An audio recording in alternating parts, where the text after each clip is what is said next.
ਵਾਹਿਗੁਰੂ ਜੀ ਕਾ ਖਾਲਸਾ ਵਾਹਿਗੁਰੂ ਜੀ ਕੀ ਫਤਿਹ। ਅਸਲਾਮ ਵਾਲੇਕਮ ਆਦਾਬ ਬਰਜ। ਮੈਂ ਤੁਹਾਡੀ ਹੋਸਟ ਨੀਲਮ ਕੌਰ ਤੇ ਮੈਂ ਟੀਵੀ ਰਿਫਰ ਸਾਰੇ ਦਰਸ਼ਕਾਂ ਤੇ ਸਰੋਤਿਆਂ ਨੂੰ ਜੀ ਆਇਆਂ ਕਹਿੰਦੀ ਹਾਂ ਪ੍ਰੋਗਰਾਮ ਸੱਚੋ ਸੱਚ ਵਿੱਚ, ਜਿਹੜੇ ਇਸ ਪ੍ਰੋਗਰਾਮ ਨਾਲ ਦੇਸ਼ਾਂ ਵਿਦੇਸ਼ਾਂ ਤੋਂ ਜੁੜ ਚੁੱਕੇ ਨੇ। ਖਾਲਸਾ ਅਫੇਅਰ ਸੈਂਟਰ ਦੇ ਸੰਚਾਲਕ ਡਾਕਟਰ ਅਮਰਜੀਤ ਸਿੰਘ ਦੀ ਸਟੂਡੀਓ 'ਚ ਮੇਰੇ ਨਾਲ ਸ਼ਾਮਿਲ ਨੇ। ਉਹਨਾਂ ਨਾਲ ਗੱਲਬਾਤ ਕਰਕੇ ਅੱਜ ਦਾ ਮਿਸਟਰ ਉਹਨਾਂ ਤੋਂ ਉਹਨਾਂ ਦਾ ਤਬਸਰਾ ਜਾਣਦੇ ਹਾਂ।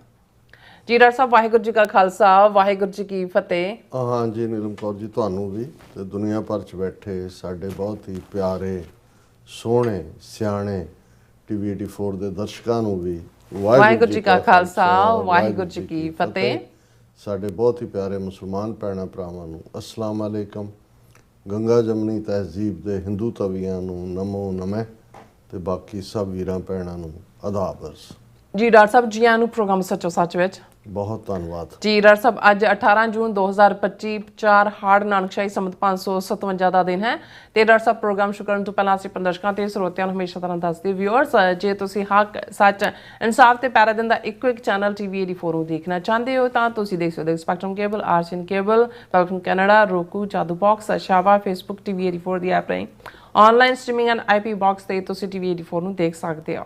ਵਿਊਅਰਸ, ਜੇ ਤੁਸੀਂ ਟੀਵੀ 84 ਨਾਲ ਜਾਂ ਪ੍ਰੋਗਰਾਮ ਸੱਚੋ ਸੱਚ ਨਾਲ ਫੇਸਬੁੱਕ ਰਾਹੀਂ ਜੁੜੇ ਹੋ ਤਾਂ ਇਸ ਨੂੰ ਵੱਧ ਤੋਂ ਵੱਧ ਲਾਈਕ ਕਰੋ ਤੇ ਸ਼ੇਅਰ ਕਰੋ ਅਤੇ ਨਾਲ ਹੀ YouTube ਤੇ ਸਬਸਕ੍ਰਾਈਬ ਵੀ ਕਰੋ। ਇਹ ਵੀ ਦੱਸ ਦਿਓ ਕਿ ਤੁਸੀਂ ਟੀਵੀ 84 ਦੀ ਐਪ ਨੂੰ ਐਂਡਰੋਇਡ ਐਂਡ ਐਪ ਸਟੋਰ ਤੇ ਡਾਊਨਲੋਡ ਕਰਕੇ ਜੋ ਟੀਵੀ 84 ਦੀ ਲਾਈਵ ਸਟ੍ਰੀਮ ਹੈ ਇਸ ਨੂੰ ਤੁਸੀਂ 24 ਆਵਰਸ ਦੇਖ ਸਕਦੇ ਹੋ।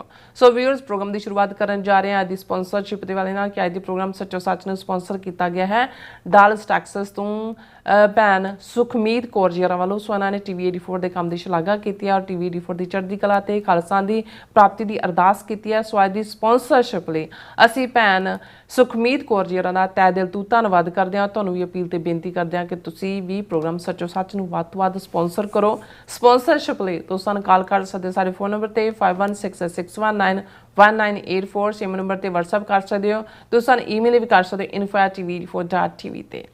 ਸੋ ਵਿਊਅਰਸ, 4 ਦਿਨਾਂ ਦੀ ਗੈਰ ਹਾਜ਼ਰੀ ਤੋਂ ਬਾਅਦ ਅਸੀਂ ਜਿਹੜੇ ਤੁਹਾਡੇ ਕਚਹਿਰੀ 'ਚ ਆਪਾਂ ਪਹੁੰਚੇ ਹਾਂ, ਇਸ ਲਈ ਆਪਾਂ ਮਾਫੀ ਚਾਹੁੰਦੇ ਹਾਂ। ਇਸ ਦੀ ਰੀਜ਼ਨ ਤੁਸੀਂ ਜਾਣਦੇ ਹੋ ਕਿ ਡਾਕਟਰ ਸਾਹਿਬ ਕੈਨੇਡਾ ਸਰੀ ਗਏ ਹੋਏ ਸਨ, ਜਿਸ ਤਰ੍ਹਾਂ ਕਿ ਅੱਜ 18 ਜੂਨ ਦੇ ਦਿਨ ਭਾਈ ਹਰਦੀਪ ਸਿੰਘ ਨਿੱਜਰ ਜੀ ਹੋਰਾਂ ਦੀ ਜਿਹੜੀ ਸ਼ਹੀਦੀ ਨੂੰ 2 ਸਾਲ ਪੂਰੇ ਹੋ ਗਏ ਨੇ। ਸੋ ਡਾਕਟਰ ਸਾਹਿਬ ਸਰੀ ਕੈਨੇਡਾ ਵਿੱਚ ਹਰਦੀਪ ਸਿੰਘ ਨਿੱਜਰ ਦੀ ਸ਼ਹੀਦੀ ਦੇ ਸਮਾਗਮ ਤੇ ਖਾਲਸਾ ਝੰਡਾ ਚਲਾਉਣ ਦੀ ਰਸਮ ਵਿੱਚ ਉਹਨਾਂ ਨੇ ਸ਼ਮੂਲੀਅਤ ਕੀਤੀ ਹੈ।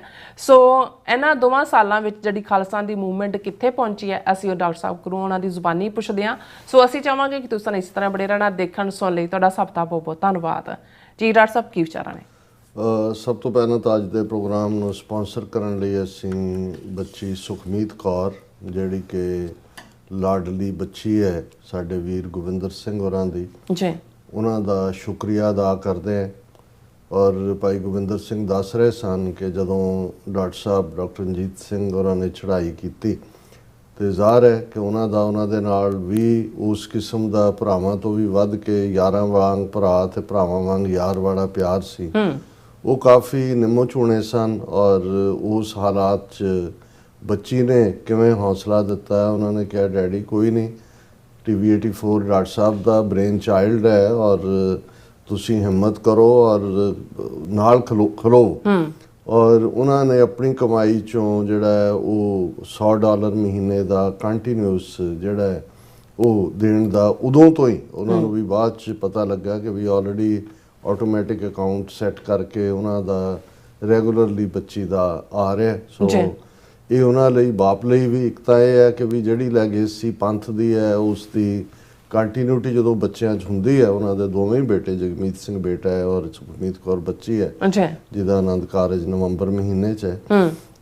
ਇਹ ਵੀ ਬੱਚੇ ਕਮਿਟਡ ਨੇ, ਇੱਥੇ ਹੀ ਨਿਊਯਾਰਕ ਦੇ ਵਿੱਚ ਹੀ ਜੰਮੇ ਪਲੇ ਔਰ ਹੁਣ ਡਾਲਸ ਟੈਕਸਸ ਬੇਸਡ ਨੇ ਔਰ ਬਹੁਤ ਚੰਗਾ ਜੌਬ ਬੱਚੀ ਕੋਲ, ਅੱਛੀ ਐਜੂਕੇਸ਼ਨ ਉਸਨੇ ਲਈ ਹੈ। ਔਰ ਅਸੀਂ ਤਾਂ ਗੁਰੂ ਚਰਨਾਂ 'ਚ ਅਰਦਾਸ ਹੀ ਕਰ ਸਕਦੇ ਕਿ ਮਹਾਰਾਜ ਸਮੁੱਚੇ ਪਰਿਵਾਰ ਨੂੰ ਚੜ੍ਹਦੀ ਕਲਾ 'ਚ ਰੱਖੇ ਔਰ ਸੁਖਮੀਤ ਕੌਰ ਹੋਰਾਂ ਦਾ ਗ੍ਰਸਤੀ ਜੀਵਨ ਵੀ ਜਿਹੜਾ ਸ਼ੁਰੂ ਹੋਣਾ ਹੈ ਨਵੰਬਰ ਦੇ ਵਿੱਚ, ਉਸ ਦੇ ਵਿੱਚ ਵੀ ਸਤਿਗੁਰੂ ਸਫਲਤਾ ਦੇਣ, ਰਹਿਮਤ ਕਰਨ। ਜ਼ਾਹਰ ਹੈ ਕਿ ਜੂਨ ਦਾ ਮਹੀਨਾ ਆਪਣੇ ਆਪ 'ਚ ਹੀ ਬਹੁਤ ਕੁਛ ਜਿਹੜਾ ਉਹ ਬੀਤੇ ਇਤਿਹਾਸ ਨਾਲ ਵੀ ਜੋੜਦਾ ਹੈ। ਅਸੀਂ ਲਗਭਗ 12 ਦਿਨ ਜੂਨ ਦੇ 1 ਜੂਨ ਤੋਂ ਲੈ ਕੇ ਘੱਲੂਘਾਰਾ 84 ਗੁਰੂ ਅਰਜਨ ਸਾਹਿਬ ਦੀ ਸ਼ਹਾਦਤ, ਕਿਉਂਕਿ ਉਹ ਵੀ ਜੂਨ ਦੇ ਮਹੀਨੇ ਨਾਲ ਹੀ ਜੁੜਿਆ ਹੋਇਆ ਜਿਹੜਾ ਇਤਿਹਾਸਕ ਦਿਨ ਹੈ। ਔਰ ਭਾਰਤੀ ਹਕੂਮਤ ਨੇ ਵੀ 3 ਜੂਨ 1984 ਦਾ ਦਿਨ ਚੁਣਿਆ ਸੀ ਸਿੱਖ ਕੌਮ ਦੇ ਖਿਲਾਫ ਟੋਟਲ ਵਾਰ ਡਿਕਲੇਅਰ ਕਰਨ ਦਾ, ਜਿਹੜਾ ਕਿ 1984 ਦੇ ਵਿੱਚ ਗੁਰੂ ਅਰਜਨ ਸਾਹਿਬ ਦਾ ਸ਼ਹੀਦੀ ਦਿਨ ਸੀ ਜੀ। ਹੁਣ ਕਿਉਂਕਿ ਨਾਨਕਸ਼ਾਹੀ ਕੈਲੰਡਰ ਮੁਤਾਬਕ 16 ਜੂਨ ਦਾ ਦਿਨ ਗੁਰੂ ਅਰਜਨ ਸਾਹਿਬ ਦਾ ਸ਼ਹੀਦੀ ਦਿਨ ਮੂਲ ਨਾਨਕਸ਼ਾਹੀ ਕੈਲੰਡਰ 'ਚ ਫਿਕਸ ਕੀਤਾ ਹੈ। ਸੋ ਅਸੀਂ ਕਿਉਂਕਿ ਕਮਿਟ ਕੀਤਾ ਹੋਇਆ ਸੀ ਗੁਰੂ ਨਾਨਕ ਸਿੱਖ ਗੁਰਦੁਆਰਾ ਸਰੀ ਡੈਲਟਾ, ਜਿਸ ਦੇ ਭਾਈ ਹਰਦੀਪ ਸਿੰਘ ਨਿੱਜਰ ਪ੍ਰਧਾਨ ਸਨ, ਉਹਨਾਂ ਦੀ ਸਮੁੱਚੀ ਕਮੇਟੀ ਵੱਲੋਂ ਬਾਕੀ ਗੁਰਦੁਆਰਾ ਕਮੇਟੀਆਂ ਜਥੇਬੰਦੀਆਂ ਦੇ ਸਹਿਯੋਗ ਨਾਲ 9-10 ਜੂਨ ਤੋਂ ਹੀ ਸਮਾਗਮ ਜਿਹੜੇ ਕਿ ਇਸ ਹੋਰ 2-3 ਦਿਨ ਵੀ ਚੱਲਣੇ ਨੇ, ਅੱਜ ਵੀ ਵੱਡਾ ਉੱਥੇ ਸਮਾਗਮ ਹੋਏਗਾ। ਸੋ ਉਸ ਦੇ ਵਿੱਚ ਸਾਨੂੰ ਸ਼ਮੂਲੀਅਤ ਦੇ ਲਈ ਬਹੁਤ ਪਹਿਲਾਂ 2-3 ਮਹੀਨੇ ਪਹਿਲਾਂ ਉਹਨਾਂ ਨੇ ਸਾਡਾ ਜਿਹੜਾ ਵਾਅਦਾ ਲਿਆ ਸੀ। ਔਰ ਮੈਂ ਤਾਂ ਸਮਝਦਾ ਵੀ ਮੇਰੇ ਲਈ ਜਦੋਂ ਅਸੀਂ ਸ਼ਹੀਦ ਦੀ ਗੱਲ ਕਰਦੇ ਹਾਂ ਔਰ ਆਪਣੀਆਂ ਸਾਰੀਆਂ ਪ੍ਰੈਜੈਂਟੇਸ਼ਨਸ 'ਚ ਅਕਸਰ ਜਿੱਥੇ ਸ਼ਹੀਦੀ ਸਮਾਗਮ ਹੁੰਦਾ ਕਿ ਸ਼ਹੀਦ ਗਵਾਹੀ ਹੈ, ਅਰਬੀ ਜ਼ਬਾਨ 'ਚੋਂ ਅਰਬੀ ਤਹਿਜ਼ੀਬ 'ਚੋਂ ਨਿਕਲਿਆ ਇਹ ਲਫ਼ਜ਼ ਇਸ ਗੱਲ ਦੀ ਗਵਾਹੀ ਹੈ। ਔਰ ਇਸੇ ਲਈ ਜਿਹੜਾ ਆਪਣੇ ਆਪ ਨੂੰ ਸ਼ਹੀਦੀ ਲਈ ਪੇਸ਼ ਕਰਦਾ ਉਹ ਸ਼ਹੀਦ ਹੈ, ਤੇ ਜਿਸ ਦੀ ਸ਼ਹੀਦੀ ਹੁੰਦੀ ਹੈ ਉਹਨੂੰ ਅਸੀਂ ਸ਼ਹਾਦਤ ਕਹਿੰਦੇ, ਉਹਨੂੰ ਅਸੀਂ ਗਵਾਹੀ ਕਹਿੰਦੇ। ਸੋ ਸ਼ਹੀਦ ਗਵਾਹ ਹੈ ਔਰ ਉਸ ਦੀ ਸ਼ਹਾਦਤ ਜਿਹੜੀ ਆ ਉਹ ਗਵਾਹੀ ਬਣਦੀ ਹੈ। ਔਰ ਇਹ ਗਵਾਹੀ ਅਕਾਲ ਪੁਰਖ ਦੀ ਦਰਗਾਹ ਦੇ ਵਿੱਚ ਹੁੰਦੀ ਹੈ ਕਿ ਜਿਸ ਖਿੱਤੇ 'ਚੋਂ ਇਹ ਰੂਹ ਆਈ ਹੈ ਉਸ ਦਾ ਨਿਜ਼ਾਮ ਇੰਨਾ ਭ੍ਰਸ਼ਟ ਚੁੱਕਾ ਹੈ ਕਿ ਉਸ ਦੇ ਵਿੱਚ ਤਬਦੀਲੀ ਦੀ ਲੋੜ ਹੈ। ਔਰ ਜਦੋਂ ਅਸੀਂ ਇਹ ਦੇਖਦੇ ਹਾਂ ਕਿਉਂਕਿ ਅਲਟੀਮੇਟ ਦੁਨਿਆਵੀ ਜੋ ਵੀ ਤਬਦੀਲੀਆਂ ਹੁੰਦੀਆਂ ਨੇ ਸਾਡੇ ਨਿੱਜੀ ਜੀਵਨ 'ਚ ਹੋਣ, ਕਲੈਕਟਿਵ ਸਾਰੇ ਬ੍ਰਹਿਮੰਡ ਦੇ ਵਿੱਚ ਹੋਣ, ਯੂਨੀਵਰਸ ਦੇ ਵਿੱਚ ਹੋਣ, ਉਹ ਤਾਂ ਨਿਰੰਕਾਰ ਦੀ ਦਰਗਾਹ 'ਚ ਹੁੰਦੀ ਹੈ। ਨਿਰੰਕਾਰ ਕਰਨ ਕਾਰਨ ਸਮਰੱਥ ਹੈ। ਔਰ ਗੁਰਬਾਣੀ ਇਹ ਵੀ ਯਾਦ ਦਹਾਨੀ ਕਰਵਾਉਂਦੀ ਹੈ ਕਿ ਭਾਈ ਜ਼ਿੰਦਗੀ ਔਰ ਮੌਤ ਵੀ ਇਹ ਜਿਹਦੀ ਚਿੱਠੀ ਦਰਗਾਹ ਦੇ ਵਿੱਚ ਫਟਦੀ ਹੈ, ਜਿਨ ਕੀ ਚੀਰੀ ਦਰਗਾਹ ਫਾਟੀ ਤਿਨਾ ਮਰਨਾ ਭਾਈ, ਕਿ ਮੌਤ ਉਹਨਾਂ ਨੂੰ ਹੀ ਹੈ ਕਿਉਂਕਿ ਇਹ ਸਾਡੇ ਸਮਾਜ ਦੇ ਵਿੱਚ ਇੱਕ ਹਿੱਸਾ ਹੁੰਦਾ ਸੀ ਕਿ ਵੀ ਜਿਨ੍ਹਾਂ ਜ਼ਮਾਨਿਆਂ 'ਚ ਜਿਹੜੇ ਕੋਈ ਸਾਰੇ ਪੜ੍ਹੇ ਲਿਖੇ ਨਹੀਂ ਸੀ, ਅਜੇ ਬ੍ਰਿਟਿਸ਼ ਪੋਸਟਲ ਸਿਸਟਮ ਵੀ ਨਹੀਂ ਸੀ ਚਿੱਠੀਆਂ ਦਾ, ਕੋਈ ਰੁੱਕੇ ਦੇ ਵਿੱਚ ਜਾਂ ਕੋਈ ਕਿਸੇ ਨੂੰ ਭੇਜ ਕੇ ਜਿਹੜਾ ਉਹ ਭੇਜ ਦਿੱਤਾ ਜਾਂਦਾ ਸੀ ਉਹਨੂੰ ਬੰਦ ਕਰਕੇ ਲਿਫਾਫੇ ਨੂੰ। ਔਰ ਕਈ ਵਾਰ ਉਹੀ ਖਬਰ ਖੁਸ਼ੀ ਦੀ ਵੀ, ਜੇ ਕਿਸੇ ਨੂੰ ਵਿਆਹ ਸ਼ਾਦੀ ਦਾ ਸੱਦਾ ਉਹ ਵੀ ਨਾਈ ਜਾਂ ਮਿਰਾਸੀ ਜਾਂ ਜਿਹੜਾ ਕੋਈ ਵੀ ਹਲਕਾਰਾ ਉਹ ਲੈ ਕੇ ਆਉਂਦਾ ਸੀ। ਇਸੇ ਤਰ੍ਹਾਂ ਜਿਹੜੀ ਅਫਸੋਸ ਦੀ ਚਿੱਠੀ ਵੀ ਹੈ ਉਹ ਵੀ ਜਿਹੜਾ ਕੋਈ ਇਸ ਕਿਸਮ ਦਾ ਲਾਗੀ ਜਾਂ ਦੂਜਾ ਲੈ ਕੇ ਆਉਂਦਾ ਸੀ। ਔਰ ਉਹਦੇ 'ਚ ਉਸ ਨੂੰ ਉੱਤੋਂ ਥੋੜ੍ਹਾ ਜਿਹਾ ਫਾੜ ਦਿੱਤਾ ਜਾਂਦਾ ਸੀ ਕਿ ਜੇ ਗਮ ਦੀ ਖਬਰ ਹੈ, ਅਫਸੋਸ ਦੀ, ਕਿਸੇ ਦੀ ਮੌਤ ਦੀ, ਤਾਂ ਬਹੁਤੇ ਵਿਚਾਰਿਆਂ ਨੂੰ ਪੜ੍ਹਨਾ ਤਾਂ ਆਉਂਦਾ ਨਹੀਂ ਸੀ ਹੁੰਦਾ, ਪੜ੍ਹਾਉਣਾ ਤਾਂ ਉਹਨਾਂ ਨੇ ਕਿਸੇ ਹੋਰ ਪਾਂਧੇ ਕੋਲੋਂ ਹੀ ਸੀ ਜਾ ਕੇ ਪਿੰਡ 'ਚ। ਉਹ ਜਿਉਂ ਹੀ ਉਹਨੂੰ ਦੇਖਦੇ ਸੀ ਤਾਂ ਉਹ ਚੀਕ ਝਿਹਾੜਾ ਸ਼ੁਰੂ ਹੋ ਜਾਂਦਾ ਸੀ ਕਿ ਭਾਈ ਕੁਝ ਵਾਪਰ ਗਿਆ। ਤੇ ਪਰ ਗੁਰੂ ਸਾਹਿਬ ਨੇ ਯਾਦ ਦਹਾਨੀ ਕਰਵਾਈ ਵੀ ਆ ਦੁਨਿਆਵੀ ਚਿੱਠੀ ਫਟਣ ਦੇ ਨਾਲ ਕਈ ਵਾਰ ਗਲਤੀ ਨਾਲ ਵੀ ਹੋ ਜਾਏ ਜਾਂ ਅਦਰਵਾਈਜ਼ ਤਾਂ ਕਈ ਵਾਰੀ ਮਿਸ ਇਨਫੋਰਮੇਸ਼ਨ ਵੀ ਹੁੰਦੀ ਸੀ। ਪਰ ਗੁਰੂ ਸਾਹਿਬ ਨੇ ਕਿਹਾ ਵੀ ਮੌਤ ਤਾਂ ਉਹਦੀ ਆਉਂਦੀ ਹੈ ਜਿਹਦੀ ਚਿੱਠੀ ਦਰਗਾਹ ਦੇ ਵਿੱਚ ਫਟ ਜਾਂਦੀ, ਜਿਨ ਕੀ ਚੀਰੀ ਦਰਗਾਹ ਪਾਟੀ ਤਿਨਾ ਮਰਨਾ ਭਾਈ, ਕਿ ਉਹਨਾਂ ਦੀ ਮੌਤ ਨਿਸ਼ਚਿਤ ਹੈ। ਇਵੇਂ ਹੀ ਇਕੱਲੀ ਇੰਡੀਵਿਜੂਅਲ ਨਹੀਂ, ਜਿਹੜੇ ਵੱਡੇ ਵੱਡੇ ਸਾਮਰਾਜ ਹੁੰਦੇ ਨੇ, ਰਜੀਮ ਹੁੰਦੇ ਨੇ, ਵੱਡੀਆਂ ਸਲਤਨਤਾਂ ਹੁੰਦੀਆਂ, ਉਹ ਜਦੋਂ ਜ਼ੁਲਮ ਦਾ ਸਹਾਰਾ ਲੈਂਦੀਆਂ ਨੇ ਜਾਂ ਅਖੀਰ ਉਹਨਾਂ ਦੇ ਜ਼ੁਲਮ ਦੀ ਹੁੰਦੀ ਹੈ ਤੇ ਫਿਰ ਇੱਕ ਤਬਦੀਲੀ ਹੁੰਦੀ ਹੈ। ਔਰ ਇਹੀ ਲਾਸਟ ਡਾਇਲੌਗ 1710 ਦੇ ਵਿੱਚ ਜਦੋਂ ਬਾਬਾ ਬੰਦਾ ਸਿੰਘ ਬਹਾਦਰ ਜਿਨ੍ਹਾਂ ਨੂੰ ਸ਼ਹੀਦ ਕੀਤਾ ਗਿਆ ਬੜਾ ਟਾਰਚਰ ਕਰਕੇ, ਅਸਹਿ ਅਕਹਿ ਤਸੀਹੇ ਦੇ ਕੇ, ਤੇ ਉਸ ਵੇਲੇ ਉਹਨਾਂ ਨੂੰ ਮੌਤ ਦਾ ਫਤਵਾ ਬਾਗੀ ਹੋਣ ਦੀ ਹੈਸੀਅਤ 'ਚ ਦੇਣ ਵਾਲਾ ਕਾਜ਼ੀ ਕਹਿੰਦਾ ਹੈ ਕਿ ਤੂੰ ਇੱਕ ਬੜਾ ਕਾਮਲ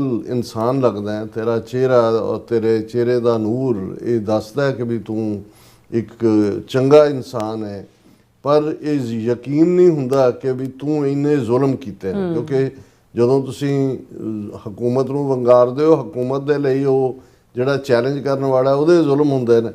ਔਰ ਇਹ ਸਾਰੇ ਦੇ ਡਾਇਲੌਗ 'ਚ ਬਾਬਾ ਬੰਦਾ ਸਿੰਘ ਜਿਹੜੇ ਇਹ ਗੱਲ ਉਹਨੂੰ ਕਹਿੰਦੇ ਨੇ, ਕਹਿੰਦੇ ਦੇਖ ਨਾ ਤੂੰ ਕੋਈ ਫੈਸਲਾ ਕਰਦਾ ਨਾ ਮੈਂ ਫੈਸਲਾ ਕਰਦਾ, ਫੈਸਲੇ ਤਾਂ ਨਿਰੰਕਾਰ ਦੀ ਦਰਗਾਹ 'ਚ ਹੁੰਦੇ ਨੇ।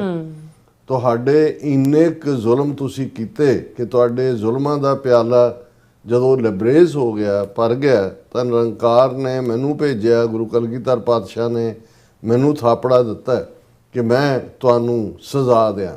ਸੰਭਵ ਹੈ ਉਸ ਦੇ ਵਿੱਚ ਮੈਂ ਵੀ ਅੱਗੇ ਵੱਧ ਗਿਆ ਹੋਵਾਂ। ਹੁਣ ਤੂੰ ਮੈਨੂੰ ਫਤਵਾ ਦੇਣ ਆ ਗਿਆ, ਨਾ ਤੂੰ ਮੈਨੂੰ ਮਾਰਨ ਵਾਲਾ ਹੈ ਨਾ ਕੋਈ ਹੋਰ ਮਾਰਨ ਵਾਲਾ ਹੈ। ਇਹ ਇੱਕ ਵੱਡੀ ਖੇਡ ਹੈ ਅਕਾਲ ਪੁਰਖ ਦੀ, ਜਿਸ ਦੇ ਵਿੱਚ ਫੈਸਲੇ ਹੁੰਦੇ ਨੇ। ਬਿਲਕੁਲ। ਹੁਣ ਇਹ ਜਿਹੜਾ ਡਾਇਲੌਗ ਹੈ, ਬਹੁਤ ਵਾਰ ਇਸ ਨੂੰ ਕੁਝ ਜਿਹੜੇ ਅਲਪੱਗ ਕਿਸਮ ਦੇ ਹਿਸਟੋਰੀਅਨ ਜਾਂ ਸਾਡੇ ਕਥਾਕਾਰ ਨੇ ਉਹ ਉਹਨੂੰ ਐਡਮਿਸ਼ਨ ਆਫ ਗਿਲਟ ਮੰਨਣਗੇ ਕਿ ਜੀ ਬੰਦਾ ਸਿੰਘ ਬਹਾਦਰ ਨੇ ਮੰਨਿਆ ਕਿ ਉਸਨੇ ਗਲਤੀਆਂ ਕੀਤੀਆਂ, ਉਸਨੇ ਆਹ ਕੀਤਾ ਉਹ ਕੀਤਾ। ਮੈਂ ਜਦੋਂ ਇਸ ਡਾਇਲੌਗ ਨੂੰ ਦੇਖਦਾ ਬਾਬਾ ਬੰਦਾ ਸਿੰਘ ਬਹਾਦਰ ਦੇ, ਤਾਂ ਮੇਰਾ ਇੱਕਦਮ ਜਦੋਂ ਸੁਕਰਾਤ ਲਗਭਗ 2500 ਸਾਲ ਪਹਿਲਾਂ ਜੇਲ੍ਹ ਦੇ ਵਿੱਚ ਬੰਦ ਹੈ, ਉਹਨੂੰ ਜ਼ਹਿਰ ਦਾ ਪਿਆਲਾ ਦੇ ਕੇ ਮਾਰਨ ਦਾ ਫਤਵਾ ਦਿੱਤਾ ਜਾਂਦਾ ਐਥਨਸ ਦੇ ਵਾਸੀਆਂ ਵੱਲੋਂ। ਹਾਲਾਂ ਉਸ ਦੇ ਜਿਹੜੇ ਵੈਲਵਿਸ਼ਰ ਨੇ ਉਹ ਜੇਲ੍ਹ ਚੋਂ ਉਹਨੂੰ ਬਾਹਰ ਕਢਾਉਣ ਦੀ ਤਰਕੀਬ ਵੀ ਜਿਹੜੀ ਹੈ ਉਹ ਬਣਾ ਲੈਂਦੇ ਨੇ, ਸੇਫਲੀ ਕੱਢ ਵੀ ਸਕਦੇ ਨੇ, ਪਰ ਸੁਕਰਾਤ ਨਾ ਕਰ ਦਿੰਦਾ। ਉਹ ਕਹਿੰਦਾ ਵੀ ਨਹੀਂ। ਔਰ ਉਹ ਜਿਹੜਾ ਸੁਕਰਾਤ ਦਾ ਉਸ ਸਾਰੇ ਪੀਰੀਅਡ 'ਚ ਆਪਣੇ ਐਡਮਾਇਰਰਸ ਨਾਲ ਵੀ ਔਰ ਜਿਹੜੇ ਡਿਟਰੈਕਟਰਸ ਨੇ ਉਹਨਾਂ ਨਾਲ ਵੀ ਡਾਇਲੋਗ ਐਗਜ਼ੈਕਟਲੀ ਇਸ ਲਾਈਨ ਦਾ ਕਿ ਮੌਤ ਔਰ ਜ਼ਿੰਦਗੀ ਕਿਵੇਂ ਇੱਕ ਸਰਕਲ ਹੈ, ਕਿਉਂਕਿ ਗ੍ਰੀਕਸ ਵੀ ਪੁਨਰ ਜਨਮ ਦੇ ਵਿੱਚ ਯਕੀਨ ਕਰਦੇ ਸੀ। ਲੇਕਿਨ ਸੁਕਰਾਤ ਨੇ ਉਸ ਸਾਰੇ ਨੂੰ ਇਵੇਂ ਲਿਆ ਕਿ ਵੀ ਮੌਤ ਕੋਈ ਸਦੀਵੀ ਚੀਜ਼ ਨਹੀਂ ਹੈ, ਇਹ ਇੱਕ ਟ੍ਰਾਂਜ਼ਿਟ ਹੈ। ਇਹ ਜਿਹੜਾ ਜ਼ਿੰਦਗੀ ਦੇ ਸਫ਼ਰ ਦੀ ਲਗਾਤਾਰਤਾ ਹੈ। ਔਰ ਸ਼ਾਇਦ ਇਹੀ ਕਾਰਨ ਹੈ ਕਿ ਅਸੀਂ ਸ਼ਹਾਦਤ ਦਾ ਜਾਂ ਸ਼ਹੀਦ ਦਾ ਰੁਤਬਾ ਤਾਂ ਰੱਬ ਦੀ ਦਰਗਾਹ ਦੇ ਵਿੱਚ ਬਹੁਤ ਉੱਚਾ ਹੈ। ਈਵਨ ਆਮ ਮੌਤ ਨੂੰ ਵੀ ਖਾਲਸਾਈ ਜ਼ਬਾਨ ਦੇ ਵਿੱਚ ਅਸੀਂ ਚੜ੍ਹਾਈ ਕਰਨਾ ਕਹਿੰਦੇ ਹਾਂ। ਚੜ੍ਹਾਈ ਹੈ ਅਸੈਂਡੈਂਸੀ, ਇਸ ਦੇ ਵਿੱਚ ਕੁਝ ਨਹੀਂ ਜਾਂਦਾ ਹੈ। ਅਸੀਂ ਜਿਵੇਂ ਤੁਸੀਂ ਇੱਕ ਸਫ਼ਰ, ਇੱਕ ਤੁਹਾਡਾ ਬੇਸ ਕੈਂਪ ਤੁਸੀਂ ਬਣਾਇਆ ਹੁੰਦਾ, ਜਦੋਂ ਪਹਾੜਾਂ 'ਤੇ ਚੜ੍ਹਿਆ ਜਾਂਦਾ, ਫਿਰ ਤੁਸੀਂ ਜਿਹੜਾ ਅਸੈਂਡੈਂਸੀ ਕਰਦੇ ਹੋ, ਪਹਾੜਾਂ 'ਤੇ ਚੜ੍ਹਦੇ ਹੋ, ਹਾਈਕਿੰਗ ਕਰਦੇ ਹੋ। ਇਵੇਂ ਹੀ ਮੌਤ ਵੀ ਜਿਹੜਾ ਹੈ ਉਹ ਜਿਹੜੀ ਹੈ ਉਹ ਕੰਟੀਨਿਊਟੀ ਆਫ ਦਾ ਲਾਈਫ ਹੈ, ਉਹ ਜ਼ਿੰਦਗੀ ਦੀ ਲਗਾਤਾਰਤਾ ਹੈ। ਔਰ ਇਹੀ ਜਿਹੜਾ ਜਦੋਂ ਅਸੀਂ ਸ਼ਹੀਦ ਦਾ ਇਹ ਤਾਂ ਰੁਤਬਾ ਜੋ ਹੈ ਸੋ ਹੈ ਨਿਰੰਕਾਰ ਦੀ ਦਰਗਾਹ ਹੈ। ਔਰ ਹਰ ਟ੍ਰੈਡੀਸ਼ਨ ਨੇ, ਕਿਉਂਕਿ ਇਸਲਾਮ ਦੇ ਵਿੱਚ ਹੀ ਸ਼ਬਦ ਅਰਬੀ 'ਚੋਂ ਆਇਆ। ਇਸਲਾਮ 1450 ਸਾਲ ਦਾ ਮਜ਼ਹਬ ਜਿਸ ਨੇ ਸ਼ਹੀਦੀ ਨੂੰ ਆਪਣੇ ਢੰਗ ਨਾਲ ਜਿਹੜਾ ਉਹ ਡਿਫਾਈਨ ਕੀਤਾ, ਪਰ ਇਹਦੇ 'ਚ ਕੋਈ ਸ਼ੱਕ ਨਹੀਂ ਉਹਨਾਂ ਵੈਲਿਊਜ਼ ਦੇ ਲਈ। ਇਸੇ ਤਰ੍ਹਾਂ ਮਾਰਟੀਅਰ ਲਫ਼ਜ਼ ਕ੍ਰਿਸਚੀਅਨਿਟੀ ਨਾਲ ਜੁੜਿਆ ਹੋਇਆ ਹੈ, ਜੀਸਸ ਦੇ ਉਸ ਮਾਰਟੀਅਰਡਮ ਤੋਂ। ਔਰ ਫਿਰ ਸੇਂਟ ਪੀਟਰ ਔਰ ਉਹਨਾਂ ਦਾ ਆਪਣਾ ਇੱਕ ਇਤਿਹਾਸ ਹੈ। ਪਰ ਸਿੱਖੀ ਦੇ ਵਿੱਚ ਆਉਂਦੇ ਆ ਸ਼ਹੀਦ ਦਾ ਜਿਹੜਾ ਰੁਤਬਾ ਔਰ ਮਤਲਬ ਹੈ, ਕਿਉਂਕਿ ਕੋਈ ਇਕਰਾਰ ਨਹੀਂ ਹੈ ਕਿ ਭਾਈ ਤੁਹਾਨੂੰ ਪੋਸਟ ਲਾਈਫ ਜੰਨਤ ਦੇ ਵਿੱਚ ਜਾਂ ਬਹਿਸ਼ਤ ਦੇ ਵਿੱਚ ਜਾਂ ਸਵਰਗ ਦੇ ਵਿੱਚ ਜਾਂ ਹੈਵਨ ਦੇ ਵਿੱਚ ਕੋਈ ਖਾਸ ਤੁਹਾਡੇ ਨਾਲ ਰਿਆਇਤ ਹੋਣੀ ਹੈ, ਜਿਸ ਲਾਭ ਦੇ ਵਿੱਚ ਤੁਸੀਂ ਮਰਨ ਲਈ ਤਿਆਰ ਹੁੰਦੇ ਹੋ। ਇੱਥੇ ਇਸ਼ਕ ਦੀ ਖੇਡ ਹੈ। ਔਰ ਇਹੀ ਕਾਰਨ ਸੀ ਕਿ ਜ਼ਿੰਦਗੀ ਨੂੰ ਰੱਬ ਦੇ ਰਸਤੇ ਤੋਰਦਿਆਂ ਆਪਣਾ ਆਪਾ ਕੁਰਬਾਨ ਕਰਨਾ, ਇਹ ਸਾਡੇ ਅੰਦਰ ਸਿੱਖ ਦਾ ਮੂਲ ਸਿੱਖੀ ਦੇ ਸਕੂਲ ਵਿੱਚ ਦਾਖਲੇ ਦੀ ਫੀਸ ਇਸ ਨੂੰ ਕਹਿ ਲਓ। ਤੇ ਗੁਰੂ ਨਾਨਕ ਪਾਤਸ਼ਾਹ ਨੇ ਜਦੋਂ ਫਰਮਾਇਆ ਕਿ ਜੋ ਤੋ ਪ੍ਰੇਮ ਖੇਲਨ ਕਾ ਚਾਓ, ਸਿਰ ਧਰ ਤਲੀ ਗਲੀ ਮੇਰੀ ਆਓ, ਇਤ ਮਾਰਗ ਪੈਰ ਤਰੀਜੈ, ਸਿਰ ਦੀਜੈ ਕਾਣ ਨਾ ਕੀਜੈ। ਕਿ ਜੇ ਤੈਨੂੰ ਪਿਆਰ ਦੀ ਖੇਡ, ਇਹ ਇਸ਼ਕ ਹਕੀਕੀ ਦੀ ਗੱਲ ਹੈ ਕਿ ਜੇ ਤੈਨੂੰ ਪਿਆਰ ਦੀ ਖੇਡ ਖੇਡਣ ਦਾ ਸ਼ੌਕ ਹੈ ਤੇ ਸਿਰ ਨੂੰ ਤਲੀ ਤੇ ਰੱਖ ਲੈ ਤੇ ਮੇਰੀ ਗਲੀ ਵਿੱਚ ਆ ਜਾ।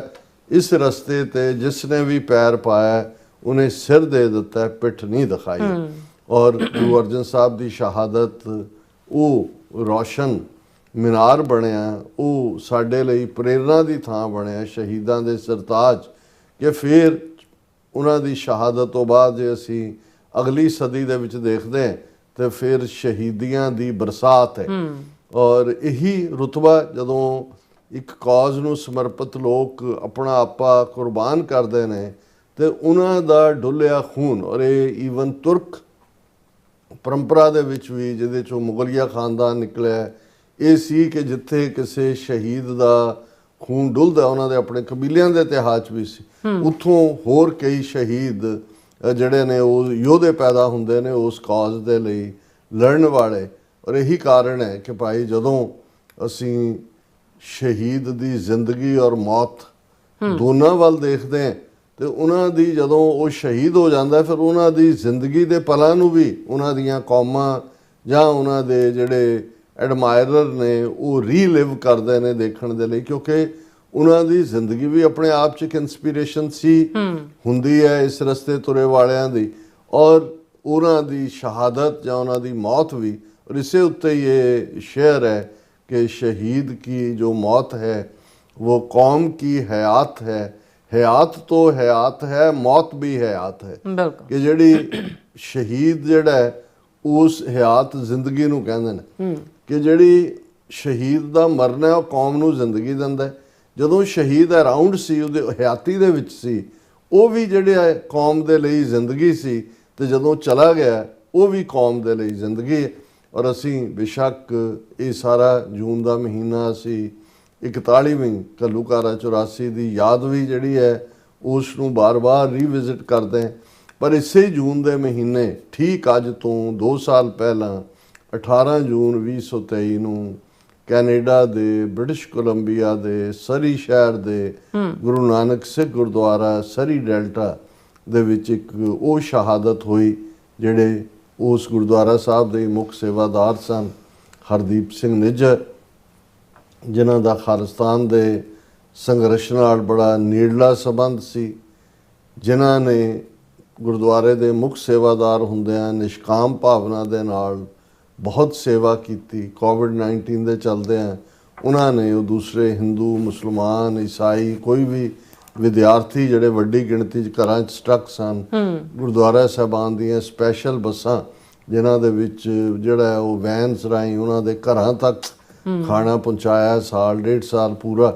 ਔਰ ਇਸ ਤੋਂ ਇਲਾਵਾ ਹਰ ਲੋਕ ਭਲਾਈ ਦਾ ਕੰਮ, ਜਿੱਥੇ ਵੀ ਕਿਸੇ ਨੇ ਆਵਾਜ਼ ਮਾਰੀ ਉਹਨਾਂ ਨੂੰ ਤੁਸੀਂ ਜਾਂ ਲੰਗਰ ਦੇ ਵਿੱਚ ਭਾਂਡੇ ਮਾਂਜਦੇ ਆ ਜਾਂ ਗੁਰਦੁਆਰੇ ਦੀ ਸੇਵਾ ਕਰਦੇ। ਔਰ ਗੁਰਦੁਆਰੇ 'ਚ ਬਹੁਤ ਸਾਰਿਆ ਨਵੀਂ ਕੰਸਟਰਕਸ਼ਨ ਔਰ ਇਸ ਕਿਸਮ ਦਾ, ਔਰ ਮੈਂ ਜਿਹੜਾ ਉਹ ਪਲੰਬਰ ਦਾ ਕੰਮ ਕਰਦੇ ਸਨ, ਪਲੰਬਰ ਦਾ, ਔਰ ਮੈਂ ਐਤਕੀ 2-3 ਜਿਹਨਾਂ ਨਾਲ ਗੱਲ ਕਹਿੰਦੇ ਜੀ ਆਪਣੇ ਕੰਮ 'ਚ ਵੀ ਬਹੁਤ ਇਮਾਨਦਾਰ, ਤੇ ਮੈਂ ਕਿਹਾ ਵੀ ਇਹ ਇਮਾਨਦਾਰੀ ਦੇ ਉੱਤੇ ਹੀ ਜਿਹੜੀ ਹੈ ਉਹ ਸਿੱਖੀ ਦੀ ਇਮਾਰਤ ਟਿਕੀ ਹੋਈ ਹੈ। ਜਦੋਂ ਗੁਰੂ ਨਾਨਕ ਪਾਤਸ਼ਾਹ ਨੇ ਫਰਮਾਇਆ ਕਾਲ ਖਾਏ ਕਿਛ ਹੱਥੋਂ ਦੇ, ਨਾਨਕ ਰਾਹ ਪਛਾਣੇ ਸੇ, ਪਰ ਹਰਦੀਪ ਸਿੰਘ ਨਿੱਜਰ ਇਸ ਗੱਲ ਲਈ ਵਚਨਬੱਧ, ਔਰ ਇਸ ਗੱਲ ਦੇ ਉੱਤੇ ਉਹਨਾਂ ਦੀ ਆਮਨਾ ਕਿ ਖਾਲਿਸਤਾਨ ਦੀ ਕਾਇਮੀ ਤੋਂ ਬਿਨਾਂ ਸਿੱਖਾਂ ਦਾ ਕੋਈ ਮਸਲਾ ਹੱਲ ਨਹੀਂ ਹੋਣਾ। ਇਸ ਲਈ ਉਹਨਾਂ ਨੇ ਅੱਡ-ਅੱਡ ਸਮਿਆਂ ਤੇ ਵੈਨਕੂਵਰ, ਸਰੀ, ਖਾਲਿਸਤਾਨ ਦੇ ਹੱਕ ਦੇ ਵਿੱਚ ਭਾਰਤੀ ਜ਼ੁਲਮਾਂ ਦੇ ਖਿਲਾਫ ਪ੍ਰੋਟੈਸਟ ਵੀ ਆਰਗੇਨਾਈਜ਼ ਕੀਤੇ, ਔਰ Sikhs for justice the Khalistan referendum campaign ਦੇ ਉਹ ਕੈਨੇਡਾ ਦੇ ਕੋਆਰਡੀਨੇਟਰ ਵੀ ਸਨ। ਔਰ ਉਹਨਾਂ ਨੇ ਹਰ ਥਾਂ, ਇੱਥੇ ਵੀ ਵਾਸ਼ਿੰਗਟਨ DC ਜਦੋਂ ਗੈਦਰਿੰਗਸ ਵੱਡੀਆਂ ਰਹੀਆਂ ਨੇ ਉਹਦੇ 'ਚ ਆਉਂਦੇ ਰਹੇ। ਔਰ ਭਾਰਤੀ ਹਕੂਮਤ ਜਿਸ ਦੇ ਲਈ ਇਸ ਧਰਤੀ ਦੇ ਉੱਤੇ ਕੋਈ ਵੀ ਪੀਸਫੁਲੀ ਕੰਮ ਕਰਨ ਵਾਲਾ ਬੰਦਾ ਵੀ ਦਹਿਸ਼ਤਗਰਦ ਹੈ, ਉਹਨਾਂ ਨੇ ਹਰਦੀਪ ਸਿੰਘ ਨਿੱਜਰ ਦੀ ਬਾਰ-ਬਾਰ ਜਿਹੜੀ ਐਕਸਟ੍ਰੈਡੀਸ਼ਨ ਮੰਗੀ, ਦਹਿਸ਼ਤਗਰਦ ਐਲਾਨਿਆ, ਇਨਾਮ ਰੱਖਿਆ ਬਿਨਾਂ, ਕਿਉਂਕਿ ਉਹਨਾਂ ਦੀ ਐਕਟੀਵਿਟੀ ਔਰ ਜਿਸ ਕਦਰ ਉਹ ਹਰਮਨ ਪਿਆਰੇ ਸਨ ਔਰ ਕਾਜ਼ ਨੂੰ ਅੱਗੇ ਤੋਰ ਰਹੇ ਸਨ, ਉਹਨਾਂ ਦਾ ਈਵਨ ਕੈਨੇਡਾ ਗਵਰਨਮੈਂਟ 'ਤੇ ਵੀ ਇੰਨਾ ਦਬਾਅ ਬਣਾਇਆ ਕਿ ਉਹਨਾਂ ਦੇ ਬੈਂਕ ਅਕਾਊਂਟ ਫਰੀਜ਼ ਕਰ ਦਿੱਤੇ, ਉਹਨਾਂ ਨੂੰ ਵਿਦਨ ਕੈਨੇਡਾ ਵੀ ਨੋ ਫਲਾਈ ਜ਼ੋਨ ਦੇ ਵਿੱਚ ਲਿਆਂਦਾ ਹੋਇਆ ਸੀ, ਉਹ ਫਲਾਈ ਕਰਕੇ ਕੈਨੇਡਾ 'ਚ ਵੀ ਕਿਤੇ ਨਹੀਂ ਸੀ ਜਾ ਸਕਦੇ। ਲੇਕਿਨ ਇਹਦੇ ਬਾਵਜੂਦ ਉਹ ਆਪਣੀ ਕਮਿਟਮੈਂਟ ਦੇ ਨਾਲ ਜੁੜੇ ਹੋਏ ਸੀ। ਉਹਨਾਂ ਨੂੰ RCMP ਸੀਸਸ ਵੱਲੋਂ ਬਾਰ-ਬਾਰ ਵਾਰਨਿੰਗਸ ਵੀ ਦਿੱਤੀਆਂ ਜਾਂਦੀਆਂ ਸੀ ਕਿ ਜੀ ਤੁਹਾਡੀ ਜਾਨ ਨੂੰ ਖਤਰਾ ਹੈ। ਲੇਕਿਨ ਜਿਵੇਂ ਕੋਈ ਸ਼ਹੀਦੀ ਲਈ ਤਿਆਰ ਹੁੰਦਾ ਹੈ, ਉਹਨਾਂ ਦੀ ਸ਼ਹਾਦਤ ਤੋਂ ਪਹਿਲਾਂ ਵੀ ਜੇ ਅਸੀਂ ਉਹਨਾਂ ਦੀਆਂ ਕੁਝ ਸਪੀਚਸ, ਉਹਦੇ ਵੀਡੀਓ ਕਲਿੱਪਸ ਜਿਹੜੇ ਮੌਜੂਦ ਨੇ ਜਿਹਦੇ 'ਚ ਉਹ ਉਵੇਂ ਹੀ ਸ਼ਹਾਦਤ ਮੰਗ ਰਹੇ ਨੇ 10ਵੇਂ ਪਾਤਸ਼ਾਹ ਤੋਂ, ਜਿਵੇਂ ਜਸਵੰਤ ਸਿੰਘ ਖਾਲੜਾ ਜਿਹੜੀ ਉਹਨਾਂ ਦੀ ਅਖੀਰਲੀ ਸਪੀਚ ਜਿਹੜੀ ਉਹਨਾਂ ਨੇ ਡਿਕਸੀ ਗੁਰਦੁਆਰਾ ਸਾਹਿਬ ਟੋਰਾਂਟੋ ਕੀਤੀ, ਜਿਹਦੇ 'ਚ ਉਹਨਾਂ ਕਿਹਾ ਕਿ ਗੁਰੂ ਸਾਹਿਬ ਜਿਸ ਦੇ ਉੱਤੇ 9 ਗੁਰੂ ਸਾਹਿਬਾਨ 10 ਗੁਰੂ ਸਾਹਿਬਾਨ ਬਹੁਤ ਉੱਠਦੇ ਸਨ, ਉਹਨਾਂ ਨੂੰ ਗੁਰਗੱਦੀ ਬਖਸ਼ਦੇ ਸੀ। ਲੇਕਿਨ ਹੁਣ ਗੁਰਗੱਦੀ ਤਾਂ ਗੁਰੂ ਗ੍ਰੰਥ ਸਾਹਿਬ ਕੋਲ ਹੈ, ਵੀ ਜਿਹੜਾ ਜਿਸ ਸਿੱਖ ਨੂੰ ਗੁਰੂ ਬਹੁਤ ਪਿਆਰ ਕਰਦੇ ਨੇ, ਆਪਣੇ ਕੋਲ ਰੱਖਣਾ ਚਾਹੁੰਦੇ ਨੇ ਬਿਲਕੁਲ ਹਮੇਸ਼ਾ, ਉਸ ਨੂੰ ਸ਼ਹਾਦਤ ਦਿੰਦੇ ਨੇ। ਔਰ ਅਸੀਂ ਸਮਝਦੇ ਹਾਂ ਵੀ ਜਸਵੰਤ ਸਿੰਘ ਖਾਲੜਾ ਦੀ ਸ਼ਹਾਦਤ ਤੋਂ ਬਾਅਦ ਪੰਜਾਬ ਦੇ ਵਿੱਚ ਕੋਈ ਝੂਠਾ ਪੁਲਿਸ ਮੁਕਾਬਲਾ ਉਸ ਦੌਰ ਦੇ ਵਿੱਚ, ਹੁਣ ਇਹਨਾਂ ਨੇ ਗੈਂਗਸਟਰ ਕਹਿ ਕੇ ਮਾਰਨੇ ਸ਼ੁਰੂ ਕੀਤੇ ਹੋਏ ਨੇ, ਪਰ ਅਸੀਂ 6 ਸਤੰਬਰ 1995 ਨੂੰ ਜਸਵੰਤ ਸਿੰਘ ਖਾਲੜਾ ਨੂੰ ਘਰੋਂ ਚੁੱਕਿਆ ਜਾਂਦਾ ਹੈ। ਔਰ ਉਹਨਾਂ ਦਾ ਡੁੱਲਿਆ ਖੂਨ, ਉਹਨਾਂ ਦੀ ਸ਼ਹਾਦਤ ਨੇ ਪੰਜਾਬ ਦੇ ਵਿੱਚ ਕਿਸੇ ਨੂੰ ਵੀ ਹੋਰ ਅਣਪਛਾਤੀ ਲਾਸ਼ ਨਹੀਂ ਬਣਨ ਦਿੱਤਾ। ਇਸੇ ਤਰ੍ਹਾਂ ਹਰਦੀਪ ਸਿੰਘ ਨਿੱਜਰ ਦੀ ਸ਼ਹਾਦਤ ਜਿਹੜੀ 18 ਜੂਨ 2023 ਨੂੰ ਹੁੰਦੀ ਹੈ, ਉਹਨਾਂ ਤੋਂ ਠੀਕ 3 ਦਿਨ ਪਹਿਲਾਂ 15 ਜੂਨ 2023 ਨੂੰ ਬਰਮਿੰਗਮ UK ਦੇ ਵਿੱਚ ਭਾਈ ਅਵਤਾਰ ਸਿੰਘ ਖੰਡਾ ਨੂੰ ਸ਼ਹੀਦ ਕੀਤਾ ਗਿਆ। ਉਸ ਤੋਂ ਲਗਭਗ 1 ਮਹੀਨਾ ਪਹਿਲਾਂ 6 ਮਈ 2023 ਨੂੰ ਲਾਹੌਰ 'ਚ ਭਾਈ ਪਰਮਜੀਤ ਸਿੰਘ ਪੰਜਵੜ ਦੀ ਸ਼ਹਾਦਤ ਹੋਈ। ਲੇਕਿਨ ਹਰਦੀਪ ਸਿੰਘ ਨਿੱਜਰ ਦੀ ਸ਼ਹਾਦਤ ਤੋਂ ਠੀਕ 3 ਮਹੀਨੇ ਬਾਅਦ 18 ਸਤੰਬਰ 2023 ਨੂੰ ਕੈਨੇਡਾ ਦੀ ਪਾਰਲੀਮੈਂਟ 'ਚ ਖਲੋ ਕੇ ਜਸਟਿਨ ਟਰੂਡੋ ਨੇ ਇੰਡੀਅਨ ਸਟੇਟ ਨੂੰ ਇਸ ਲਈ ਜ਼ਿੰਮੇਵਾਰ ਦੱਸਿਆ ਔਰ ਫਿਰ ਸਬਸੀਕੁਐਂਟ ਮਹੀਨਿਆਂ ਦੇ ਵਿੱਚ ਇਹ ਸਾਹਮਣੇ ਆਇਆ ਕਿ ਕੈਨੇਡਾ ਦੇ ਵਿੱਚ ਭਾਰਤ ਦਾ ਹਾਈ ਕਮਿਸ਼ਨਰ ਸੰਜੇ ਵਰਮਾ ਸਮੇਤ 5 ਹੋਰ ਟਾਪ ਡਿਪਲੋਮੈਟ, ਕਿਉਂਕਿ 6 ਡਿਪਲੋਮੈਟਾਂ ਨੂੰ ਕੈਨੇਡਾ ਛੱਡਣ ਦਾ ਹੁਕਮ ਸੁਣਾਇਆ ਗਿਆ ਸੀ, ਉਹ ਇਸ ਸਾਜ਼ਿਸ਼ ਦੇ ਵਿੱਚ ਮੁਲਵਸ ਸਨ ਔਰ ਉਸ ਤੋਂ ਬਾਅਦ ਉਹ ਅਕਿਊਜ਼ ਫੜੇ ਵੀ ਗਏ, ਟ੍ਰਾਇਲ ਵੀ ਚੱਲ ਰਿਹਾ ਹੈ। ਔਰ ਇਸ ਸਾਰੇ ਦੇ ਚਲਦਿਆਂ ਜਿਉਂ ਹੀ ਹਰਦੀਪ ਸਿੰਘ ਨਿੱਜਰ ਦੇ ਮਾਮਲੇ 'ਚ ਇੰਕਸ਼ਾਫ ਜਸਟਿਨ ਟਰੂਡੋ ਨੇ ਕੀਤਾ, ਅਮਰੀਕਾ ਦੇ ਵਿੱਚ ਵੀ ਅਮਰੀਕਨ ਏਜੰਸੀਆਂ ਦੀ ਮੁਸਤੈਦੀ ਨੇ ਗੁਰਪਤਵੰਤ ਸਿੰਘ ਪੰਨੂ ਮਰਡਰ ਪਲਾਟ ਨੂੰ ਫਾਈਲ ਕੀਤਾ, ਨਿਖਿਲ ਗੁਪਤਾ ਨੂੰ ਐਕਸਟ੍ਰਾਡਾਈਟ ਕਰਕੇ ਸਾਲ ਬਾਅਦ ਲਿਆਂਦਾ ਗਿਆ। 3 ਨਵੰਬਰ ਤੋਂ ਉਹਦਾ ਟ੍ਰਾਇਲ ਸ਼ੁਰੂ ਹੋਣਾ ਔਰ ਫਿਰ ਇਹ ਸਾਹਮਣੇ ਆਇਆ 5 ਆਈਜ਼ ਕੰਟਰੀਜ਼ ਦੇ ਵਿੱਚ ਹੀ ਕਿ America, Canada, Australia, New Zealand, UK ਕਿ ਕਿਵੇਂ ਇੰਡੀਅਨ ਏਜੰਸੀਆਂ ਇਸ ਸਾਰੀ ਡਰਟੀ ਖੇਡ ਨੂੰ ਖੇਡ ਰਹੀਆਂ ਨੇ। ਹੁਣ ਜਦੋਂ ਅਸੀਂ ਇਸ ਸ਼ਹੀਦੀ ਦੀ ਗੱਲ ਕਰਦੇ ਔਰ ਜ਼ਾਹਰ ਹੈ ਕਿ ਜਿਵੇਂ ਮੈਂ ਕਿਹਾ ਕਿ ਕਮੇਟੀ ਵੱਲੋਂ ਪ੍ਰੋਗਰਾਮ ਉਲੀਕੇ ਗਏ ਸਨ ਔਰ ਇਹਨਾਂ ਵਿੱਚ ਇੱਕ ਵਿਸ਼ੇਸ਼ ਪ੍ਰੋਗਰਾਮ ਜਿਹੜਾ ਬੀਤੇ ਸੈਚਰਡੇ ਉਹਨਾਂ ਦੀ ਯਾਦ ਦੇ ਵਿੱਚ ਸ਼ਹੀਦੀ ਕਾਨਫਰੰਸ ਸੀ, ਜਿਹੜਾ ਜਿਸ ਦੇ ਵਿੱਚ ਵੱਡੀ ਗਿਣਤੀ 'ਚ ਸਿੱਖ ਸੰਗਤਾਂ ਨੇ ਸ਼ਮੂਲੀਅਤ ਕੀਤੀ। ਜੋ ਮੈਂ ਗੱਲਬਾਤ ਕਰ ਰਿਹਾ ਦਰਸ਼ਕ ਪਿਕਚਰਸ ਵੀ ਦੇਖ ਰਹੇ ਹੋਣਗੇ। ਉਸ ਸੈਮੀਨਾਰ ਦੀ ਕਵਰੇਜ ਵੀ ਪਰਸੋਂ ਦੇ ਸੱਚੋ ਸੱਚ ਪ੍ਰੋਗਰਾਮ ਦੇ ਵਿੱਚ ਚੱਲੀ, ਜਿਸ ਦੇ ਵਿੱਚ ਜਿੱਥੇ ਮੇਰੇ ਨਾਲ ਭਾਈ ਗੁਰਦੇਵ ਸਿੰਘ ਕਲਾ ਮਾਜ਼ੂ ਤੋਂ ਉਹਨਾਂ ਨੇ ਜੁਆਇਨ ਕੀਤਾ, ਅਮਰੀਕਨ ਗੁਰਦੁਆਰਾ ਪ੍ਰਬੰਧਕ ਕਮੇਟੀ ਨੂੰ ਰਿਪਰੈਜ਼ੈਂਟ ਕਰਦੇ ਨੇ। ਉੱਥੇ ਸਾਡੇ ਵੀਰ ਬਲਵਿੰਦਰ ਸਿੰਘ ਚੱਠਾ ਵਰਜੀਨੀਆ ਤੋਂ ਵੀ ਉਹਨਾਂ ਨੇ ਸ਼ਮੂਲੀਅਤ ਕੀਤੀ, ਵਰਲਡ ਸਿੱਖ ਪਾਰਲੀਮੈਂਟ ਨੂੰ ਉਹਨਾਂ ਨੇ ਰਿਪਰੈਜ਼ੈਂਟ ਕੀਤਾ। ਇਸੇ ਤਰ੍ਹਾਂ ਜਿਹੜੇ ਬਰਕਲੇ ਯੂਨੀਵਰਸਿਟੀ ਤੋਂ ਸਕਾਲਰ ਅਮਨਦੀਪ ਸਿੰਘ ਉਹਨਾਂ ਨੇ ਵੀ ਜਿਹੜਾ ਉਸ ਸੈਮੀਨਾਰ 'ਚ ਸ਼ਿਰਕਤ ਕੀਤੀ ਔਰ ਉਹ ਖੁੱਲ੍ਹ ਕੇ ਲਗਭਗ 2 ਘੰਟੇ ਚੱਲੀ ਇਹ ਡਿਸਕਸ਼ਨ, ਜਿਸ ਬਰੀਫ ਕੁਐਸਚਨ ਆਨਸਰ ਸੈਸ਼ਨ ਵੀ ਸੀ, ਆਲਰੇਡੀ ਸਾਡੇ ਵਿਊਅਰਸ ਦੇਖ ਚੁੱਕੇ ਨੇ। ਸੋ ਇਹ ਮੁੱਖ ਸਮਾਗਮ ਸੈਚਰਡੇ ਦਾ ਸੀ ਔਰ ਐਤਵਾਰ ਫਿਰ ਇਹ ਪ੍ਰੋਗਰਾਮ ਉਲੀਕਿਆ ਹੋਇਆ ਸੀ ਗੁਰਦੁਆਰਾ ਦਸ਼ਮੇਸ਼ ਦਰਬਾਰ, ਜਿਹੜਾ ਇੱਕ ਹੋਰ ਗੁਰਦੁਆਰਾ ਬਹੁਤ ਵੱਡਾ ਗੁਰਦੁਆਰਾ ਸਾਹਿਬ ਹੈ, ਉੱਥੇ ਵੀ ਮੇਰੀ ਪ੍ਰੈਜੈਂਟੇਸ਼ਨ ਸੀ ਔਰ ਉੱਥੋਂ ਹੀ ਪ੍ਰੋਗਰਾਮ ਜਿਹੜਾ ਸਿੱਖਸ ਫਾਰ ਜਸਟਿਸ ਦੇ ਕਾਰਕੁਨਾਂ ਨੇ ਉਲੀਕਿਆ ਹੋਇਆ ਸੀ ਕਿ ਉੱਥੋਂ ਪੂਰਾ ਨੌਜਵਾਨਾਂ ਦਾ ਜਥਾ ਜਿਹੜਾ ਉਹ ਮਾਰਚ ਕਰਕੇ ਗੁਰਦੁਆਰਾ ਗੁਰੂ ਨਾਨਕ ਸਰੀ ਡੈਲਟਾ ਜਿੱਥੇ ਇਹ ਉਹਨਾਂ ਦੀ ਸ਼ਹਾਦਤ ਹੋਈ ਪਾਰਕਿੰਗ ਲਾਟ ਦੇ ਵਿੱਚ, ਕਿਉਂਕਿ ਉੱਥੇ ਉਹਨਾਂ ਦੀ ਯਾਦਗਾਰ ਦੇ ਵਿੱਚ ਇੱਕ ਜਿਹੜਾ ਉਹ ਯਾਦਗਾਰੀ ਗੇਟ ਵੀ ਬਣਾਇਆ ਜਾ ਰਿਹਾ, ਉਹਦੀ ਕੰਸਟਰਕਸ਼ਨ ਅਜੇ ਮੁਕੰਮਲ ਨਹੀਂ ਹੋਈ। ਲੇਕਿਨ ਉੱਥੋਂ ਮਾਰਚ ਕਰਕੇ ਜਦੋਂ ਇਹ ਕਾਫਲਾ ਉੱਥੇ ਪਹੁੰਚਦਾ ਹੈ ਤੇ ਮੌਕੇ ਦੇ ਉੱਤੇ ਉਸੇ ਹੀ ਮੁਕਾਮ ਦੇ ਉੱਤੇ ਖਾਲਿਸਤਾਨ ਦਾ ਜਿਹੜਾ ਝੰਡਾ ਹੈ ਉਹ ਚਲਾਇਆ ਜਾਂਦਾ ਹੈ। ਉਸ ਸਮਾਗਮ 'ਚ ਭਾਈ ਹਰਦੀਪ ਸਿੰਘ ਨਿੱਜਰ ਦੇ ਬਜ਼ੁਰਗ ਪਿਤਾ ਜੀ, ਮਾਤਾ ਜੀ, ਉਹਨਾਂ ਦੀ ਸਿੰਘਣੀ ਸਾਹਿਬਾ, ਉਹਨਾਂ ਦੇ ਫਰਜ਼ੰਦ ਬੱਚੇ ਔਰ ਬਹੁਤ ਵੱਡੀ ਗਿਣਤੀ ਸਿੱਖ ਸੰਗਤਾਂ ਦੀ ਸ਼ਮੂਲੀਅਤ ਸੀ। ਉਸ ਦੇ ਮੌਕੇ ਤੇ ਵੀ ਮੈਂ ਜਿਹੜਾ ਬਰੀਫ ਐਡਰੈਸ ਕੀਤਾ, ਜਿਹੜਾ ਆਲਰੇਡੀ ਜਿਹੜੇ ਇੰਟਰਸਟਿਡ ਹੋਣ ਉਹ ਦੇਖ ਸਕਦੇ ਨੇ।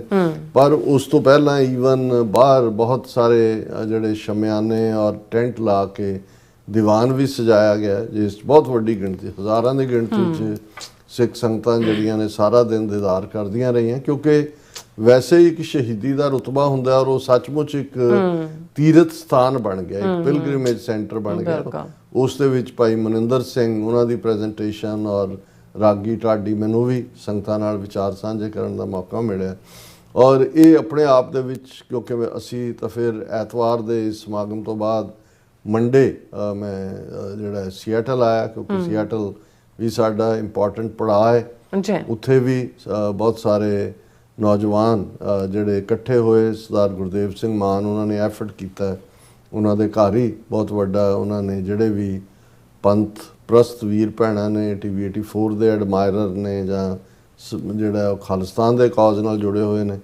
ਉਹਨਾਂ ਦੇ ਨਾਲ ਗੁਫ਼ਤਗੂ ਲੰਬਾ ਵਕਤ ਹੋਈ ਔਰ ਉਹ ਵੀ ਪਿਕਚਰਸ ਦਰਸ਼ਕ ਦੇਖ ਸਕਦੇ ਨੇ। ਔਰ ਫਿਰ ਕੱਲ ਅਸੀਂ ਬੇਸ਼ੱਕ ਜਿਹੜਾ ਉਹ ਆਫਟਰਨੂਨ ਹੀ ਫਲਾਈਟ ਸੀ, ਲੇਕਿਨ ਪਾਸਟ ਮਿਡਨਾਈਟ ਵੀ 2 ਘੰਟੇ ਲੇਟ ਹੁੰਦੇ ਆ, अर्ਲੀ ਮਾਰਨਿੰਗ 1:30-2 ਵਜੇ ਹੀ ਅਸੀਂ ਆਪਣੇ ਟਿਕਾਣੇ ਤੇ ਪਹੁੰਚੇ। ਅੱਛਾ। ਔਰ ਇਹ ਸਾਰੇ ਪੀਰੀਅਡ 'ਚ ਜਿੱਥੇ ਇੱਕ ਪਾਸੇ ਹਰਦੀਪ ਸਿੰਘ ਨਿੱਜਰ ਬਤੌਰੇ ਸ਼ਹੀਦ, ਉਹਨਾਂ ਦਾ ਰੁਤਬਾ ਜਿਹੜਾ ਹੈ ਉਹ ਅਕਾਲ ਪੁਰਖ ਦੀ ਰਹਿਮਤ ਨਾਲ 10ਵੇਂ ਪਾਤਸ਼ਾਹ ਦੀ ਗੋਦ ਹੈ। ਜਦੋਂ ਤੁਸੀਂ ਸਟਰਗਲ ਦੇ ਰਸਤੇ ਤੇ ਤੁਰਦੇ ਹੋ, ਇਹੀ ਪੁਰਾਤਨ ਸਿੰਘਾਂ ਦਾ ਵੀ ਰਿਜ਼ੋਲਵ ਸੀ ਕਿ ਹਮ ਰਾਖਤ ਪਾਤਸ਼ਾਹੀ ਦਾਵਾ ਜਾਂ ਇਤ ਕੋ ਜਾਂ ਅਗਲੋ ਪਾਵਾ, ਕਿ ਵੀ ਸਾਡਾ ਦਾਵਾ ਸੋਵਰਨਿਟੀ ਦਾ, ਬਾਦਸ਼ਾਹਤ ਦਾ। ਜੇ ਜਿੱਤੇ ਤਾਂ ਇਸ ਦੁਨੀਆ ਦੀ ਬਾਦਸ਼ਾਹੀ, ਜੇ ਸ਼ਹੀਦੀ ਮਿਲੀ ਤੇ ਗੁਰੂ ਦੀ ਗੋਦ ਦੀ ਪਾਤਸ਼ਾਹੀ।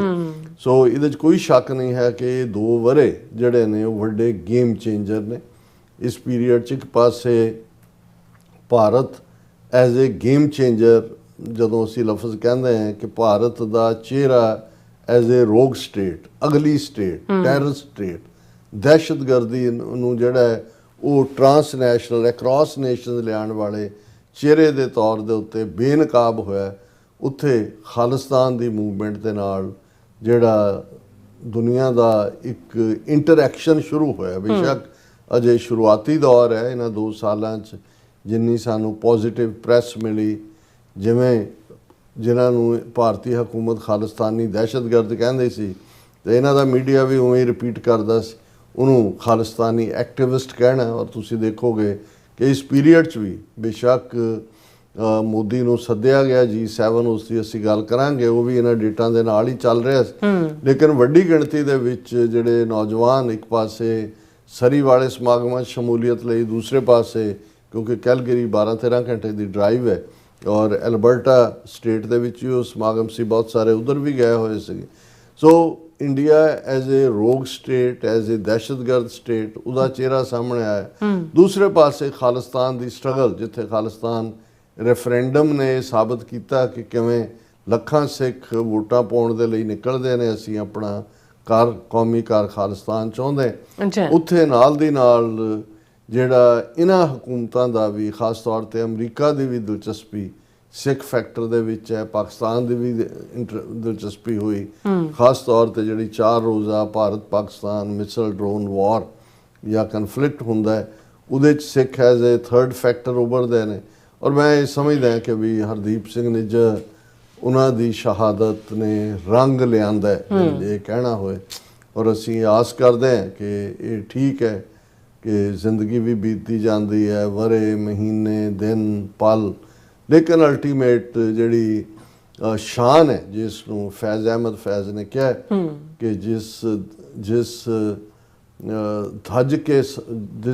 धज से कोई मकतल में गया वो शान सलामत रहती है, इस जान की तो कोई बात नहीं, ये जान तो आनी जानी है। जिस धज से कोई मकतल में गया, मकतल होंदा जिथे कतल किया जाता, धज है शान, जिस धज से कोई मकतल में गया वो शान सलामत रहती है, इस जान की तो कोई बात नहीं, ये जान तो आनी जानी है।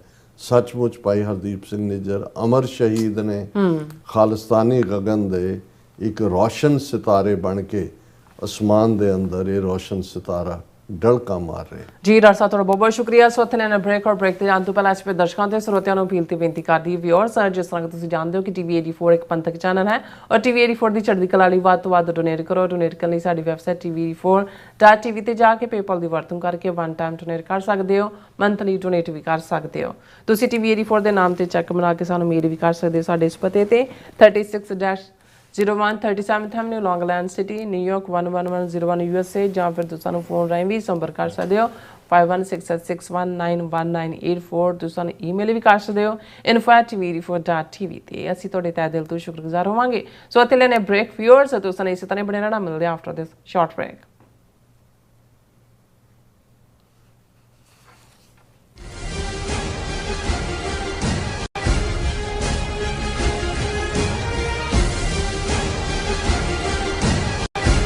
ਕੀ ਤੁਸੀਂ ਰੋਜ਼ਾਨਾ ਕੰਮ ਤੇ ਆਪਣਾ ਵਧੇਰੇ ਸਮਾਂ ਬਿਤਾਉਣ ਤੋਂ ਪਰੇਸ਼ਾਨ ਹੋ? ਆਪਣਾ ਪੂੰਜੀ ਨੂੰ ਕੰਮ ਤੇ ਲਗਾਓ। ਸਾਡੇ ਨਾਲ ਇਨਵੈਸਟ ਕਰੋ। ਅਸੀਂ ਤੁਹਾਡੀ ਪੂੰਜੀ ਤੋਂ ਤੁਹਾਡੇ ਲਈ ਵਧੇਰੇ ਪੈਸੇ ਬਣਾ ਸਕਦੇ ਹਾਂ। ਅਸੀਂ ਪ੍ਰਾਈਵੇਟ ਇਕੁਇਟੀ ਇਨਵੈਸਟਮੈਂਟ ਫਰਮ ਹਾਂ ਤੇ ਕਮਰਸ਼ੀਅਲ ਰੀਅਲ ਏਸਟੇਟ ਵਿੱਚ ਮਾਹਿਰ ਹਾਂ। Property management, leasing, asset management, commercial real estate investment ਵਿੱਚ ਸਾਰੀਆਂ ਸੇਵਾਵਾਂ ਲਈ ਅਮਰੀਕਾ ਭਰ ਵਿੱਚੋਂ ਤੁਸੀਂ ਸਾਡੇ ਤੱਕ ਪਹੁੰਚ ਕਰ ਸਕਦੇ ਹੋ। ਆਜ਼ਾਦ ਕਮਰਸ਼ੀਅਲ ਰੀਅਲਟੀ ਸਰਵਿਸਿਜ਼ ਤੇ Azad family trust 701 north post oak road, suite number 204, Houston, Texas. ਤੁਸੀਂ ਸਾਨੂੰ ਸਾਡੇ ਫੋਨ ਨੰਬਰ 7136861277 ਤੇ ਵੀ ਸੰਪਰਕ ਕਰ ਸਕਦੇ ਹੋ। Azad commercial realty services. Signature truck service route 81 ਉੱਤੇ ਐਗਜ਼ਿਟ 235 ਤੇ ਟਰੱਕਰ ਵੀਰਾਂ ਲਈ 24 ਘੰਟੇ ਰੋਡ ਸਰਵਿਸ ਦੀ ਸੁਵਿਧਾ ਮੌਜੂਦ।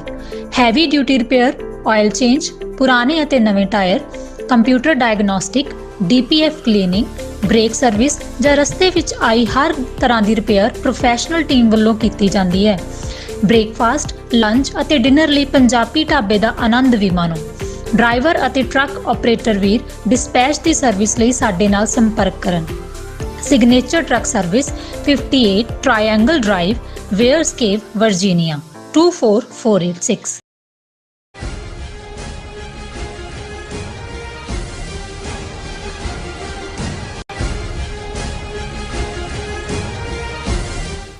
Viewers welcome back on program. So ਵੀ ਅਸੀਂ ਗੱਲਬਾਤ ਕਰਨ ਜਾ ਰਹੇ ਹਾਂ ਕਿ G7 ਮੁਲਕਾਂ ਦੀ ਕੈਨੇਡਾ ਦੇ ਅਲਬਰਟਾ ਸੂਬੇ ਵਿੱਚ ਰੱਖਿਆ ਸਿਖਰ ਸੰਮੇਲਨ ਪੂਰੀ ਤਰ੍ਹਾਂ ਫੇਲ ਹੋਇਆ ਔਰ ਪ੍ਰੈਜ਼ੀਡੈਂਟ ਟਰੰਪ ਸੰਮੇਲਨ ਨੂੰ ਵਿੱਚੇ ਛੱਡ ਕੇ ਅਮਰੀਕਾ ਪਰਤ ਆਏ ਔਰ ਕੋਈ ਸਾਂਝੀ ਸਟੇਟ ਜਿਹੜੀ ਹੈ ਸਟੇਟਮੈਂਟ ਨਹੀਂ ਹੋਈ ਔਰ ਕੈਨੇਡੀਅਨ ਪ੍ਰਧਾਨ ਮੰਤਰੀ ਮਾਰਕ ਕਾਰਨੀ ਵੱਲੋਂ ਭਾਰਤ ਦੇ ਕਾਤਲ ਪ੍ਰਧਾਨ ਮੰਤਰੀ ਮੋਦੀ ਨੂੰ ਸ਼ਮੂਲੀਅਤ ਦਾ ਸੱਦਾ ਵੀ ਵਿਵਾਦਾਂ ਦੇ ਘੇਰੇ ਵਿੱਚ ਹੈ ਔਰ ਮੋਦੀ ਦੀ ਆਮਦ ਤੇ ਸਿੱਖਾਂ ਵੱਲੋਂ ਜ਼ੋਰਦਾਰ ਰੋਸ ਵਿਖਾਵੇ ਜਿਹੜੇ ਉਹ ਕੀਤੇ ਗਏ ਸੋ ਜਿਸ ਦੀ ਕਵਰੇਜ ਇੰਟਰਨੈਸ਼ਨਲ ਮੀਡੀਆ ਤੇ ਹੋਈ ਹੈ।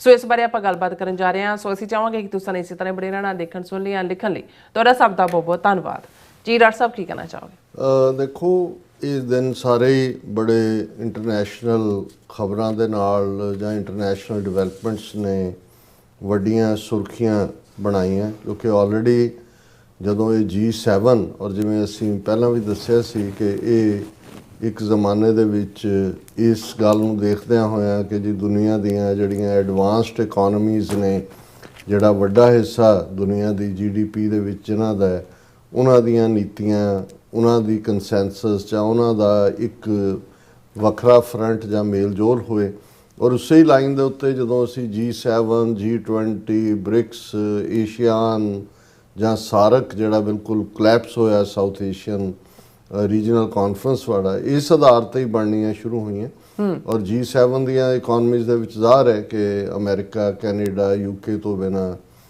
ਇਟਲੀ ਔਰ ਜਾਪਾਨ ਔਰ ਫਰਾਂਸ ਔਰ ਇਹ ਸਾਰਿਆਂ ਦੀ ਸ਼ਮੂਲੀਅਤ ਵੀ ਉਸ ਦੇ ਵਿੱਚ ਕੋਈ ਭਾਰਤ ਉਹਨਾਂ G7 ਦਾ ਤਾਂ ਹਿੱਸਾ ਨਹੀਂ ਹੈ ਲੇਕਿਨ ਇਹ ਵੀ ਫਿਰ ਕੁਛ ਅੱਜ ਤੋਂ ਕਿਉਂਕਿ ਇਹ ਜਿਹੜਾ G7 ਦੀ ਸ਼ੁਰੂਆਤ ਹੁੰਦੀ ਹੈ ਅੱਜ ਤੋਂ 50 ਸਾਲ ਪਹਿਲਾਂ ਹੁੰਦੀ ਹੈ। ਇਹ ਜਿਹੜਾ 50th ਇਹਨਾਂ ਦੀ ਸਮਿਟ ਸੀ ਔਰ ਇਹ ਪੂਰੀ ਤਰ੍ਹਾਂ ਜਿਹੜੀ ਹੈ ਉਹ ਫਲॉप ਹੀ ਨਹੀਂ ਇਸ ਇਵੇਂ ਕਹੋ ਕਿ ਵੀ ਜਿਵੇਂ G7 ਦਾ ਭੋਗ ਹੀ ਪੈ ਗਿਆ ਹੋਵੇ ਔਰ ਇਹ ਗੱਲ ਮੈਂ ਨਹੀਂ ਕਹਿ ਰਿਹਾ ਜਿਹੜਾ ਇਹਨਾਂ ਦਾ ਪ੍ਰੋਮੀਨੈਂਟ ਇੰਡੀਆ ਦਾ ਆਪਣਾ ਇੱਕ ਨਿਊਜ਼ਪੇਪਰ ਹੈ ਦਾ ਹਿੰਦੂ ਉਹਦੇ ਐਡੀਟੋਰੀਅਲ ਨੇ ਵੀ ਕਿਹਾ ਵੀ ਉਹਦੀ ਯੂਜ਼ਫੁਲਨੈਸ ਹੀ ਖਤਮ ਹੋ ਗਈ ਕਿਉਂਕਿ ਇਹਦੇ 'ਚ ਕੋਈ ਸ਼ੱਕ ਨਹੀਂ ਹੈ ਕਿ ਜਦੋਂ ਤੁਸੀਂ ਵੱਡੀਆਂ ਇਕੋਨਮੀਜ਼ ਜਾਂ ਵੱਡੇ ਮੁਲਕ ਜਾਂ ਉਹਨਾਂ ਦੇ ਪਾਲਿਸੀ ਮੇਕਰ ਬੈਠਦੇ ਨੇ ਜੇ ਅੱਜ ਕਿਸੇ ਸਿਚੁਏਸ਼ਨ ਦੇ ਉੱਤੇ ਕਿਸੇ ਦਾ ਕੋਈ ਨਾ ਦਬਾਅ ਹੈ ਕੰਟਰੋਲ ਤਾਂ ਲਫ਼ਜ਼ ਦੂਰ ਦਾ ਉਹਦਾ ਈਵਨ ਪ੍ਰਭਾਵ ਵੀ ਨਹੀਂ ਹੈ ਤੇ ਇਹਦਾ ਮਤਲਬ ਹੈ ਕਿ ਵੀ ਉਹ ਮਹਿਜ਼ ਜਿਹੜਾ ਇੱਕ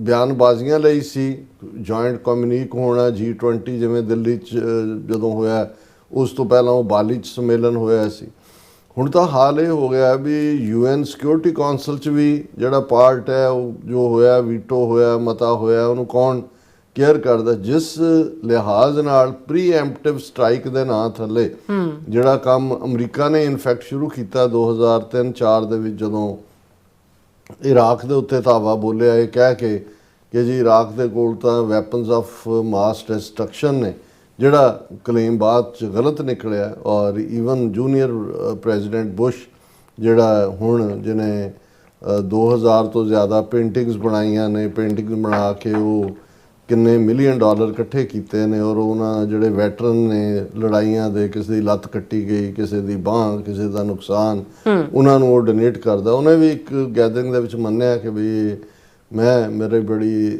ਜਿਹੜੀ ਹੈ ਉਹ ਇਰੈਸ਼ਨਲ ਅਪਰੋਚ ਸੀ ਇਰਾਕ ਦੇ ਮੁੱਦੇ ਦੇ ਉੱਤੇ, ਵਾਰ ਸ਼ੁਰੂ ਕੀਤੀ ਜਿਸ ਦਾ ਖਮਿਆਜ਼ਾ ਕਿੰਨੇ ਹਜ਼ਾਰ ਮਰੇ, ਕਿੰਨੇ ਜ਼ਖਮੀ, ਕਿੰਨੇ ਐਂਪੂਟੇਟਡ, ਕਿੰਨੇ ਦੂਜੇ, ਔਰ ਸਾਰਾ ਇਹ ਰੀਜਨ ਜਿਹੜਾ ਡੀਸਟੈਬਲਾਈਜ਼ ਹੋਇਆ, ਜਿਹਦੇ 'ਚ ਅਸੀਂ ਇਰਾਕ ਦੀ ਡੀਸਟੈਬਲਾਈਜੇਸ਼ਨ ਦੇਖਦੇ ਹਾਂ, ਸੀਰੀਆ ਦੀ ਦੇਖਦੇ ਹਾਂ, ਔਰ ਹੁਣ ਉਹੀ ਕਹਾਣੀ ਗਜ਼ਾ ਦੇ ਵਿੱਚ ਰਿਪੀਟ ਹੋ ਰਹੀ ਹੈ ਬਾਰ-ਬਾਰ।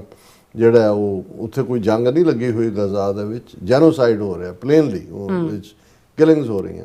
ਹੁਣ ਇਹੀ ਹਾਲ ਅਸੀਂ ਦੇਖਿਆ ਜਦੋਂ 2013-14 ਦੇ ਨੇੜੇ ਤੇੜੇ ਸੋਵੀਅਤ ਯੂਨੀਅਨ ਤਾਂ ਮਰ ਗਿਆ ਸੀ ਪਹਿਲਾਂ ਹੀ, ਰਸ਼ੀਆ ਉਹਦਾ ਜਿਹੜਾ ਲੈਫਟ ਓਵਰ ਹੈ, ਉਸ ਨੇ ਯੂਕਰੇਨ ਦੀ ਸੋਵਰਨਿਟੀ ਦੇ ਉੱਤੇ ਅਟੈਕ ਕੀਤਾ।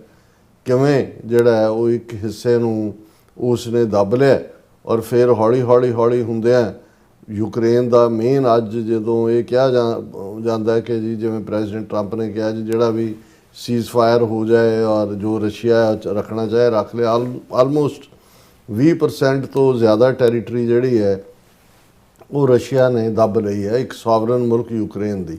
ਕਿਉਂਕਿ ਜਿਹੜਾ 2013-14 ਵਾਲਾ ਪਾਰਟ ਸੀ ਉਹ ਤਾਂ ਕ੍ਰਾਈਮੀਆ ਜਿਹੜਾ ਸੀ ਉਸ ਨੂੰ ਰਸ਼ੀਆ ਨੇ ਲਿਆ, ਫੇਕ ਜਿਹੜਾ ਉਹ ਕਰਵਾ ਕੇ ਕਿ ਜੀ ਅਸੀਂ ਜਿਹੜਾ ਉੱਥੇ ਰੈਫਰੈਂਡਮ ਕਰਵਾ ਲਿਆ ਔਰ ਲੋਕ ਰਸ਼ੀਅਨ ਮੂਲ ਦੇ ਨਾਲ ਰਹਿਣਾ ਚਾਹੁੰਦੇ ਨੇ। ਸੋ ਇਹ ਇੱਕ ਫੈਸ਼ਨ ਵਾਂਗ ਬਣ ਗਿਆ ਕਿ ਭਾਈ ਤੁਸੀਂ ਜਿਹਦੀ ਮਰਜ਼ੀ ਕੰਟਰੀ ਦੀ ਜਿਹੜੀ ਹੈ ਉਹ ਸੋਵਰਨਟੀ ਵਾਇਲੇਟ। ਸੋ UN ਨੇ ਜਦੋਂ ਮੈਂਬਰ ਸਟੇਟਸ ਦੇ ਕਨਸੈਪਟ ਦੇ ਥੱਲੇ ਇੱਕ ਫੋਰਮ ਬਣਾਇਆ, 193 ਮੁਲਕ ਉਹਦੇ ਮੈਂਬਰ ਨੇ।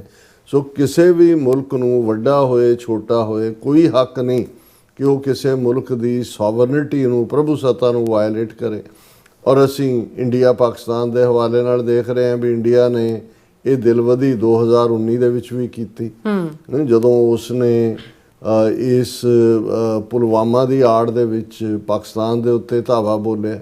ਫਿਰ ਅਸੀਂ ਦੇਖਦੇ ਹਾਂ ਹੁਣ ਆ ਜਿਹੜੀ 4 ਰੋਜ਼ਾ 7 ਮਈ ਤੋਂ 10 ਮਈ ਤੱਕ ਭਾਰਤ ਨਹੀਂ ਪਾਕਿਸਤਾਨ ਦੇ ਜਿਹੜਾ ਉਹ 9 ਦੇ ਕਰੀਬ ਟਿਕਾਣਿਆਂ ਦੇ ਉੱਤੇ ਅਟੈਕ ਹੈ ਜੀ, ਅਸੀਂ ਦਹਿਸ਼ਤਗਰਦੀ ਕੈਂਪਾਂ 'ਤੇ ਹਮਲਾ। ਸੋ ਇਹ ਜਿਹੜੇ ਹਾਲਾਤ ਬਣ ਗਏ ਉਹ ਤਾਂ ਕਿਸੇ ਵੇਲੇ ਵੀ ਕੋਈ ਜੰਗ ਦੇ ਨੇੜੇ ਲੈ ਆਉਂਦਾ। ਸੋ ਜਿਹੜੇ ਫੋਰਮ ਅਲਟੀਮੇਟਲੀ ਦੁਨੀਆ ਦੇ ਵਿੱਚ ਐਜ਼ ਏ ਪ੍ਰੈਸ਼ਰ ਗਰੁੱਪ ਸਨ ਕਿ ਭਾਈ ਜੇ ਦੋ ਤਾਕਤਾਂ ਲੜਨ ਲੱਗੀਆਂ ਨੇ, ਯੂਨਾਈਟਿਡ ਨੇਸ਼ਨਸ ਇਨਵੋਲਵ ਹੋ ਜਾਂਦਾ ਸੀ, ਸਿਕਿਉਰਿਟੀ ਕਾਉਂਸਲ ਹੋ ਜਾਂਦੇ ਸੀ। 65-71 ਦੇ ਵਿੱਚ ਭਾਰਤ ਪਾਕਿਸਤਾਨ ਟਕਰਾਅ ਹੋਇਆ, 65 ਤੋਂ ਬਾਅਦ ਅਮਰੀਕਾ ਦਾ ਵੀ ਇੰਟਰਸਟ ਸੀ, ਸੋਵੀਅਤ ਯੂਨੀਅਨ ਇਨਵੋਲਵ ਹੋਇਆ, ਤਾਸ਼ਕੰਦ ਦੇ ਵਿੱਚ ਸਮਝੌਤਾ ਹੋਇਆ ਭਾਰਤ ਪਾਕਿਸਤਾਨ ਦਾ। 1971 ਤੋਂ ਬਾਅਦ ਵੀ ਅਮਰੀਕਾ ਦਾ ਇਨਫਲੂਐਂਸ, ਰਸ਼ੀਆ ਦਾ ਆਪਣੀ ਥਾਂ, ਭਾਵੇਂ ਬਾਈਲੈਟਰਲ ਹੋਇਆ ਸ਼ਿਮਲਾ ਐਗਰੀਮੈਂਟ, ਪ੍ਰਿਜ਼ਨਰਸ ਆਫ ਵਾਰ ਵਾਪਸ ਕੀਤੇ ਗਏ, ਇੱਕ ਸਮਝੌਤਾ ਹੋਇਆ। ਸੋ ਜਦੋਂ ਤੁਹਾਨੂੰ ਕੋਈ ਅੱਪਰ ਲੈਵਲ 'ਤੇ ਜਿਵੇਂ ਘਰਾਂ 'ਚ ਵੀ ਝਗੜੇ ਹੁੰਦੇ ਨੇ, ਜੇ ਫੈਮਿਲੀ ਹੈੱਡ ਹੈ ਉਹ ਨਹੀਂ ਹੈ ਤੇ ਪੰਚਾਇਤ ਹੈ, ਕੋਈ ਫੋਰਮ ਤਾਂ ਅਵੇਲੇਬਲ ਹੁੰਦਾ ਸੀ ਕਿ ਜਿੱਥੇ ਤੁਸੀਂ ਕਰਦੇ ਸੀ। ਪਰ ਹੁਣ ਇਵੇਂ ਲੱਗ ਰਿਹਾ ਇਸ ਸਾਰੇ ਪੀਰੀਅਡ ਦੇ ਵਿੱਚ ਕਿ ਭਾਈ ਬਿਲਕੁਲ ਫ੍ਰੀ ਫਾਰ ਆਲ ਹੈ, ਜਿੱਥੇ ਕੋਈ ਦਾ ਲੱਗ ਰਿਹਾ ਜਿਹਨੂੰ ਮਰਜ਼ੀ ਕੋਈ ਦੱਬ ਲੈਂਦਾ ਹੈ ਉਹਨਾਂ ਨੂੰ ਫਿਰ। ਔਰ ਇਹੀ ਹਾਲ ਅਸੀਂ ਅਜ਼ਰਬਾਈਜਾਨ ਔਰ ਅਰਮੀਨੀਆ ਝਗੜਾ ਤਾਂ ਉਹਨਾਂ ਦਾ ਵੀ ਕੁਛ ਏਰੀਆ ਨੂੰ ਲੈ ਕੇ ਪੁਰਾਣਾ, ਪਰ ਜਿਵੇਂ ਇੱਕ ਤਰਫਾ ਹੋਇਆ ਔਰ ਬਾਅਦ ਦੇ ਵਿੱਚ ਉਸ 'ਚ ਭਾਵੇਂ ਵਿਚੋਲਗੀ ਰਸ਼ੀਆ ਨੇ ਕੀਤੀ ਔਰ ਅਜ਼ਰਬਾਈਜਾਨ ਜਿਹੜਾ ਉਹ ਜੇਤੂ ਰਿਹਾ। ਸੋ ਮਤਲਬ ਇਹ ਹੈ ਵੀ ਇਸ ਵੇਲੇ ਔਰ ਇਸੇ ਲਈ ਜਿਹੜੇ ਸਿਆਣੇ ਐਨਾਲਿਸਟ ਕਹਿ ਰਹੇ ਨੇ ਕਿ ਜੀ ਇਹ ਤਾਂ ਹੁਣ ਜਿਹੜਾ ਪੋਸਟ ਸੈਕੰਡ ਵਰਲਡ ਵਾਰ ਜਿਹੜਾ ਵਰਲਡ ਆਰਡਰ ਬਣਿਆ ਸੀ ਜਾਂ ਮੈਪ ਮੇਕਿੰਗ ਸੀ ਉਹ ਸਾਰੀ ਬਦਲ ਰਹੀ ਹੈ, ਟੁੱਟ ਰਹੀ ਹੈ, ਨਵੇਂ ਅਲਾਇੰਸ ਬਣ ਰਹੇ ਨੇ, ਨਵੀਆਂ ਜਿਹੜੀਆਂ ਨੇ ਉਹ ਸਫਾਬੰਦੀਆਂ ਹੋ ਰਹੀਆਂ ਨੇ। ਉਹਦੇ 'ਚੋਂ ਹੀ ਅਸੀਂ ਬ੍ਰਿਕਸ ਵਰਗਾ ਵੀ ਦੇਖਦੇ ਹਾਂ। ਹੁਣ ਅਮਰੀਕਾ ਦਾ ਵੀ ਜ਼ੋਰ ਹੁੰਦਾ ਕਿ ਕੌਣ ਬ੍ਰਿਕਸ ਆਪਣੀ ਪੈਰਲਲ ਕਰੰਸੀ ਨਾਲ ਫਲੋਟ ਕਰਨ। ਸੋ ਇਸ ਸਾਰੇ ਪਿਛੋਕੜ ਜਦੋਂ ਆਲਰੇਡੀ ਰਸ਼ੀਅਨ ਯੂਕਰੇਨ ਵਾਰ, ਜਿਸ ਬਾਰੇ ਟਰੰਪ ਦਾ ਦਾਅਵਾ ਸੀ ਕਿ ਜੀ 24 ਘੰਟੇ ਦੇ ਵਿੱਚ ਉਹ ਪੀਸ ਕਰਵਾ ਸਕਦਾ ਹੈ, ਹਾਲਾਂ ਉਹਨੂੰ ਜ਼ੈਲੈਂਸਕੀ ਨੂੰ ਜ਼ਲੀਲ ਵੀ ਕੀਤਾ, ਰੇਅਰ ਅਰਥ ਮਟੀਰੀਅਲ ਦਾ ਐਗਰੀਮੈਂਟ ਵੀ ਉਹਦੇ ਤੋਂ ਸਾਈਨ ਕਰਵਾਇਆ ਜਾ ਤਾਂ ਕਿ ਉਹਨਾਂ ਦੇ ਸੋਰਸਿਸ 'ਤੇ ਵੀ ਜਾ ਕੇ ਹੱਥ ਫੇਰਿਆ ਜਾਏ। ਲੇਕਿਨ ਇਸ ਸਭ ਦੇ ਬਾਵਜੂਦ ਅਸੀਂ ਖਬਰਾਂ 'ਚ ਦੇਖ ਰਹੇ ਹਾਂ ਵੀ ਆ 2 ਦਿਨ ਪਹਿਲਾਂ ਵੀ ਲਗਾਤਾਰਤਾ ਨਾਲ ਜਦੋਂ G7 ਚੱਲ ਰਿਹਾ ਉਹਦੇ 'ਚ ਜਿਹੜਾ ਕੀਵ ਉਹਦੀ ਰਾਜਧਾਨੀ ਦੇ ਵਿੱਚ ਤਬਾਹੀ ਮਚਾਈ ਹੈ ਰਸ਼ੀਆ ਨੇ। ਇਸੇ ਤਰ੍ਹਾਂ ਗਜ਼ਾ ਵਨ ਸਾਈਡਡ ਜੈਨੋਸਾਈਡ ਹੋ ਰਿਹਾ ਵੀ ਰੋਜ਼ਾਨਾ ਆਮ ਲੋਕ ਜਿਹੜੇ ਵਿਚਾਰੇ ਲਾਈਨ 'ਚ ਲੱਗੇ ਹੋਏ ਨੇ ਕੋਈ ਮਦਦ ਲੈਣ ਦੇ ਲਈ। UN ਦਾ ਤਾਂ ਜੋ ਏਡ ਦਾ ਹਾਲ ਉਹਨਾਂ ਨੇ ਕੀਤਾ ਹੋਇਆ, ਲੇਕਿਨ ਪੂਰਾ ਹੁਣ ਇਸ ਸਾਰੇ ਦੇ ਵਿੱਚ ਇਹ ਐਕਸਪੈਕਟਡ ਸੀ ਕਿ ਵੀ ਕੁਛ ਨਾ ਕੁਛ ਐਂਡ G7 ਤੋਂ ਪਹਿਲਾਂ ਜਿਹੜਾ ਕੁਛ ਦਿਨ ਪਹਿਲਾਂ ਹੀ ਜਿਹੜਾ ਉਹ ਈਰਾਨ ਔਰ ਇਜ਼ਰਾਈਲ ਦਾ, ਜਿਵੇਂ ਇਜ਼ਰਾਈਲ ਨੇ ਫੁੱਲ ਸਕੇਲ ਈਰਾਨ ਦੇ ਉੱਤੇ ਅਟੈਕ ਕੀਤਾ ਪੂਰਾ ਮਿਜ਼ਾਈਲਾਂ ਦੇ ਨਾਲ, ਔਰ ਉਹਨਾਂ ਦੀ ਪੋਲੀਟੀਕਲ ਲੀਡਰਸ਼ਿਪ, ਉਹਨਾਂ ਦੀ ਮਿਲਟਰੀ ਲੀਡਰਸ਼ਿਪ, ਉਹਨਾਂ ਦੇ ਸਾਇੰਟਿਸਟ ਇੱਕੋ ਹੀ ਨਿਸ਼ਾਨੇ ਦੇ ਵਿੱਚ ਕਿੰਨਿਆਂ ਨੂੰ ਧੁਰ ਲਿਆ। ਔਰ ਉਸ ਤੋਂ ਪਹਿਲਾਂ 2 ਮਹੀਨੇ ਪਹਿਲਾਂ ਤੋਂ ਗੁਫ਼ਤਗੂ ਚੱਲ ਰਹੀ ਸੀ, ਆਪਸੀ ਗੱਲਬਾਤ, ਕਿਉਂਕਿ ਪ੍ਰੈਜ਼ੀਡੈਂਟ ਟਰੰਪ ਨੇ ਜਿਹੜੀ ਡੀਲ ਈਰਾਨ ਦੇ ਨਾਲ ਓਬਾਮਾ ਪੀਰੀਅਡ ਦੇ ਵਿੱਚ ਹੋਈ ਸੀ ਉਹਨੂੰ ਤਰਕ ਕਰਤਾ ਸੀ, ਰੀਨੈਗੋਸ਼ੀਏਟ ਲਈ ਸੱਦਾ ਦਿੱਤਾ ਸੀ। ਈਰਾਨ ਗੱਲਬਾਤ ਕਰ ਰਿਹਾ ਸੀ, 60 ਦਿਨ ਹੋ ਗਏ ਸੀ, ਆਲਮੋਸਟ 2 ਦਿਨ ਰਹਿੰਦੇ ਸੀ। ਔਰ ਉਸ ਤੋਂ ਐਨ ਠੀਕ ਪਹਿਲਾਂ ਜਿਹੜਾ ਇਜ਼ਰਾਈਲ ਨੇ ਫੁੱਲ ਸਕੇਲ ਜਿਹੜਾ ਅਟੈਕ ਕੀਤਾ, ਜਵਾਬੀ ਕਾਰਵਾਈ ਈਰਾਨ ਨੇ ਵੀ ਕੀਤੀ ਕੁਛ ਜਿਹੜਾ ਉਹ ਅਗਲੇ ਦਿਨ। ਔਰ ਉਸ ਤੋਂ ਬਾਅਦ ਆ ਜਿਹੜਾ 6-7 ਰੋਜ਼ ਹੋ ਚੁੱਕੇ ਨੇ, ਦਾਅਵੇ ਦੋਨੋਂ ਪਾਸੇ ਨੇ, ਕਿਉਂਕਿ ਪ੍ਰੋਪੇਗੈਂਡਾ ਅਸੀਂ ਈਵਨ ਉਹ ਯੂਕਰੇਨ ਰਸ਼ੀਆ ਵਾਰ 'ਚ ਵੀ ਦੇਖ ਰਹੇ ਹਾਂ ਕਿ ਵੀ ਹੁਣ ਮੈਂ ਵੀ ਕੋਈ ਵਨ ਸਾਈਡਡ ਵਰਜ਼ਨ ਨਹੀਂ ਦੁਹਰਾਉਣਾ ਚਾਹੁੰਦਾ, ਕਿਉਂਕਿ ਜਦੋਂ ਅਸੀਂ ਤਹਿ ਤੱਕ ਜਾ ਕੇ ਦੇਖਦੇ ਹਾਂ ਵੀ ਇਸ ਵੇਲੇ ਜਿੰਨਾ ਪ੍ਰੋਪੇਗੈਂਡਾ ਮੀਡੀਆ 'ਚ ਵਨ ਸਾਈਡਡ ਹੋ ਰਿਹਾ ਉਹਦੇ 'ਚ ਜਿਹਦੀ ਵਰਜ਼ਨ ਤੁਸੀਂ ਦੇਖੋਗੇ, ਕਿਉਂਕਿ ਇਜ਼ਰਾਈਲ ਦੇ ਵੀ ਤਬਾਹੀ ਹੋਈ ਹੈ, ਕਿਉਂਕਿ ਜਿਹੜੀਆਂ ਬੈਲਿਸਟਿਕ ਮਿਸਲਸ ਈਰਾਨ ਨੇ ਦਾਗੀਆਂ ਉਹ ਜੈਰੂਸ਼ਲਮ ਦੇ ਉੱਤੇ ਵੀ, ਤੈਲ ਅਵੀਵ ਦੇ ਉੱਤੇ ਵੀ ਡਿੱਗੀਆਂ ਨੇ, ਔਰ ਤਹਿਰਾਨ ਨੂੰ ਤਾਂ ਖਾਲੀ ਕਰਨ ਦਾ ਆਰਡਰ ਦਿੱਤਾ ਹੋਇਆ। ਔਰ ਇਹਦੇ 'ਚ ਕੋਈ ਸ਼ੱਕ ਨਹੀਂ ਹੈ ਕਿ ਪਹਿਲਾ ਜਿਹੜਾ ਸਰਪ੍ਰਾਈਜ਼ ਅਟੈਕ ਇਜ਼ਰਾਈਲ ਨੇ ਕੀਤਾ ਜਦੋਂ ਕਿ ਅਮਰੀਕਾ ਨੇ ਈਰਾਨ ਨੂੰ ਗੱਲਬਾਤ ਦੇ ਵਿੱਚ ਉਲਝਾਇਆ ਹੋਇਆ ਸੀ, ਉਹਦੇ 'ਚ ਉਹਨਾਂ ਦਾ ਬਹੁਤ ਜ਼ਿਆਦਾ ਨੁਕਸਾਨ ਹੋਇਆ। ਔਰ ਇਸ ਸਾਰੇ ਦੇ ਚੱਲਦਿਆਂ ਇਸ ਬੈਕਡ੍ਰੌਪ ਦੇ ਵਿੱਚ G7 ਦੇ ਇਹ 7 ਮੈਂਬਰ ਦੇਸ਼, ਜਿਹਦੇ 'ਚ ਫਿਰ ਇਨਵਾਈਟੀ ਵੀ ਨੇ, ਹਾਲਾਂਕਿ ਭਾਰਤ ਕੋਈ ਮੈਂਬਰ ਨਹੀਂ ਹੈ G7 ਇਨਵਾਈਟੀ, ਯੂਰਪੀਅਨ ਯੂਨੀਅਨ ਦਾ ਨੁਮਾਇੰਦਾ ਇਨਵਾਈਟੀ, ਯੂਨਾਈਟਿਡ ਨੇਸ਼ਨਸ ਦਾ ਨੁਮਾਇੰਦਾ, ਹੋਰ ਵੀ ਈਵਨ ਉਹਨੂੰ ਯੂਕਰੇਨ ਦੇ ਨੁਮਾਇੰਦੇ ਨੂੰ ਵੀ ਇਨਵਾਈਟ ਕੀਤਾ ਹੋਇਆ ਸੀ। ਮੇਰੇ ਖਿਆਲ 15-20 ਮੁਲਕ ਹੋਣਗੇ ਜਿਹੜੇ ਹੋਰ ਨੁਮਾਇੰਦੇ ਇਨਵਾਈਟੀ ਹੋਣਗੇ। ਔਰ ਇਹ ਨਜ਼ਰ ਆ ਰਿਹਾ ਸੀ ਕਿਉਂਕਿ ਐਨ ਬਾਕੀ ਤਾਂ ਕ੍ਰਾਈਸਿਸ ਚੱਲ ਹੀ ਰਿਹਾ ਸੀ, ਰਸ਼ੀਆ ਯੂਕਰੇਨ, ਪਹਿਲਾਂ ਤਾਂ ਇਹ ਵੀ ਸੀ ਵੀ ਪ੍ਰੈਜ਼ੀਡੈਂਟ ਟਰੰਪ ਵੀ ਆਏਗਾ ਕਿ ਨਹੀਂ ਆਏਗਾ, ਜੇ ਆਏਗਾ ਤਾਂ ਕੀ ਗੁਲ ਖਿਲਾਏਗਾ ਜਾਂ ਕਿਹਨੂੰ ਕੀ ਕਹੇਗਾ। ਮੋਦੀ ਨੂੰ ਤਾਂ 2 ਹਫ਼ਤੇ ਪਹਿਲਾਂ ਹੀ ਜਿਹੜਾ ਉਹ ਇਨਵੀਟੇਸ਼ਨ ਦਿੱਤਾ ਗਿਆ, ਉਹ ਵੀ ਕਿਸ ਪ੍ਰੈਸ਼ਰ ਥੱਲੇ, ਕਿਉਂਕਿ ਇਨਵੀਟੇਸ਼ਨ ਤਾਂ 2-3 ਮਹੀਨੇ ਪਹਿਲਾਂ ਦੇ ਨਿਕਲ ਗਏ ਹੋਏ ਸੀ। ਸੋ ਉਹਨੂੰ ਲੈ ਕੇ ਸਿੱਖ ਕੌਮ ਦਾ ਕੰਸਰਨ ਜ਼ਾਹਰ ਹੈ। ਕੈਨੇਡੀਅਨ ਸਿਸਟਮ ਨਾਲ ਵੀ ਸੀ ਕਿ ਮਾਰਕ ਕਾਰਨੀ ਨੇ ਗਿਵਨ ਕੀਤਾ, ਔਰ ਕੈਨੇਡੀਅਨ ਸੋਵਰਨਿਟੀ ਵੀ ਵਾਇਲੇਟ ਹੋਈ, ਇੰਟਰਨੈਸ਼ਨਲ ਲਾਅ ਵੀ ਵਾਇਲੇਟ ਹੋਇਆ। ਇਹਦੇ ਬਾਵਜੂਦ ਇੱਕ ਬੁੱਚੜ ਨੂੰ, ਇੱਕ ਮਰਡਰਰ ਨੂੰ ਸੱਦਣਾ, ਉਸ ਨੂੰ ਲੈ ਕੇ ਸਿੱਖਾਂ ਦੇ ਵਿੱਚ ਭਾਰੀ ਰੋਹ ਵੀ ਸੀ। ਈਵਨ ਵਿਦਨ ਕੈਨੇਡਾ ਦੀਆਂ ਮੇਨ ਸਟ੍ਰੀਮ ਪਾਰਟੀਆਂ 'ਚੋਂ ਵੀ ਉਹਦੇ 'ਚ ਈਵਨ NDP ਦੀਆਂ ਕੁਛ MPs ਨੇ ਵੋਕਲੀ ਪਾਰਲੀਮੈਂਟ ਦੇ ਵਿੱਚ ਹੈਡ ਔਨ ਲਿਆ ਅਨੀਤਾ ਆਨੰਦ ਨੂੰ, ਫੋਰਨ ਮਿਨਿਸਟਰ ਨੂੰ, ਔਰ ਮਾਰਕ ਕਾਰਨੀ ਨੂੰ। ਸੋ ਇਹ ਸਾਰੇ ਦੇ ਚਲਦਿਆਂ RCMP ਔਰ ਦੂਸਰਿਆਂ ਨੇ ਵੀ ਕਿਹਾ ਵੀ ਇੰਡੀਆ ਤਾਂ ਅਜੇ ਵੀ ਇੰਟਰਫੀਅਰ ਕਰ ਰਿਹਾ ਹੈ, ਗੈਂਗਸਟਰਸ ਦੀ ਗੱਲ ਹੋ ਰਹੀ ਸੀ। ਸੋ ਸਿੱਖ ਫੈਕਟਰ ਦੀ ਵੀ ਗੱਲ ਅਸੀਂ ਕਰਾਂਗੇ, ਪਰ ਪਹਿਲਾਂ ਇਹ ਦੇਖੀਏ ਕਿ ਵੀ ਜਿਸ ਮਕਸਦ ਲਈ 50 ਸਾਲ ਪਹਿਲਾਂ G7 ਬਣਿਆ ਔਰ ਇਸ ਵਾਰ ਐਕਸਪੈਕਟਡ ਸੀ, ਉਹਦਾ ਕੀ ਹੋਇਆ। ਉਹਦੇ 'ਚ ਜ਼ਾਹਰ ਹੈ ਵੀ ਇਹ ਸਾਰੇ ਇਸ ਕ੍ਰਾਈਸਿਸ 'ਚ ਜੋ ਜਦੋਂ ਗੁਜ਼ਰ ਰਿਹਾ ਇਹ ਇਕੱਠ ਸੀ ਉਹ ਟੋਟਲੀ ਫਲॉप ਹੋਇਆ। ਪਹਿਲੀ ਗੱਲ ਤਾਂ ਕੋਈ ਕੰਸੈਂਸਸ ਬਣ ਹੀ ਨਹੀਂ ਸਕਦੀ। ਪ੍ਰੈਜ਼ੀਡੈਂਟ ਟਰੰਪ ਆਏ ਜ਼ਰੂਰ, ਲੇਕਿਨ ਇਨ ਬਿਟਵੀਨ ਆਪਣਾ ਉਹ ਮੁਲਾਕਾਤ ਕਰਕੇ ਔਰ ਦੂਸਰੇ ਕਹਿ ਕੇ ਐਮਰਜੈਂਸੀ 'ਚ ਕਿ ਜੀ ਮੈਨੂੰ ਮਿਡਲ ਈਸਟ ਨੂੰ ਲੈ ਕੇ ਜਿਹੜਾ ਉਹ ਜਾਣਾ ਪੈਣਾ, ਉਹ ਵਿੱਚ ਹੀ ਛੱਡ ਕੇ ਜਿਹੜਾ ਉਹ ਆ ਗਏ। ਸੋ ਜ਼ਾਹਰ ਹੈ ਕਿ ਜਿਹੜਾ ਬਿਹਾਈਂਡ ਕਰਟਨ ਚੱਲ ਰਿਹਾ ਸੀ ਕਿ ਵੀ G7 ਵਾਲੇ ਕੋਈ ਜੁਆਇੰਟ ਸਟੇਟਮੈਂਟ ਜਿਹਦੇ 'ਚ ਕਿ ਭਾਵੇਂ ਈਰਾਨ ਨੂੰ ਹੀ ਦੋਸ਼ੀ ਦੱਸਿਆ ਜਾਏ ਕਿ ਜੀ ਉਹ ਨਿਊਕਲੀਅਰ ਬਣਾ ਰਿਹਾ, ਹਾਲਾਂਕਿ ਉਹ ਬਣਾ ਨਹੀਂ ਰਿਹਾ। ਇਹ ਉਹਨਾਂ ਦੀ ਆਪਣੀ ਰਿਪੋਰਟ ਵੀ, ਔਰ ਈਵਨ ਤੁਲਸੀ ਗੈਬਰਟ ਜਿਹੜੀ $70 ਬਿਲੀਅਨ ਦੇ 18 ਇੰਟੈਲੀਜੈਂਸ ਏਜੰਸੀਆਂ ਦੇ ਬਜਟ ਨੂੰ ਜਿਹੜਾ ਹੈਡ ਕਰਦੀ ਹੈ, ਉਹਨੇ ਜਿਹੜੀ ਹੈ ਸੈਨੇਟ ਦੇ ਸਾਹਮਣੇ ਆਪਣੀ ਹੀਅਰਿੰਗ ਦੇ ਵਿੱਚ ਕਿਹਾ ਵੀ ਈਰਾਨ ਦੇ ਕੋਲ ਕੋਈ ਨਿਊਕਲੀਅਰ ਵੈਪਨ ਨਹੀਂ ਨੇ, ਨਾ ਉਹ ਡਿਵੈਲਪ ਕਰ ਰਿਹਾ। ਇਹ ਵੱਖਰੀ ਕਹਾਣੀ ਹੈ ਕਿ ਟਰੰਪ ਨੇ ਜਿਹੜੀ ਹੁਣ ਮੀਟਿੰਗ ਕੀਤੀ ਹੈ 24 ਘੰਟੇ ਪਹਿਲਾਂ, ਉਹਦੇ 'ਚ ਉਹਨੂੰ ਤੁਲਸੀ ਗੈਬਰਟ ਨੂੰ ਵੀ ਬਾਹਰ ਕੱਢਤਾ। ਔਰ ਜਦੋਂ ਬਿਆਨ ਉਹਨਾਂ ਨੇ ਕਿਹਾ ਉਹਨੂੰ ਮੈਂ ਨਹੀਂ, ਆਈ ਡੋਂਟ ਕੇਅਰ ਕਿ ਵੀ ਸਪਾਈਜ਼ ਕੀ ਕਹਿੰਦੇ ਨੇ ਜਾਂ ਸਪਾਈਂਗ ਏਜੰਸੀਜ਼ ਕੀ ਕਹਿੰਦੇ ਨੇ। ਸੋ ਮਤਲਬ ਇਹ ਹੈ ਕਿ ਵੀ ਇਸ ਬੈਕਡ੍ਰੌਪ ਦੇ ਵਿੱਚ ਟਰੰਪ ਨੂੰ ਵੀ ਲੱਗਾ ਕਿ ਵੀ ਜੇ ਐਂਡ ਤੱਕ ਉਹ ਰਹੇ ਤਾਂ ਕੋਈ ਨਾ ਕੋਈ ਪ੍ਰੈਸ਼ਰ ਵੀ ਬਿਲਟ ਹੋਏਗਾ। ਔਰ ਜਦੋਂ ਈਵਨ ਟਰੰਪ ਬਾਹਰ ਨਿਕਲਿਆ ਵੀ ਔਰ ਉਹਨੇ ਫਰਾਂਸ ਦੇ ਪ੍ਰੈਜ਼ੀਡੈਂਟ ਮੈਕਰੋਨ ਨੇ ਕਿਹਾ ਕਿ ਜੀ ਟਰੰਪ ਕਿਉਂਕਿ ਈਰਾਨ ਦੇ ਨਾਲ ਜਿਹੜਾ ਸੀਜ਼ਫਾਇਰ ਦੀ ਲਾਈਨ ਨੂੰ ਅੱਗੇ ਤੋਰਨਾ ਚਾਹੁੰਦੇ ਨੇ, ਇਸ ਲਈ ਉਹ ਵਾਪਸ ਗਿਆ। ਉਹਨੂੰ ਵੀ ਉਹਨੇ ਜਿਹੜਾ ਟਰੰਪ ਨੇ ਬਿਲਕੁਲ ਝਾੜ ਕੇ ਪਾਸੇ ਸੁੱਟਤਾ ਕਿ ਨਹੀਂ ਨਹੀਂ ਇਹਦੇ 'ਚ ਈਰਾਨ ਦਾ ਇਸ਼ੂ ਹੀ ਨਹੀਂ ਹੈ, ਉਹ ਤਾਂ ਜਿਹੜਾ ਉਹ ਮਿਡਲ ਈਸਟ ਔਰ ਦੂਸਰਾ। ਸੋ ਇਸ ਸਾਰੇ ਦੇ ਚੱਲਦਿਆਂ ਕੋਈ ਵੀ ਜੁਆਇੰਟ ਸਟੇਟਮੈਂਟ ਵੀ ਇਸ਼ੂ ਨਹੀਂ ਹੋਈ।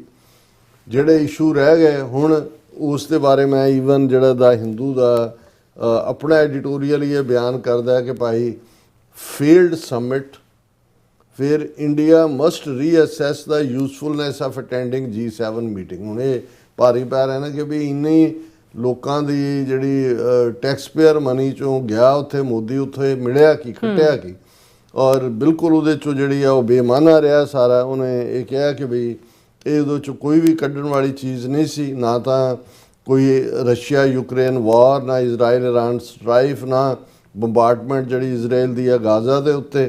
ਔਰ ਇਸ ਵਾਰ ਤਾਂ ਈਵਨ ਕਿਉਂਕਿ ਗਲੋਬਲ ਟ੍ਰੇਡ ਨੂੰ ਡਿਸਰਪਟ ਕੀਤਾ ਹੋਇਆ ਟਰੰਪ ਨੇ, ਟੈਰਿਫ ਦੇ ਉੱਤੇ ਵੀ ਕੋਈ ਉਹ ਲਾਈਨ ਲੈ ਹੀ ਨਹੀਂ ਸੀ ਸਕਦੇ। ਜੇ ਟਰੰਪ ਰਹਿੰਦਾ ਤਾਂ ਵੀ ਨਹੀਂ ਸੀ ਲੈ ਸਕਦੇ, ਜੇ ਨਹੀਂ ਰਿਹਾ ਤਾਂ ਵੀ ਉਹਨਾਂ ਨੇ ਉਸ ਦੀ ਗੱਲ ਹੀ ਨਹੀਂ ਕੀਤੀ। ਔਰ ਲੈ ਦੇ ਕੇ ਇਹ ਜਿਹੜੀ ਗੱਲ ਹੈ ਉਹ ਬਿਲਕੁਲ ਹੀ ਉਹਦੇ 'ਚ ਕੁਝ ਵੀ ਕੱਢਣ ਪਾਉਣ ਨੂੰ ਨਹੀਂ ਸੀ। ਰਾਦਰ ਟਰੰਪ ਨੇ ਆਪਣੀ ਪ੍ਰੈਜੈਂਟੇਸ਼ਨ 'ਚ ਕਿਹਾ ਵੀ ਇਹ G7 ਨਹੀਂ ਹੋਣਾ ਚਾਹੀਦਾ, ਇਹ G9 ਹੋਣਾ ਚਾਹੀਦਾ। ਰਸ਼ੀਆ ਤੇ ਚਾਈਨਾ ਨੂੰ ਵੀ ਇਹਦੇ 'ਚ ਸ਼ਾਮਲ ਕਰੋ। ਹੁਣ ਉਹ ਯੂਕਰੇਨ ਵਾਲਾ ਵੀ ਦੇਖ ਰਿਹਾ ਰਿਪਰੈਜ਼ੈਂਟੇਟਿਵ ਦੇਖ ਕੇ, ਤੇ ਭਾਰਤ ਦਾ ਮੋਦੀ ਵੀ ਜਿਹੜਾ ਅਜੇ ਪਹੁੰਚਿਆ ਨਹੀਂ ਸੀ ਉੱਥੇ, ਉਹ ਵੀ ਦੇਖ ਰਿਹਾ ਕਿ ਬਈ ਇਹ ਕੀ ਗੱਲ ਹੋ ਗਈ। ਇਹ ਤਾਂ ਅੱਗੇ ਹੀ ਬ੍ਰਿਕਸ ਵੀ ਉੱਥੇ ਉੱਥੋਂ ਸਾਨੂੰ ਕਹਿ ਰਹੇ ਨੇ ਚੋਂ ਨਿਕਲੋ, ਤੇ ਇੱਥੇ ਜਿਹੜਾ ਰਸ਼ੀਆ ਔਰ ਚਾਈਨਾ ਉਹਦੀ ਪ੍ਰੈਜ਼ੀਡੈਂਟ ਟਰੰਪ ਫੇਵਰ ਕਰ ਰਿਹਾ। ਔਰ ਇਹ ਸਾਰੇ ਦੇ ਚੱਲਦਿਆਂ ਜਿਹੜਾ ਉਹਨਾਂ ਨੇ ਕਿਹਾ ਕਿ ਬਈ ਇਹਨੂੰ G9 ਬਣਾ ਦਿਓ।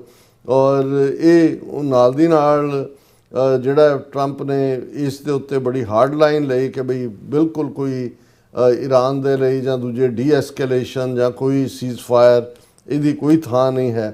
ਔਰ ਉਹਨਾਂ ਨੇ ਕਿਹਾ ਵੀ ਸਟੇਟਮੈਂਟ ਦਿਓ ਵੀ ਤੁਸੀਂ ਕੰਡੈਮ ਕਰ ਦਿਓ। ਕੋਈ ਇਸੇ ਲਈ ਈਵਨ ਕੀ ਇਸ਼ੂਜ਼ ਦੇ ਉੱਤੇ ਕੋਈ ਜੁਆਇੰਟ ਸਟੇਟਮੈਂਟ ਨਹੀਂ ਹੋਈ। ਔਰ ਜਿਹੜੀ ਚੇਅਰ ਦੀ ਸਮਰੀ ਸੀ ਉਹ ਉਹਦੇ 'ਚ ਉਹਨਾਂ ਨੇ ਜਿਹੜੀਆਂ ਉਰਲੀਆਂ ਪਰਲੀਆਂ ਗੱਲਾਂ ਜਿਹੜੀਆਂ ਨੇ ਕੀ ਇਸ਼ੂਜ਼, ਉਹਦੇ 'ਚ ਕੋਈ ਗੱਲ ਨਹੀਂ ਸੀ। ਉਹਦੇ 'ਚ artificial intelligence, quantum computing, critical mineral supply chain, wild fire ਔਰ ਪ੍ਰੀਵੈਂਸ਼ਨ। ਹਾਂ, ਇੱਕ ਜੁਆਇੰਟ ਦੇ ਵਿੱਚ ਜਿਹੜੀ ਹੋਈ, ਜਿਹੜੀ ਇੰਡੀਆ ਦੇ ਮੂੰਹ ਤੇ ਤਮਾਚਾ ਸੀ, ਹਾਲਾਂ ਮੋਦੀ ਜਿਹੜੀ ਉਹਦੀ ਪ੍ਰੈਜੈਂਟੇਸ਼ਨ ਸੀ ਉਹਦੇ 'ਚੋਂ ਟੈਰਰਿਜ਼ਮ ਕਰ ਰਿਹਾ ਸੀ, ਪਰ ਜੁਆਇੰਟ ਸਟੇਟਮੈਂਟ 'ਚ ਟੈਰਰਿਜ਼ਮ ਦਾ ਜ਼ਿਕਰ ਨਹੀਂ ਹੈ, ਟ੍ਰਾਂਸਨੈਸ਼ਨਲ ਰਿਪਰੈਸ਼ਨ ਦਾ ਜ਼ਿਕਰ ਹੈ। ਜ਼ਾਹਰ ਹੈ ਕਿ ਉਹ ਰੈਫਰੈਂਸ ਇੰਡੀਆ ਦੇ ਵੱਲ ਹੀ ਹੈ। ਸੋ ਇਹ ਜਿਹੜਾ ਉਹਨਾਂ ਦਾ ਜਿਹੜਾ ਇਹ ਸਾਰੇ ਪੀਰੀਅਡ ਦੇ ਵਿੱਚ ਪਾਰਟ ਸੀ, ਇਹ ਟੋਟਲ ਜਿਹੜਾ ਇੱਕ ਫੇਲਿਅਰ G7।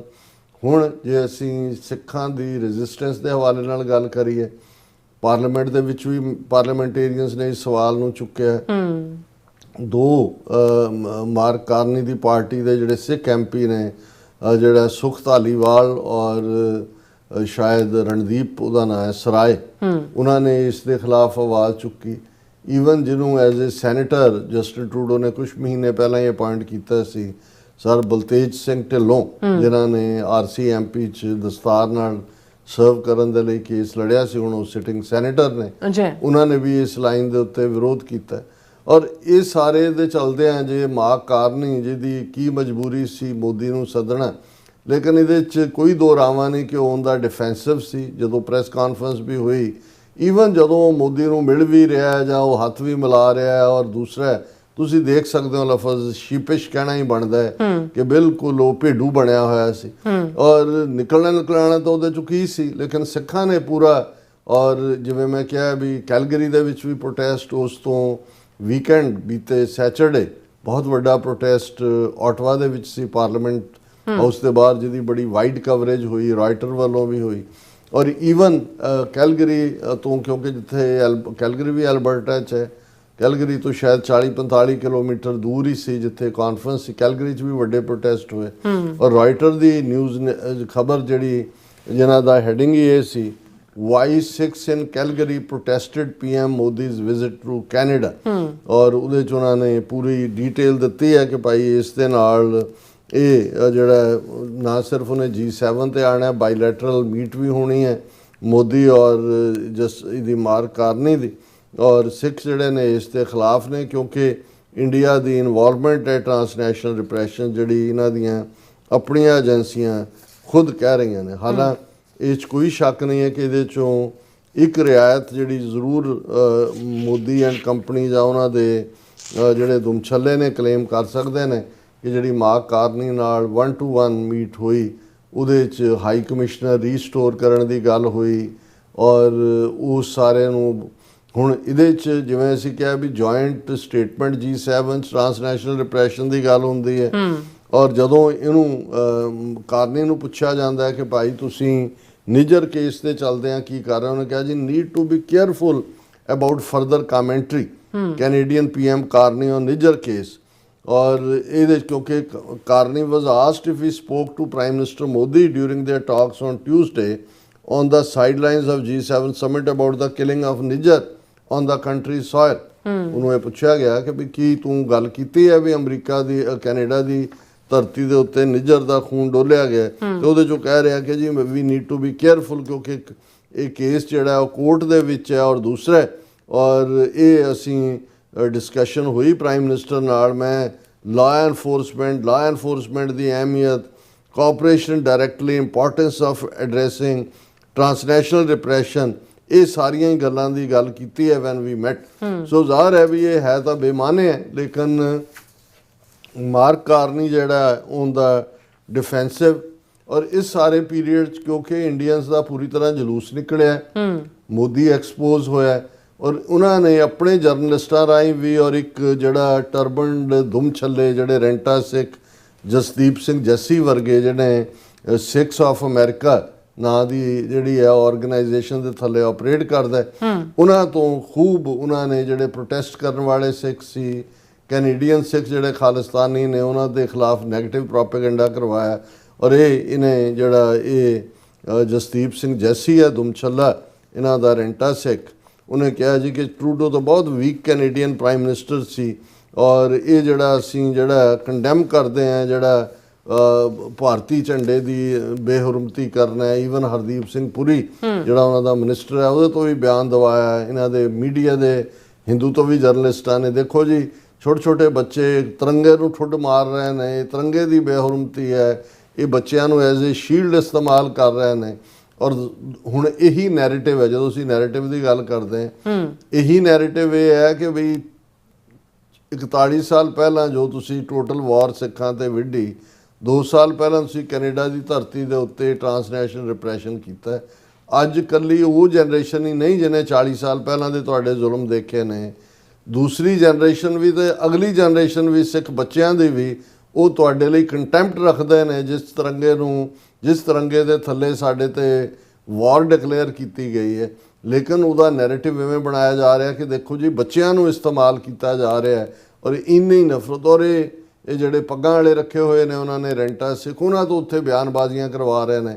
ਉਹਨਾਂ 'ਚ ਇੱਕ ਸਰਚਾਨ ਸਿੰਘ ਨਾਂ ਦਾ ਬੰਦਾ ਜਿਹੜਾ ਦਮਦਮੀ ਟਕਸਾਲ ਦਾ ਬੁਲਾਰਾ ਹੋਣ ਦਾ ਦਾਅਵਾ ਕਰਦਾ ਹੈ ਉਹ ਕੰਡੈਮ ਕਰ ਰਿਹਾ ਕਿ ਜੀ ਇਹਨਾਂ ਦੇ ਖਿਲਾਫ ਕਾਰਵਾਈ ਹੋਣੀ ਚਾਹੀਦੀ ਹੈ ਕੈਨੇਡਾ 'ਚ ਕਿਉਂਕਿ ਮੋਦੀ ਕੈਨੇਡਾ ਦੇ ਪ੍ਰਾਈਮ ਮਿਨਿਸਟਰ ਦੇ ਸੱਦੇ ਤੇ ਗਿਆ ਤੇ ਜੇ ਉੱਥੇ ਉਹਦੇ ਖਿਲਾਫ ਪ੍ਰੋਟੈਸਟ ਹੁੰਦਾ ਤੁਸੀਂ ਇਹ ਅੰਦਾਜ਼ਾ ਲਾਓ ਵੀ ਇਹਨਾਂ ਸਾਰਿਆਂ ਨੂੰ ਧਿਆਨ ਨਾਲ ਦੇਖਣ ਦੀ ਲੋੜ ਹੈ ਵੀ ਕੌਣ ਕਿੱਥੇ ਖੜਾ ਹੈ। ਪਰ ਇਹਦੇ 'ਚ ਕੋਈ ਦੋ ਰਾਵਾਂ ਨਹੀਂ ਨੇ ਕਿ ਜਿੱਥੇ G7 ਸਮਿਟ ਉਹ ਤਾਂ ਬਿਲਕੁਲ ਟੋਟਲ ਫਿਆਸਕੋ ਬਣੀ ਉੱਥੇ ਮਾਰਕ ਕਾਰਨੀ ਨੇ ਵੀ ਜਿਹੜਾ ਉਹ ਇਹ ਸ਼ੀਪਿਸ਼ ਅੰਦਾਜ਼ ਦੇ ਵਿੱਚ ਜਿਵੇਂ ਉਹਨੇ ਮੋਦੀ ਦੇ ਨਾਲ ਉਹਨੂੰ ਇਨਵਾਈਟ ਕਰਨਾ ਵੀ ਔਰ ਫਿਰ ਈਵਨ ਕੈਨੇਡੀਅਨ ਸੋਇਲ ਤੇ ਹੁੰਦਿਆਂ ਇਹ ਕਹਿਣਾ ਕਿ ਜੀ ਨਹੀਂ ਅਸੀਂ ਹਾਈ ਕਮਿਸ਼ਨਰ ਲੈਵਲ ਸੰਬੰਧ ਸਥਾਪਿਤ ਕਰ ਰਹੇ ਹਾਂ ਜਾਂ ਦੂਜੇ ਇਹ ਤਾਂ ਹੁਣ ਕੈਨੇਡੀਅਨ ਕੋਰਟ 'ਚ ਈਵਨ RCMP ਦੀ ਹੁਣ ਵੀ ਲੇਟੈਸਟ ਰਿਪੋਰਟਿੰਗ ਹੈ ਕਿ ਇੰਡੀਆ ਅਜੇ ਪਿੱਛੇ ਨਹੀਂ ਹਟਿਆ ਹੈ ਟਰਾਂਸਨੈਸ਼ਨਲ ਰਿਪਰੈਸ਼ਨ ਕਰ ਰਿਹਾ ਔਰ ਈਵਨ ਜਦੋਂ ਮੈਂ ਸਰੀ ਸੀ ਉਦੋਂ ਵੀ ਇੱਕ ਘਟਨਾ ਜਿਹੜੀ ਗੈਂਗਸਟਰਾਂ ਵਾਲਾ ਕੰਮ ਹੈ ਬਿਜ਼ਨਸਮੈਨਾਂ ਦੇ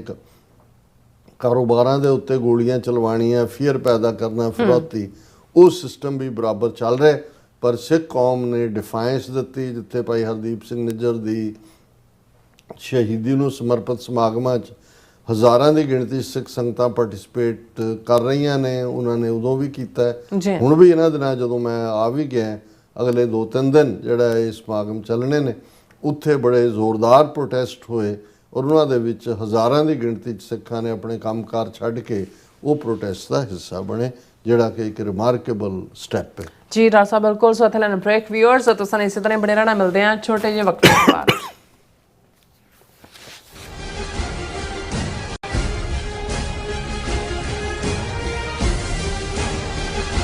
ਅਮਰੀਕਾ ਵਿੱਚ ਰਹਿ ਰਹੇ ਹੋ ਅਤੇ ਡਰਾਈਵਿੰਗ ਲਾਇਸੈਂਸ ਲੈਣਾ ਚਾਹੁੰਦੇ ਹੋ ਤੇ ਲੱਭ ਰਹੇ ਹੋ ਇੱਕ ਤਜਰਬੇਕਾਰ ਡਰਾਈਵਿੰਗ ਸਕੂਲ, ਤਾਂ ਤੁਹਾਡੇ ਲਈ ਹੈ ਵੱਡੀ ਖੁਸ਼ਖਬਰੀ। ਕੈਲੀਫੋਰਨੀਆ ਦਾ ਸਟਾਕਟਨ ਟਰੱਕ ਡਰਾਈਵਿੰਗ ਸਕੂਲ ਤੁਹਾਨੂੰ ਦੇਵੇਗਾ ਡਰਾਈਵਿੰਗ ਸਿਖਲਾਈ ਅਤੇ ਡਰਾਈਵਿੰਗ ਦੌਰਾਨ ਪੇਸ਼ ਆਉਂਦੀਆਂ ਮੁਸ਼ਕਲਾਂ ਨਾਲ ਨਜਿੱਠਣ ਦੀ ਸਿਖਲਾਈ। 25 ਸਾਲ ਤੋਂ ਵੀ ਵੱਧ ਦੇ ਤਜਰਬੇ ਨਾਲ ਤੁਹਾਨੂੰ ਮਿਲੇਗੀ ਡਰਾਈਵਿੰਗ ਨਾਲ ਸੰਬੰਧਿਤ ਹਰ ਤਰ੍ਹਾਂ ਦੀ ਸਿਖਲਾਈ, ਉਹ ਵੀ ਵਾਜਿਬ ਕੀਮਤ ਵਿੱਚ।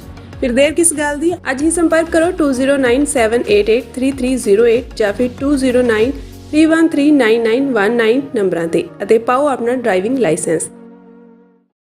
ਕੀ ਤੁਸੀਂ ਆਪਣੇ ਟੈਕਸਸ ਨੂੰ ਲੈ ਕੇ ਚਿੰਤਤ ਹੋ? ਤੁਸੀਂ ਆਪਣੀ ਕਮਾਈ ਲਈ ਮਿਹਨਤ ਕਰਦੇ ਹੋ, ਭਾਵੇਂ ਤੁਸੀਂ ਨੌਕਰੀ ਵਿੱਚ ਹੋਵੋ ਜਾਂ ਆਪਣਾ ਬਿਜ਼ਨਸ ਚਲਾਉਂਦੇ ਹੋ। ਜਦੋਂ ਟੈਕਸ ਭਰਨ ਦਾ ਸਮਾਂ ਆਉਂਦਾ ਤਾਂ ਤੁਹਾਨੂੰ ਇੱਕ ਭਰੋਸੇਯੋਗ ਟੈਕਸ ਅਕਾਊਂਟੈਂਟ ਦੀ ਲੋੜ ਹੈ ਜੋ ਟੈਕਸ ਬੈਲੈਂਸ ਦਾ ਤੁਹਾਡੇ ਪੱਖ ਵਿੱਚ ਜਾਣਾ ਯਕੀਨੀ ਬਣਾਵੇ। ਸਿਆਟਲ ਦੀ ਜਾਣੀ ਪਹਿਚਾਣੀ company accurate accountants and taxes ਤੁਹਾਡੀ ਸੇਵਾ ਵਿੱਚ ਹਾਜ਼ਰ ਹੈ। ਅਸੀਂ ਹਰ ਤਰ੍ਹਾਂ ਦੇ ਟੈਕਸ ਭਰਨ ਵਿੱਚ ਤੁਹਾਡੀ ਮਦਦ ਕਰਾਂਗੇ। ਟੈਕਸ ਸੰਬੰਧੀ ਕਿਸੇ ਵੀ ਤਰ੍ਹਾਂ ਦੇ ਸਵਾਲ ਲਈ ਅੱਜ ਹੀ ਸਾਡੇ ਤੱਕ ਪਹੁੰਚ ਕਰੋ। Accurate accountants and Texas.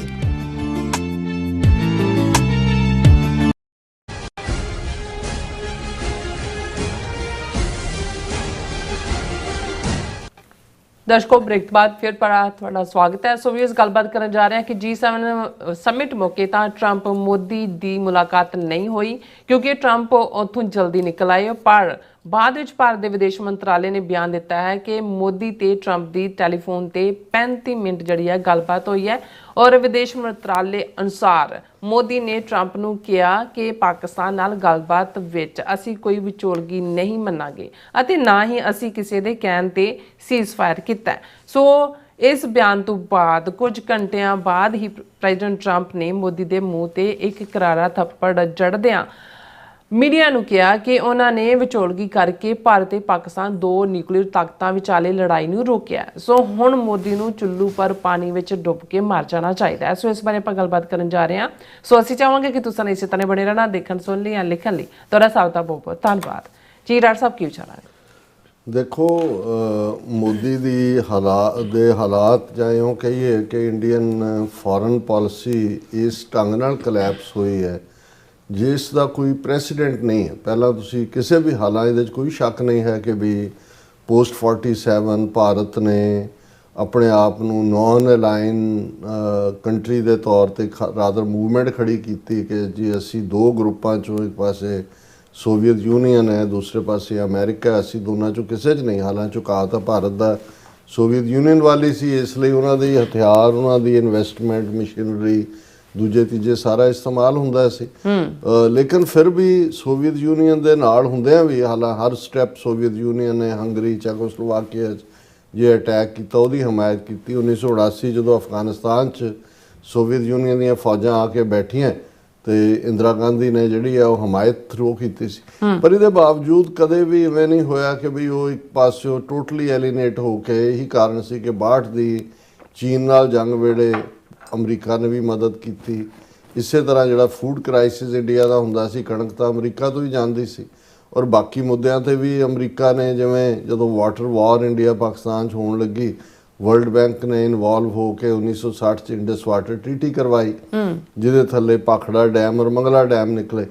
ਲੇਕਿਨ ਜਿਵੇਂ ਮੋਦੀ ਦੀ ਹਕੂਮਤ 2014 ਦੇ ਵਿੱਚ ਆਈ ਔਰ ਉਹਨਾਂ ਦੇ ਇੱਕ ਪਾਸੜ ਲਾਈਨ ਰੱਖਦੇ ਆ, ਪਹਿਲਾਂ ਤਾਂ ਬਿਲਕੁਲ ਜਿਵੇਂ ਰਸ਼ੀਆ ਨੂੰ ਉਹਨਾਂ ਨੂੰ ਸੀ ਕਿ ਵੀ ਇਹ ਡੁੱਬ ਗਿਆ, ਉਹਨੂੰ ਬਿਲਕੁਲ ਐਬੈਂਡਨ ਕਰਦੇ ਆ, ਜਿਹੜਾ ਉਹ ਅਮਰੀਕਾ ਦੀ ਝੋਲੀ 'ਚ ਡਿੱਗਣ ਦੀ ਕੋਸ਼ਿਸ਼ ਕੀਤੀ। ਔਰ ਇਹੀ ਕਾਰਨ ਸੀ ਫਿਰ ਚੀਨ ਦੇ ਖਿਲਾਫ ਖੁੱਲ੍ਹ ਕੇ ਭੁਗਤਣ ਦੀ ਲਾਈਨ ਜਦੋਂ ਇੰਡੀਆ ਨੇ ਕੁਆਡ ਜਿਹੜਾ ਅਲਾਇੰਸ ਟਰੰਪ ਦੀ ਪਹਿਲੀ ਟਰਮ ਵੇਲੇ ਜੁਆਇਨ ਕੀਤਾ, ਜਿਸ ਦੇ ਵਿੱਚ ਆਸਟ੍ਰੇਲੀਆ, ਜਾਪਾਨ, ਇੰਡੀਆ ਔਰ ਅਮਰੀਕਾ ਅਗੇਂਸਟ ਚਾਈਨਾ। ਉਹਨੂੰ ਈਵਨ ਰਸ਼ੀਆ ਨੇ ਵੀ ਕਿਹਾ, ਜਿਹੜਾ ਰਸ਼ੀਆ ਅਲਾਈ ਹੈ ਇੰਡੀਆ ਦਾ, ਕਿ ਜੀ ਦਿਸ ਇਜ਼ ਏਸ਼ੀਆਜ਼ ਨੈਟੋ, ਕਿ ਵੀ ਜਿਵੇਂ ਸਾਨੂੰ ਘੇਰਨ ਲਈ ਇੱਥੇ ਨੈਟੋ ਬਣਾਈ ਸੀ ਇਵੇਂ ਇਹ ਕੁਆਡ ਬਣਿਆ। ਔਰ ਫਿਰ ਹੌਲੀ ਹੌਲੀ ਟਰੰਪ ਦੇ ਵੇਲੇ ਤੱਕ ਪਹੁੰਚਦੇ ਆ ਤਾਂ ਪਹਿਲੀ ਟਰਮ ਵੇਲੇ ਅਬ ਕੀ ਬਾਰ ਟਰੰਪ ਸਰਕਾਰ ਹਿਊਸਟਨ ਦੀ ਧਰਤੀ ਤੇ ਇੰਡੀਆ ਦਾ ਪ੍ਰਾਈਮ ਮਿਨਿਸਟਰ ਜਿਹੜਾ ਟਰੰਪ ਦੇ ਲਈ ਜਿਹੜਾ ਉਹ ਐਡਵੋਕੇਸੀ ਕਰ ਰਿਹਾ ਉਸ ਦੀ ਦੂਸਰੀ ਟਰਮ ਦੇ ਲਈ। ਹੁਣ ਇਸ ਸਾਰੇ ਦੇ ਵਿਚਕਾਰ ਜਿਹੜਾ ਪਾਰਟ ਸੀ ਜਦੋਂ ਪ੍ਰੈਜ਼ੀਡੈਂਟ ਟਰੰਪ ਇਸ ਵਾਰ ਦੁਬਾਰਾ ਬਣਦੇ ਨੇ ਔਰ ਕਿਵੇਂ ਔਰ ਕਿਉਂ ਇੰਡੀਆ ਪ੍ਰਤੀ ਜਾਂ ਮੋਦੀ ਪ੍ਰਤੀ ਇਹ ਸਾਰੀ ਬਿਲਕੁਲ ਉਹਨੂੰ ਹਿਊਮਿਲੇਟ ਕਰਨ ਦੀ ਲਾਈਨ ਰੱਖੀ, ਉਹਦੇ 'ਚ ਜ਼ਾਹਰ ਹੈ ਬਹੁਤ ਸਾਰੇ ਕਾਰਨ ਨੇ। ਅਸੀਂ ਵਕਤ ਦੀ ਸੀਮਾ ਨੂੰ ਦੇਖਦੇ ਹਾਂ, ਉਹਦੇ 'ਚ ਤਾਂ ਨਹੀਂ ਜਾਵਾਂਗੇ। ਲੇਕਿਨ ਜਿਹੜਾ ਲੇਟੈਸਟ 22 ਅਪ੍ਰੈਲ ਨੂੰ ਪਹਿਲਗਾਮ ਦਾ ਵਾਕਿਆ ਹੁੰਦਾ ਹੈ, 28 ਬੇਗੁਨਾਹ ਜਿਹੜੇ ਟੂਰਿਸਟ ਨੇ ਉਹ ਮਾਰੇ ਜਾਂਦੇ ਨੇ, ਜਿਹੜਾ ਜ਼ਾਹਰ ਹੈ ਇੰਡੀਆ ਦਾ ਆਪਣਾ ਫਾਲਸ ਫਲੈਗ ਆਪਰੇਸ਼ਨ ਹੈ। ਔਰ ਉਸ ਦੀ ਆੜ ਦੇ ਵਿੱਚ ਸੋ ਕਾਲਡ ਆਪਰੇਸ਼ਨ ਸੰਦੂਰ ਦੇ ਨਾਂ ਥੱਲੇ 7 ਮਈ ਨੂੰ ਭਾਰਤ ਵੱਲੋਂ ਪਾਕਿਸਤਾਨ ਦੇ ਖਿਲਾਫ ਜਿਹੜਾ ਹੈ ਉਹ ਆਲਮੋਸਟ ਐਲਾਨੇ ਜੰਗ ਹੀ ਹੈ, ਜਦੋਂ ਤੁਸੀਂ ਉਹਨਾਂ ਦੇ ਠਿਕਾਣਿਆਂ 'ਤੇ ਹਮਲੇ ਕਰਦੇ ਹੋ। ਹਾਲਾਂਕਿ ਜਿਹੜਾ ਇਸ ਦੌਰ ਦੇ ਵਿੱਚ 4 ਰੋਜ਼ਾ ਜਿਹੜਾ ਟਕਰਾਅ 7 ਮਈ ਤੋਂ 10 ਮਈ ਤੱਕ ਹੈ, ਜਿਹਨੂੰ ਮਿਸਲ ਡਰੋਨ ਵਾਰ ਕਿਹਾ ਜਾ ਰਿਹਾ, ਉਸ ਦੇ ਵਿੱਚ ਭਾਰਤ ਦੀ ਪੂਰੀ ਤਰ੍ਹਾਂ ਪਿੱਠ ਲੱਗਦੀ ਹੈ। ਉਹਨਾਂ ਦੇ ਕਿੰਨੇ ਰਾਫੇਲ, ਕਿੰਨੇ ਮਿਗ, ਕਿੰਨੇ ਦੂਜੇ ਹੋਰ ਡਿੱਗਦੇ ਨੇ। ਕੱਲ੍ਹ ਹੀ ਪ੍ਰਵੀਨ ਸਾਹਨੀ ਜਿਹੜਾ ਇਹਨਾਂ ਦਾ ਇੱਕ ਐਕਸਪਰਟ ਹੈ, ਇੱਕ ਪ੍ਰੈਸ ਕਾਨਫਰੰਸ ਉਹਨੂੰ ਪੁੱਛਿਆ ਤੇ ਉਹਨੇ ਕਿਹਾ ਵੀ ਜੇ ਮੈਂ ਨੰਬਰ ਦੱਸਿਆ ਤੇ ਭਾਰਤ ਸਰਕਾਰ ਮੇਰੇ ਪਿੱਛੇ ਪੈ ਜਾਏਗੀ। ਇਹਦਾ ਮਤਲਬ ਇਹ ਹੈ ਵੀ ਇਹ ਜਿਹੜਾ 6-7 ਫਿਗਰ ਵੀ ਆ ਰਹੀ ਹੈ, ਮਚ ਮੋਰ ਇਹਦੇ ਨਾਲੋਂ ਜ਼ਿਆਦਾ ਨੇ। ਸੋ ਜ਼ਾਹਰ ਹੈ ਵੀ 24 ਘੰਟੇ ਦਾ ਇਹਨਾਂ ਦੀ 에ਅਰਫੋਰਸ ਗਰਾਊਂਡਡ ਰਹੀ ਔਰ ਇਹਦੇ 'ਚ ਹੁਣ ਕੋਈ ਸ਼ੱਕ ਨਹੀਂ ਹੈ ਕਿ ਈਵਨ ਇਸ ਸਾਰੇ ਕਨਫਲਿਕਟ 'ਚ ਜਿਹੜਾ ਭਾਰਤ ਆਪਣੇ ਆਪ ਨੂੰ ਸੁਪਰ ਪਾਵਰ ਬਣਨ ਦੇ, ਵਿਸ਼ਵ ਗੁਰੂ ਦੇ ਜਿਹੜਾ ਸੁਪਨੇ ਲੈ ਰਿਹਾ ਸੀ, ਉਹ ਤਾਂ ਰੀਜਨਲ ਪਾਵਰ ਵੀ ਨਹੀਂ ਰਿਹਾ। ਰੀਜਨਲ ਲੈਵਲ ਦੇ ਉੱਤੇ 4 ਰੋਜ਼ਾ ਟਕਰਾਅ 'ਚ ਵੀ ਭਾਰਤ ਦੀ ਪਿੱਠ ਲੱਗੀ। ਸਿੱਖ ਫੈਕਟਰ ਵੀ ਐਜ਼ ਏ ਨਿਊਟਰਲ ਫੈਕਟਰ ਆਇਆ, ਜਿਹਦਾ ਅਸੀਂ ਜ਼ਿਕਰ ਕਰਦੇ। ਹੁਣ ਇਹਨਾਂ ਹਾਲਾਤਾਂ 'ਚ ਫਿਰ ਪ੍ਰੈਜ਼ੀਡੈਂਟ ਟਰੰਪ ਨੇ ਇਸ ਦੇ ਉੱਤੇ ਬੜੇ ਫਖਰ ਦੇ ਨਾਲ ਕਿਹਾ ਕਿ ਭਾਈ ਇਹ ਤਾਂ ਦੋਨੋਂ ਮੁਲਕਾਂ ਦੇ ਵਿੱਚ ਜਿਹੜੀ ਹੈ ਨਿਊਕਲੀਅਰ ਜੰਗ ਹੋਣ ਜਾ ਰਹੀ ਸੀ, ਲੱਖਾਂ ਲੋਕ ਮਰਨੇ ਸੀ। ਮੈਂ ਜਿਹੜਾ ਉਹਨੂੰ ਆਪਣੇ ਵਾਈਸ ਪ੍ਰੈਜ਼ੀਡੈਂਟ ਵੈਂਸ ਨੂੰ ਔਰ ਮਾਰਕੋ ਰੂਬੀਓ ਨੂੰ ਕਹਿ ਕੇ ਜਿਹੜਾ ਇਹ ਜੰਗ ਰੁਕਵਾਈ। ਇਹ 14 ਵਾਰੀ ਸਟੇਟਮੈਂਟ ਟਰੰਪ ਨੇ ਆਲਰੇਡੀ ਦਿੱਤੀ ਹੋਈ ਹੈ। ਹੁਣ ਕਿਉਂਕਿ ਭਾਰਤ ਜਿਹਨੇ ਆਪਣੇ ਲੋਕਾਂ 'ਚ ਇੰਨੀ ਜਿਹੜੀ ਆ ਉਹ ਗੰਗ ਹੋ ਅਪਰੋਚ ਬਣਾਈ ਹੋਈ ਸੀ, ਮੀਡੀਆ ਵਾਲੇ ਤਾਂ ਉਛਲ ਕੇ ਉਹਨਾਂ ਦੀਆਂ 4.5 ਫੁੱਟੀਆਂ ਐਂਕਰਾਂ 10 ਫੁੱਟ ਉਛਲ ਰਹੀਆਂ ਸੀ, ਜਿਵੇਂ ਉਹੀ ਜੰਗ ਲੜ ਰਹੀਆਂ ਨੇ ਕਿ ਜੀ ਇਸਲਾਮਾਬਾਦ ਤੇ ਕਬਜ਼ਾ ਕਰ ਲਿਆ, ਕਰਾਚੀ ਪਹੁੰਚ ਗਏ, ਇੱਧਰ ਹੋ ਗਿਆ, ਉੱਧਰ ਹੋ ਗਿਆ। ਔਰ ਇਹੀ ਕਾਰਨ ਸੀ ਕਿ ਜਦੋਂ ਉਹਨਾਂ ਦਾ ਇਹੀ ਵਿਕਰਮ ਮਿਸ਼ਰੀ ਫੋਰਨ ਸੈਕਟਰੀ, ਜਿਹਦੀ ਸਟੇਟਮੈਂਟ ਮੈਂ ਦੁਹਰਾਵਾਂਗਾ, ਇਹਨੇ ਜਦੋਂ ਐਲਾਨ ਕੀਤਾ ਕਿ ਜੀ ਜੰਗਬੰਦੀ ਹੋ ਗਈ ਹੈ ਤਾਂ ਇੰਨੀ ਹੀਟ ਮੇਲ ਉਹਦੇ ਤੇ ਥਰੋ ਹੋਈ, ਉਹਦੀ ਬੱਚੀ ਨੂੰ ਬੁਰਾ ਭਲਾ ਦੂਜੇ ਤੀਜੇ ਕਿ ਅਕਾਊਂਟ ਬੰਦ ਕਰਨਾ ਪਿਆ।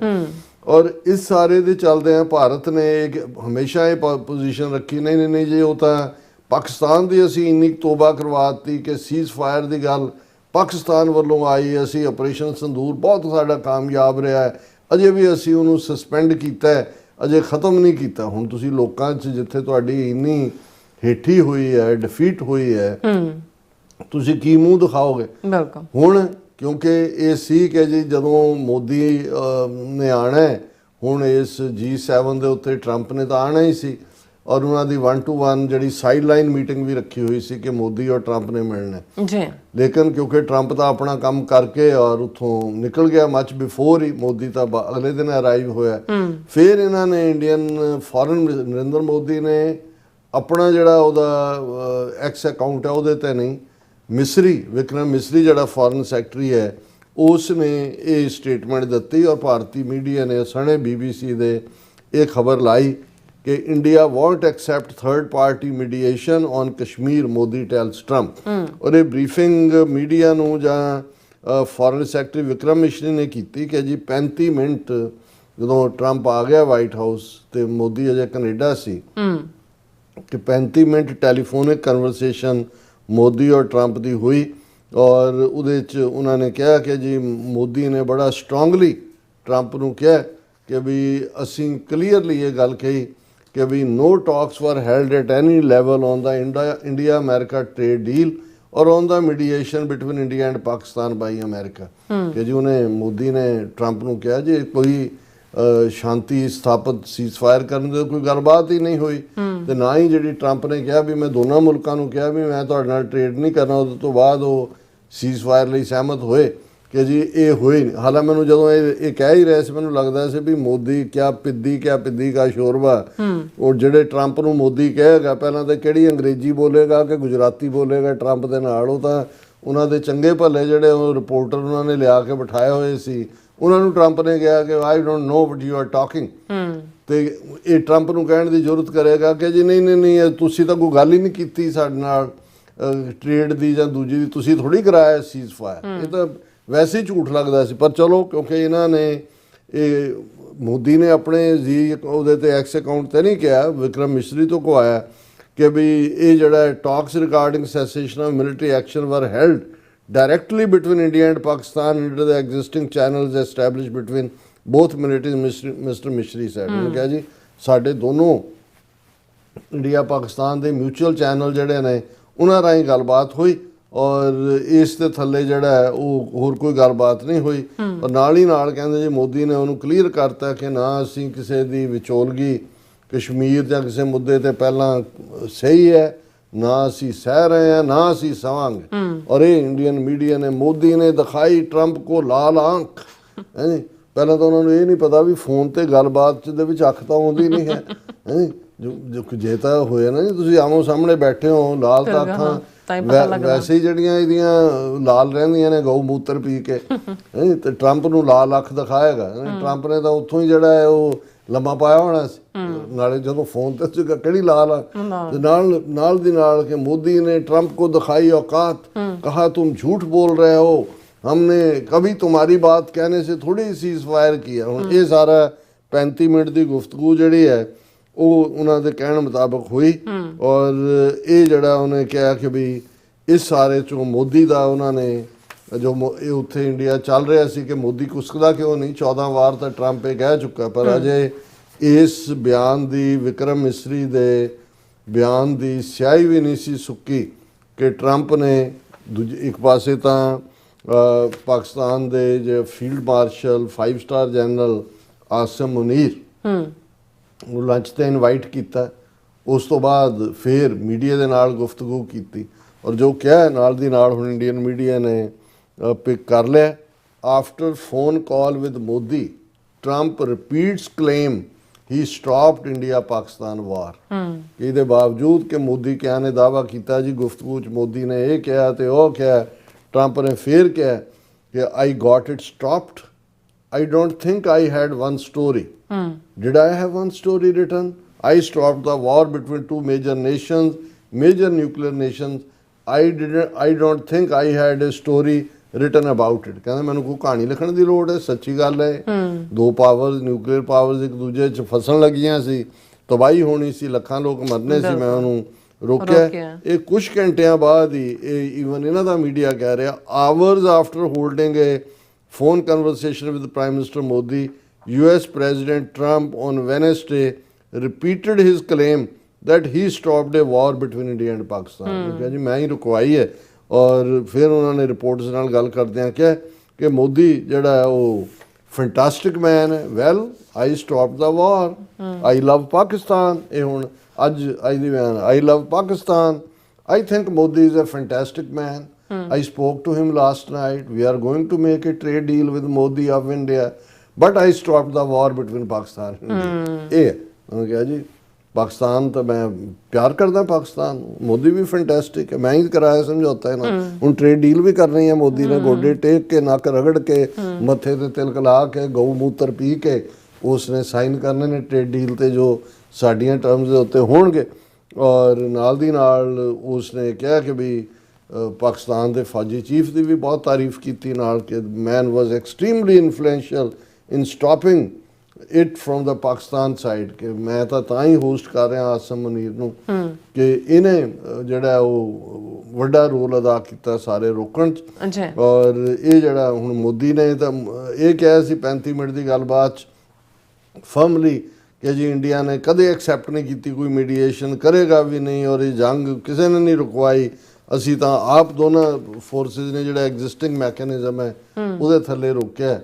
ਹੁਣ ਉਹ ਮੋਦੀ ਵੀ ਕਹਿੰਦਾ ਹੋਣਾ ਕਿ ਕੋਈ ਤਾਂ ਮੈਨੂੰ ਥਾਂ ਦੇ ਦਿਓ ਕਿ ਵੀ ਚੁੱਲੂ ਪਰ ਪਾਣੀ 'ਚ ਡੁੱਬ ਮਰਨਾ। ਹੁਣ ਚੁੱਲੂ ਤਾਂ ਐਵੇਂ ਹੁੰਦਾ ਨਾ ਕਿ ਮੈਨੂੰ ਯਾਦ ਹੈ ਵੀ ਇੱਥੇ ਉਹ ਇਹਨਾਂ ਦਾ ਜਨਰਲ ਇੱਕ ਆਇਆ 84 ਤੋਂ ਬਾਅਦ ਦੀ ਕਹਾਣੀ ਹੈ, 88-89 ਦੀ, ਤੇ ਬਰਕਲੀ ਯੂਨੀਵਰਸਿਟੀ 'ਚ ਰੱਖਿਆ ਸੀ।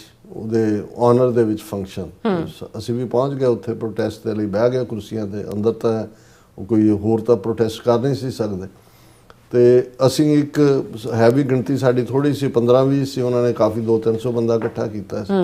ਤੇ ਸਿੱਖ ਲਿਆਂਦਾ ਹੋਇਆ ਸੀ ਉਹਨਾਂ ਨੇ ਦੱਸਣ ਲਈ ਕਿ ਜੀ ਭਾਰਤ ਮਾਤਾ ਤੇ ਇਹ ਉਹ। ਤੇ ਅਸੀਂ ਇਹ ਕੀਤਾ ਵੀ ਜਦੋਂ ਉਹ ਬੋਲਣ ਉਹਨੇ ਬੋਲਣਾ ਸ਼ੁਰੂ ਕਰਨਾ ਹੈ ਵੀ ਐਂ ਰੱਖ ਕੇ ਨਾ ਐਂ ਨੱਕ ਕਰਕੇ ਸਾਰੇ ਕਰ ਦਿਓ, ਉਹਨੂੰ ਦਿਖਾ ਕੇ ਕਿ ਵੀ ਚੁੱਲ੍ਹੋ ਪਰ ਪਾਣੀ ਦੀ ਡੁੱਬ ਮਾਰ। ਹੁਣ ਅੰਦਰ ਜੇ ਕਿਉਂਕਿ ਜੇ ਤੁਸੀਂ ਅੰਦਰ ਨਾਰੇ ਲਾਉਂਦੇ ਤੁਹਾਨੂੰ ਬਾਹਰ ਕੱਢ ਦੇਣਾ ਸੀ। ਉਹ ਤਾਂ ਉਹਨਾਂ ਨੇ ਮਾਰਸ਼ਲ ਟਾਈਪ ਸੱਦੇ ਹੋਏ ਸੀ।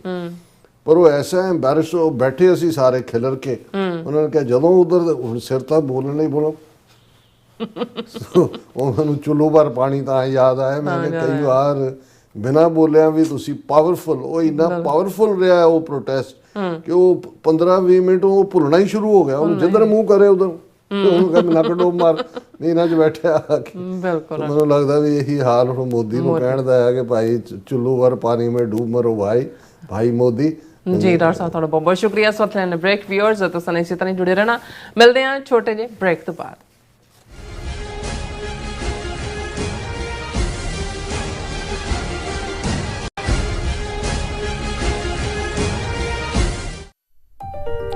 FBI ਤੋਂ ਮੈਂ ਹਾਂ ਸੁਖਵੀਰ ਕੌਰ ਤੇ ਹੁਣ ਸੁਣੋ FBI ਵੱਲੋਂ ਜ਼ਰੂਰੀ ਜਾਣਕਾਰੀ।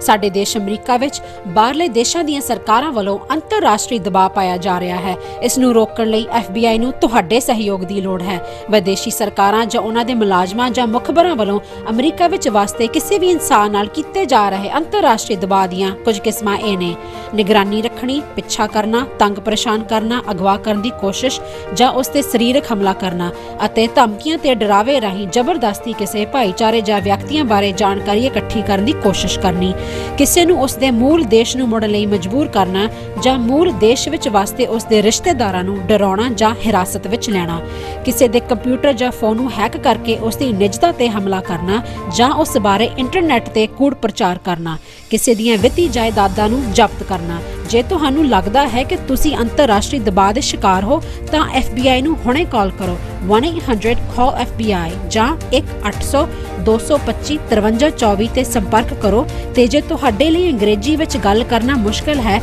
ਤਾਂ ਤੁਸੀਂ ਪੰਜਾਬੀ ਵਿੱਚ ਗੱਲ ਕਰਨ ਲਈ ਕਹਿ ਸਕਦੇ ਹੋ ਜਾਂ FBI ਦੀ ਵੈਬਸਾਈਟ tips.fbi.gov ਤੇ ਆਪਣੀ ਸ਼ਿਕਾਇਤ ਦਰਜ ਕਰਾਓ। ਹੋਰ ਜਾਣਕਾਰੀ ਲਈ ਦੇਖੋ fbi.gov/TNR। ਜੇਕਰ ਤੁਸੀਂ ਤੁਰੰਤ ਸਰੀਰਕ ਖਤਰੇ ਵਿੱਚ ਹੋ ਤਾਂ 911 ਤੇ ਕਾਲ ਕਰੋ। FBI ਵੱਲੋਂ ਤੁਹਾਡੀ ਰਿਪੋਰਟ ਕਦੀ ਵੀ ਕਿਸੇ ਵਿਦੇਸ਼ੀ ਸਰਕਾਰ ਨਾਲ ਸਾਂਝੀ ਨਹੀਂ ਕੀਤੀ ਜਾਵੇਗੀ। FBI ਦਾ ਮਨੋਰਥ ਅਮਰੀਕਾ ਵਿੱਚ ਵਸਦੇ ਲੋਕਾਂ ਦੀ ਰੱਖਿਆ ਕਰਨਾ ਅਤੇ ਯੂਨਾਈਟਿਡ ਸਟੇਟਸ ਦੇ ਸੰਵਿਧਾਨ ਨੂੰ ਕਾਇਮ ਰੱਖਣਾ ਹੈ। ਕੀ ਤੁਹਾਨੂੰ 30, 40 ਜਾਂ 50 ਦਿਨ ਵੇਟ ਕਰਨੀ ਪੈ ਰਹੀ ਹੈ ਤੁਹਾਡੇ ਚੈੱਕ ਲਈ? ਫਿਰ ਬ੍ਰੋਕਰਾਂ ਪਿੱਛੇ ਭੱਜਦੇ ਫਿਰਦੇ ਹੋ ਪੈਸੇ ਲਈ। ਬਹੁਤ ਜ਼ਿਆਦਾ ਟਾਈਮ ਵੇਸਟ ਹੋ ਜਾਂਦਾ ਇੱਦਾਂ ਤਾਂ। ਜੇ ਤੁਸੀਂ ਅੱਜ ਹੀ ਪੈਸੇ ਲੈਣੇ ਤਾਂ ਬੌਬਟੇਲ ਨੂੰ ਕਾਲ ਕਰੋ। ਬੌਬਟੇਲ ਤੁਹਾਡੀਆਂ ਇਨਵੋਇਸਿਸ ਸੇਮ ਡੇ ਫੰਡ ਕਰ ਸਕਦੇ ਹਨ for a small fee, no contract, no reserve and no hidden fees। ਅੱਜ ਹੀ ਕਾਲ ਕਰੋ ਬੌਬਟੇਲ ਨੂੰ ਤੇ ਤੁਹਾਡਾ ਪਹਿਲਾ ਮਹੀਨਾ ਫ੍ਰੀ। 410-204-2084 ਅਗੇਨ 410-204-2084।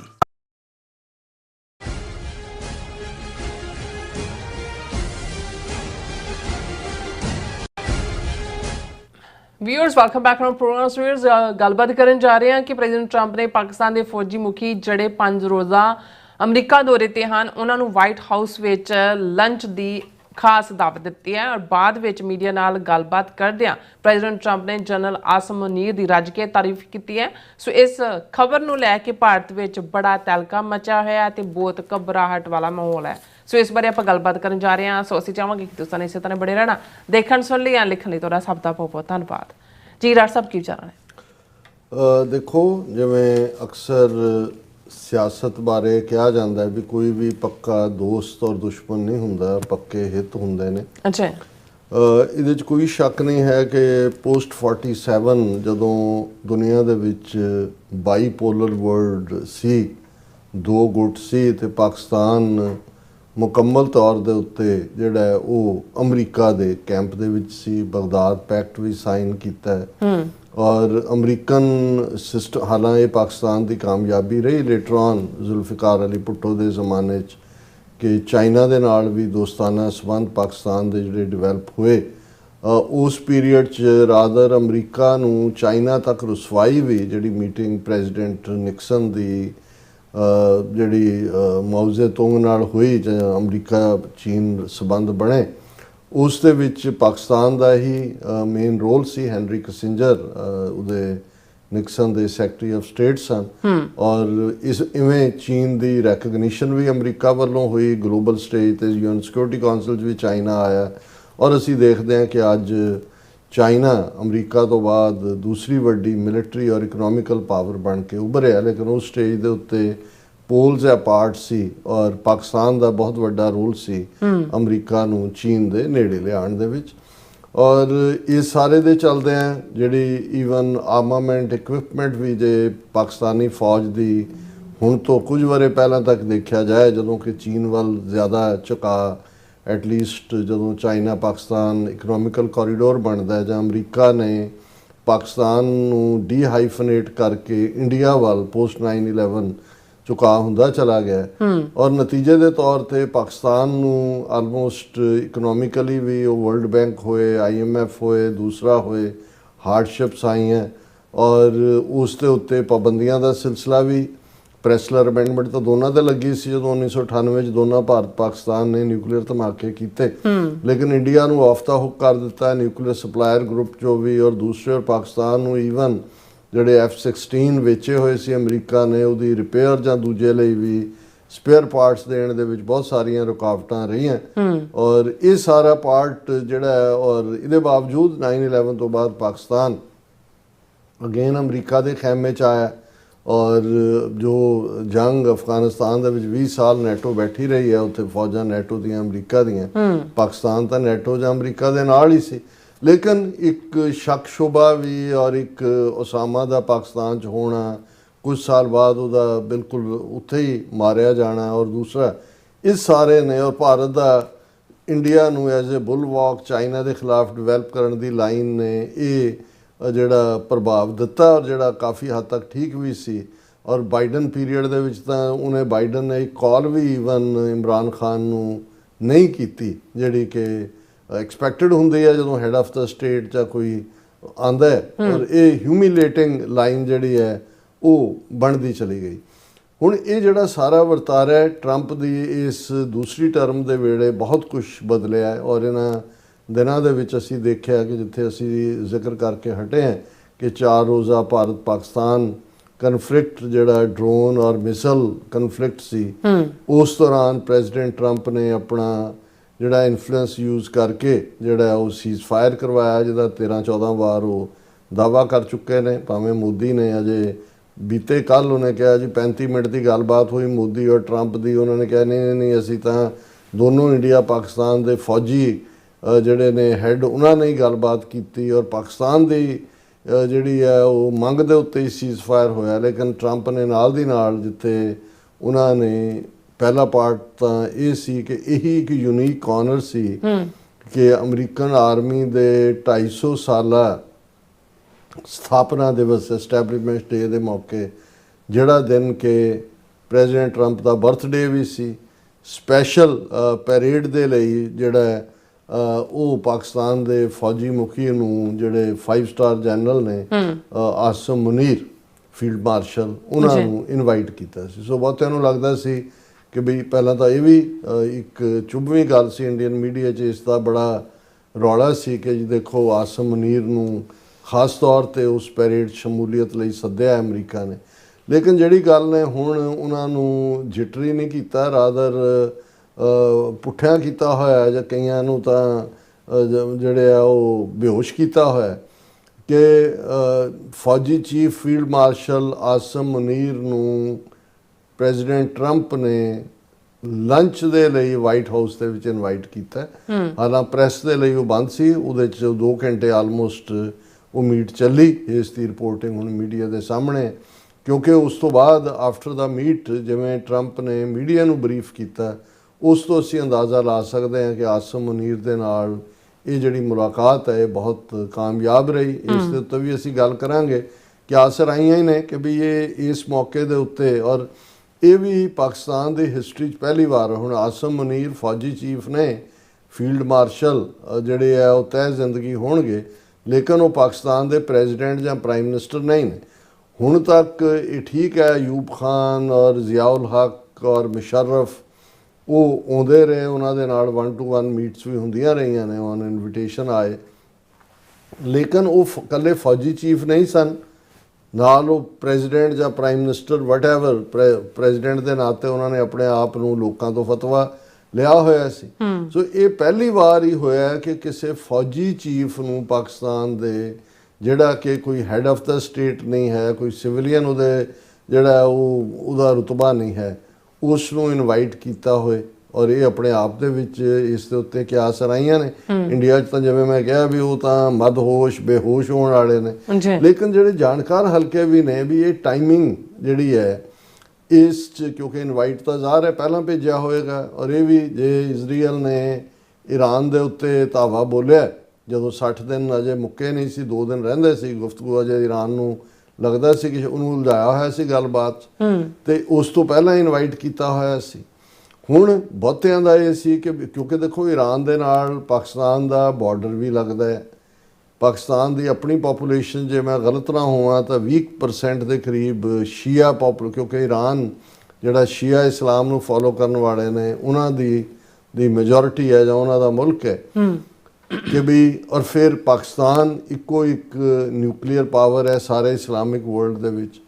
ਹਾਲਾਂ ਲਵ ਹੇਟ ਰਿਲੇਸ਼ਨਸ਼ਿਪ ਈਰਾਨ ਔਰ ਪਾਕਿਸਤਾਨ ਦੇ ਰਹਿੰਦੇ ਨੇ, ਲੇਕਿਨ ਕਦੇ ਵੀ ਪਬਲਿਕਲੀ ਇਹ ਨਹੀਂ ਹੈ ਕਿ ਵੀ ਐਟ ਵਾਰ। ਉਹਨਾਂ ਦੇ ਗੁਰੀਲੇ ਉੱਥੇ ਚਲੇ ਗਏ, ਬਲੋਚ ਉੱਥੇ ਚਲੇ ਗਏ, ਕੁਲਭੂਸ਼ਣ ਯਾਦਵ ਈਰਾਨ ਰਾਹੀਂ ਇੱਧਰ ਆਇਆ ਕਿਉਂਕਿ ਈਰਾਨ ਦੂਸਰੇ ਪਾਸੇ ਭਾਰਤ ਨਾਲ ਦੋਸਤੀ ਦਾ ਵੀ ਦਮਖਮ ਭਰਦਾ ਰਿਹਾ, ਚਾਬਹਾਰ ਪੋਰਟ ਨੂੰ ਡਿਵੈਲਪ ਕਰਨਾ, ਲੇਕਿਨ ਪਾਕਿਸਤਾਨ ਦੇ ਨਾਲ ਕੋਈ ਉਸ ਲੈਵਲ ਦੀ ਕਦੇ ਵੀ ਹੌਸਟਿਲਿਟੀ ਨਹੀਂ ਰਹੀ। ਔਰ ਇਸ ਸਭ ਦੇ ਚੱਲਦਿਆਂ ਇਹ ਸਵਾਲ ਹੈ ਕਿ ਵੀ ਇੰਨੀ ਸਪੈਸ਼ਲ ਟ੍ਰੀਟਮੈਂਟ ਇਹ ਆਸਿਮ ਮੁਨੀਰ ਸਾਹਿਬ ਨੂੰ ਕਿਉਂ? ਸੋ ਇੱਕ ਤਾਂ ਸਿੱਧੇ ਕਿ ਈਰਾਨ ਦੇ ਨਾਲ ਇਸ ਜੰਗ ਦੇ ਵਿੱਚ ਪਾਕਿਸਤਾਨ ਖੁੱਲ੍ਹ ਕੇ ਈਰਾਨ ਦੇ ਨਾਲ ਨਾ ਚੱਲ, ਹਾਲਾਂ ਉਸ ਤੋਂ ਪਹਿਲਾਂ ਆਸਿਮ ਮੁਨੀਰ ਤਾਂ 4 ਦਿਨ ਤੋਂ ਉੱਥੇ ਨੇ, ਪੈਰੇਡ 'ਚ ਵੀ ਸ਼ਾਮਲ ਹੋਏ, ਉਹਨਾਂ ਦੇ ਵਿਰੁੱਧ ਵੀ ਪ੍ਰੋਟੈਸਟ ਹੋਇਆ ਇਸ ਐਮਬੈਸੀ ਦੇ ਬਾਹਰ, ਲੇਕਿਨ ਉਹਨਾਂ ਨੇ ਜਿੱਥੇ ਇੰਟਰੈਕਸ਼ਨ ਉਹਨਾਂ ਨੇ ਕੀਤਾ ਉਹਨਾਂ ਦੇ ਹੱਕ ਦੇ ਵਿੱਚ ਵੀ ਲੋਕ ਜਿਹੜੇ ਨੇ ਉਹਨਾਂ ਦੇ ਨਾਲ ਆਏ, ਔਰ ਉਹਨਾਂ ਨੇ ਜਿਹੜਾ ਇਹ ਸਵਾਲ ਵੀ ਉਹਨਾਂ ਨੂੰ ਪੁੱਛਿਆ ਗਿਆ ਈਰਾਨ ਬਾਰੇ, ਔਰ ਉਹਨਾਂ ਨੇ ਕਿਹਾ ਵੀ ਬਿਲਕੁਲ ਕਦੇ ਵੀ ਉਹ ਇਜ਼ਰਾਈਲ ਨੂੰ ਹੀ ਉਹਨਾਂ ਨੇ ਗਲਤ ਕਿਹਾ, ਕਿਉਂਕਿ ਇਜ਼ਰਾਈਲ ਬਾਰੇ ਜਿਹੜੀ ਕੋਈ ਵੀ ਲਾਈਨ ਹੈ ਈਰਾਨ ਦੇ ਖਿਲਾਫ ਭੁਗਤਣ ਦਾ ਮਤਲਬ ਇਜ਼ਰਾਈਲ ਦੇ ਹੱਕ 'ਚ ਹੈ। ਔਰ ਇਜ਼ਰਾਈਲ ਬਾਰੇ ਤਾਂ ਜੇ ਮੈਂ ਗਲਤ ਨਾ ਹੋਵਾਂ ਤਾਂ ਕਾਇਦੇ ਆਜ਼ਮ ਮੁਹੰਮਦ ਅਲੀ ਜਿਨਾ ਉਹਨਾਂ ਦੇ ਅਲਫਾਜ਼ ਨੇ ਕਿ ਵੀ ਇਹ ਇਲਿਸਿਟ ਚਾਈਲਡ ਹੈ ਵੈਸਟ ਦਾ, ਕਿਉਂਕਿ ਜਦੋਂ ਇਜ਼ਰਾਈਲ ਹੋਂਦ 'ਚ ਆਇਆ ਉਦੋਂ ਕਾਇਦੇ ਆਜ਼ਮ ਹਯਾਤੀ 'ਚ ਸਨ, ਉਹਨਾਂ ਦੀ ਸਤੰਬਰ 1948 'ਚ ਡੈਥ ਹੋਈ, ਉਸ ਤੋਂ ਪਹਿਲਾਂ ਇਜ਼ਰਾਈਲ ਬਣ ਚੁੱਕਾ ਸੀ। ਉਹਨਾਂ ਨੇ ਕਿਹਾ ਵੀ ਇਹ ਇਲਿਸਿਟ ਜਿਹੜਾ ਬੱਚਾ ਹੈ ਵੈਸਟ ਵਾਲਿਆਂ ਦਾ। ਸੋ ਪਾਕਿਸਤਾਨ ਇਜ਼ਰਾਈਲ ਨੂੰ ਰੈਕਗਨਾਈਜ਼ ਤਾਂ ਦੂਰ ਦੀ ਗੱਲ, ਇਸ ਮਾਮਲੇ 'ਚ ਜਿਹੜਾ ਉਹ ਹਾਲਾਂ ਕਿਉਂਕਿ ਪਾਕਿਸਤਾਨ ਬਹੁਤ ਜ਼ਿਆਦਾ ਸਾਊਦੀ ਅਰੇਬੀਆ ਦੇ ਨੇੜੇ ਰਿਹਾ ਕੁਝ ਮਾਮਲਿਆਂ 'ਚ, ਜਦੋਂ ਸਾਊਦੀ ਅਰੇਬੀਆ ਔਰ ਈਰਾਨ ਦੇ ਵਿੱਚ ਵੀ ਟਕਰਾਅ ਸੀ ਪਾਕਿਸਤਾਨ ਨੇ ਬੈਲੈਂਸ ਰੱਖਣ ਦੀ ਕੋਸ਼ਿਸ਼ ਕੀਤੀ ਹੈ ਆਲਵੇਜ਼, ਕਿਉਂਕਿ ਉਹਨਾਂ ਨੂੰ ਜਿਵੇਂ ਮੈਂ ਕਿਹਾ ਪੋਪੂਲੇਸ਼ਨ ਵੀ ਹੈ ਪਲੱਸ ਗੁਆਂਢ ਵੀ ਹੈ। ਬਿਲਕੁਲ। ਹੁਣ ਇਸ ਸਾਰੇ ਦੇ ਚੱਲਦੇ ਆ ਕਿ ਵੀ ਐਸਾ ਕੀ ਰੀਜ਼ਨ ਹੈ ਕਿ ਵੀ ਇਹ ਹੋਇਆ। ਹੁਣ ਜਦੋਂ ਇਸ ਸਾਰੇ ਦੇ ਉੱਤੇ ਅਸੀਂ ਗੱਲ ਕਰਾਂਗੇ ਕਿ ਪ੍ਰੈਜ਼ੀਡੈਂਟ ਟਰੰਪ ਨੇ ਇਹ ਲੰਚ ਹੋਇਸਟ ਕਰਨ ਤੋਂ ਬਾਅਦ ਜਿਹੜਾ ਉਹ ਆਸਿਮ ਮੁਨੀਰ ਸਾਹਿਬ ਬਾਰੇ ਕੀ ਕਿਹਾ, ਲੇਕਿਨ ਇੱਕ ਗੱਲ ਜਿਹੜੇ 2-3 ਹੋਰ ਚੀਜ਼ਾਂ ਜਦੋਂ ਅਸੀਂ ਦੇਖਦੇ ਹਾਂ, ਕ੍ਰਿਪਟੋ ਕਰੰਸੀ ਜਿਹੜੀ ਉਹਨਾਂ ਦੀ ਵਾਈਫ ਟਰੰਪ ਦੀ ਨੇ ਲਾਂਚ ਕੀਤੀ ਜਾਂ ਦੂਜੇ, ਉਹਦੇ 'ਚ ਵੀ ਪਾਕਿਸਤਾਨ ਨੇ ਜਿਹੜਾ ਉਸ ਨੂੰ ਬੜਾ ਵੈਲਕਮ ਕੀਤਾ, ਐਕਸੈਪਟ ਕੀਤਾ, ਉਸ ਦੇ ਨਾਲ ਤਾਲਮੇਲ ਕੀਤਾ। ਰੇਅਰ ਅਰਥ ਮਟੀਰੀਅਲ ਪਾਕਿਸਤਾਨ ਦੇ ਵਿੱਚ ਵੀ ਨੇ, ਇਸ ਨੂੰ ਲੈ ਕੇ ਵੀ ਕਿਆਸ ਰਾਈਆਂ ਨੇ ਕਿ ਭਾਈ ਸ਼ਾਇਦ ਇਸ ਦੇ ਵਿੱਚ ਇਹਨਾਂ ਦਾ ਇੰਟਰਸਟ। ਹੁਣ ਅਸੀਂ 2 ਦਿਨ ਪਹਿਲਾਂ ਹੀ ਦੇਖ ਰਹੇ ਹਾਂ ਕਿ ਪ੍ਰੈਜ਼ੀਡੈਂਟ ਟਰੰਪ ਦੇ ਮੁੰਡੇ ਨੇ ਜਿਹੜੀ ਹੈ mobile company, phone company launch ਕੀਤੀ ਹੈ, ਉਸ ਨਾਲ ਰਿਲੇਟਡ ਕੋਈ ਹੈ ਪਾਰਟ ਹੈ ਜਾਂ ਕੀ ਹੈ, ਇਹ ਵੀ ਆਪਣੇ ਇੰਟਰਸਟ ਨੇ, ਕਿਉਂਕਿ ਇਹ ਦੂਸਰੇ ਥਿੰਕ ਟੈਂਕਸ ਵਾਲੇ ਤਾਂ ਇਸ ਐਂਗਲ ਤੋਂ ਦੇਖਦੇ ਨੇ, ਬਹੁਤੇ ਤਾਂ ਈਰਾਨ ਦੇ ਹਵਾਲੇ ਨਾਲ ਹੀ ਦੇਖ ਰਹੇ ਨੇ। ਪਰ ਮੈਨੂੰ ਇਹ ਲੱਗਦਾ ਹੈ ਕਿ ਔਰ ਇਹ ਵੀ ਫੀਅਰ ਹੈ ਕਿ ਵੀ ਜੇ ਜਿਹੜਾ ਅਮਰੀਕਾ ਸਿੱਧੇ ਤੌਰ 'ਤੇ ਈਰਾਨ ਵਾਰ ਦੇ ਵਿੱਚ ਸ਼ਾਮਲ ਹੁੰਦਾ ਹੈ, ਜਿਸ ਬਾਰੇ ਵੀ ਅਸੀਂ ਗੱਲ ਕਰਾਂਗੇ, ਤੇ ਫਿਰ ਉਹਨਾਂ ਨੂੰ ਪਾਕਿਸਤਾਨ ਦਾ ਉਹ 에ਅਰ ਸਪੇਸ ਯੂਜ਼ ਕਰਨਾ ਚਾਹੁਣ ਈਰਾਨ ਦੇ ਖਿਲਾਫ, ਜਾਂ ਇਹ ਨਾ ਹੋਏ ਵੀ ਜੇ ਈਰਾਨ ਖੁੱਲ੍ਹ ਕੇ ਪਾਕਿਸਤਾਨ ਦੇ ਨਾਲ ਆਂਦਾ। ਹੁਣ ਹਾਲਾਂਕਿ ਰਸ਼ੀਆ ਔਰ ਚਾਈਨਾ ਨੇ ਵੀ ਥੋੜਾ ਜਿਹਾ ਭਾਵੇਂ ਸਟੇਟਮੈਂਟਾਂ ਉਹਨਾਂ ਨੇ ਦਿੱਤੀਆਂ ਅਮਰੀਕਾ ਬਾਰੇ। ਉਹਨਾਂ ਨੇ ਕਿਹਾ ਕਿ ਜੀ ਅਮਰੀਕਾ ਇਜ਼ਰਾਈਲ ਈਰਾਨ ਟਕਰਾਅ ਦੇ ਵਿੱਚ ਤੇਲ ਪਾ ਰਿਹਾ ਜਾਂ ਦੂਜਾ, ਲੇਕਿਨ ਅੰਦਰ ਖਾਤੇ ਵੈਪਨ ਸਪਲਾਈ ਜਾਂ ਦੂਜੀ ਹੋਏ ਤਾਂ ਪਤਾ ਨਹੀਂ, ਪਰ ਅਜੇ ਉਸ ਕਿਸਮ ਦਾ ਖੁੱਲ੍ਹ ਕੇ ਨਹੀਂ। ਪਾਕਿਸਤਾਨ ਦਾ ਵੀ ਬੜੀ ਕੌਸ਼ੀਅਸ ਅਪਰੋਚ ਹੈ ਇਸ ਦੇ ਉੱਤੇ।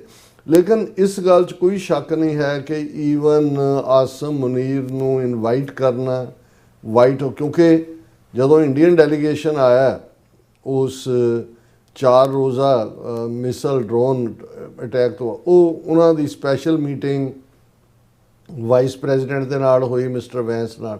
ਔਰ ਇੰਡੀਅਨਸ ਜਿਹੜੇ ਨੇ ਉਹ ਬ੍ਰੈਕ ਕਰ ਰਹੇ ਸੀ ਕਿ ਦੇਖੋ ਪਾਕਿਸਤਾਨੀ ਡੈਲੀਗੇਸ਼ਨ ਬਿਲਾਵਲ ਭੁੱਟੋ ਜਾਂ ਦੂਜੇ ਨਾਲ ਆਇਆ, ਉਹਨੂੰ ਤਾਂ ਕੋਈ ਦੂਜੇ ਲੈਵਲ ਦੇ ਲੋਕ ਮਿਲੇ ਹੋਣਗੇ।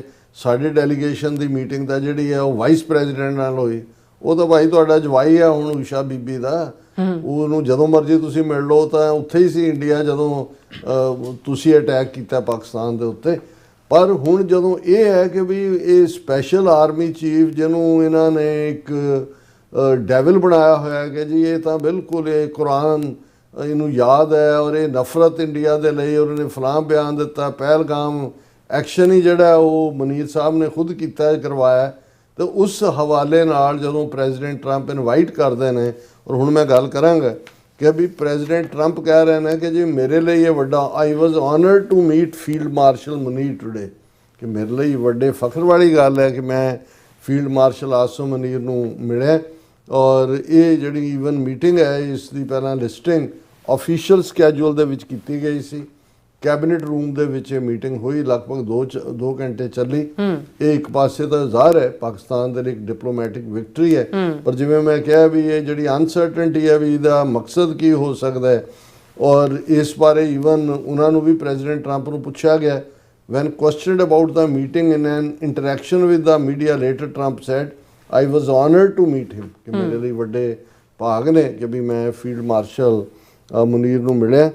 ਉਹਨਾਂ ਨੂੰ ਜਦੋਂ ਪੁੱਛਿਆ ਗਿਆ ਕਿ ਕੀ ਇਸ ਜਿਹੜੀ ਮੀਟਿੰਗ ਇਹ ਟਰੰਪ ਦੇ ਨਾਲ ਗੁਫ਼ਤਗੂ ਹੋ ਰਹੀ ਹੈ ਮੀਟਿੰਗ, ਕੀ ਇਸ ਗੁਫ਼ਤਗੂ ਦੇ ਵਿੱਚ ਜਿਹੜੀ ਕਰੰਟ ਈਰਾਨ ਇਜ਼ਰਾਈਲ ਕਨਫਲਿਕਟ ਚੱਲ ਰਹੀ ਹੈ ਇਸ ਬਾਰੇ ਗੱਲਬਾਤ ਹੋਈ। ਇਹਦੇ 'ਚ ਟਰੰਪ ਨੇ ਬੜਾ ਗੋਲਮੋਲ ਜਿਹਾ ਜਵਾਬ ਦਿੱਤਾ ਹੈ। Pakistan know Iran very well, better than most, and they are not happy about anything, ਕਿ ਵੀ ਉਹ ਕੋਈ ਖੁਸ਼ ਨਹੀਂ ਨੇ। ਹੁਣ ਕਿਹੜੇ ਪਾਸੇ ਖੁਸ਼ ਨਹੀਂ ਨੇ, ਈਰਾਨ ਵੱਲੋਂ ਕਿ ਅਮਰੀਕਾ ਵੱਲੋਂ, ਇਹ ਗੋਲਮੋਲ ਹੈ। It's not that they are bad with Israel, ਇਹ ਵੀ ਨਹੀਂ ਹੈ ਵੀ ਕੋਈ ਉਹ ਇਜ਼ਰਾਈਲ ਦੇ ਖਿਲਾਫ ਨੇ। They know them both actually, but they know Iran better, ਕਿ ਪਾਕਿਸਤਾਨ ਜਿਹੜਾ ਈਰਾਨ ਨੂੰ ਬਿਹਤਰ ਸਮਝਦਾ, ਪਰ ਉਹ ਇਜ਼ਰਾਈਲ ਦੇ ਵੀ ਖਿਲਾਫ ਨਹੀਂ ਹੈ। Field marshal Munir agreed with me. ਹੁਣ ਕਿਸ ਗੱਲ ਤੇ ਐਗਰੀ ਕੀਤਾ ਨੇ, ਇਹ ਸਭ ਜਿਹੜਾ ਉਹ ਖੋਲ ਮੇ ਪੋਲ ਹੈ, ਪੋਲ ਮੇ ਫਿਰ ਖੋਲ ਹੈ ਕੀ ਹੈ। ਔਰ ਕਹਿੰਦਾ ਕਿ field marshal Munir agreed with me. The reason I had him here was that I wanted to thank him for not going into war with India, and I want to thank Prime Minister Modi as well, who just left a few days ago. We are working on a trade deal with India and Pakistan. These two very smart people decided not to keep going with a war that could have been be a nuclear war. Pakistan and India are two big nuclear powers. Trump ਨੇ Iran ਦੇ ਮੁੱਦੇ ਤੇ ਤਾਂ ਗੋਲ ਕਰ ਦਿੱਤੀ ਗੱਲ, ਉਹ ਵੀ ਉਧਰ ਵੀ ਜਾਣ। ਪਰ ਉਹਨੇ ਅਗੇਨ ਇਹ ਕਿਹਾ ਜੀ ਬਹੁਤ ਮੁਨੀਰ ਨੇ ਰੁਕਵਾਤੀ ਜੰਗ, ਔਰ ਬਹੁਤ ਫੈਂਟੈਸਟਿਕ ਮੈਨ ਹੈ। ਮੋਦੀ ਵੀ ਬੜਾ ਫੈਂਟੈਸਟਿਕ, ਪਰ ਮੈਂ ਦੋਨਾਂ ਨਾਲ ਟ੍ਰੇਡ ਡੀਲ ਸਾਈਨ ਕਰਨੀ ਹੈ। ਦੋਨੋਂ ਬਹੁਤ ਚੰਗੇ ਨੇ, ਪਰ ਨਿਊਕਲੀਅਰ ਪਾਵਰ ਸੀ, ਜੰਗ ਹੋ ਜਾਣੀ ਸੀ, ਮੈਂ ਉਹਨਾਂ ਨੂੰ ਰੁਕਵਾਤਾ।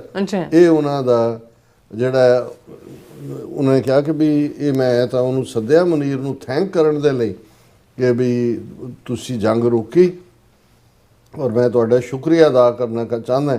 ਔਰ ਇਹ ਜਿਹੜਾ ਡਿਪਲੋਮੈਟਿਕ ਆਊਟਕਮ ਦੇ ਉੱਤੇ field marshal Munir Trump remarked, this man was extremely influential in stopping it, India Pakistan fighting from Pakistan side.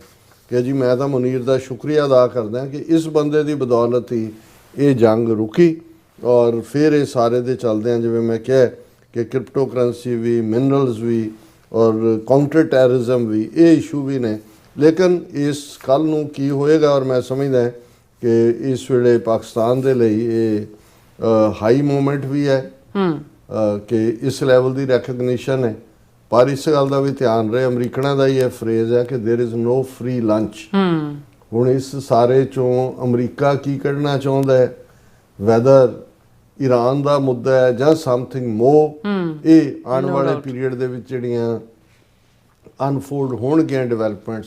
ਪਰ ਇੱਕ ਗੱਲ ਠੀਕ ਹੈ ਕਿ ਵੀ ਜਦੋਂ ਤੁਹਾਡੇ ਘਰ ਚੋਂ ਪਕਵਾਨਾਂ ਦੀ ਖੁਸ਼ਬੂ ਆਉਂਦੀ ਹੈ ਤੇ ਤੁਹਾਡੇ ਸ਼ਰੀਕ ਜਿੱਥੇ ਭੰਗ ਭੁੱਜਦੀ ਹੋਏ ਨਾਲ ਦੇ, ਉਹਨਾਂ ਦੀ ਛਾਤੀ ਦੇ ਉੱਤੇ ਸੱਪ ਲਿਟਦਾ ਨਜ਼ਰ ਆਉਂਦਾ। ਸੋ ਹਾਲ ਦੀ ਘੜੀ ਇਹਨਾਂ ਨੇ ਕੀ ਦੇਣਾ, ਅਮਰੀਕਾ ਨੇ ਪਾਕਿਸਤਾਨ ਨੂੰ ਜਾਂ ਪਾਕਿਸਤਾਨ ਨੇ ਕੀ ਲੈਣਾ, ਇਹ ਤਾਂ ਪਤਾ ਨਹੀਂ।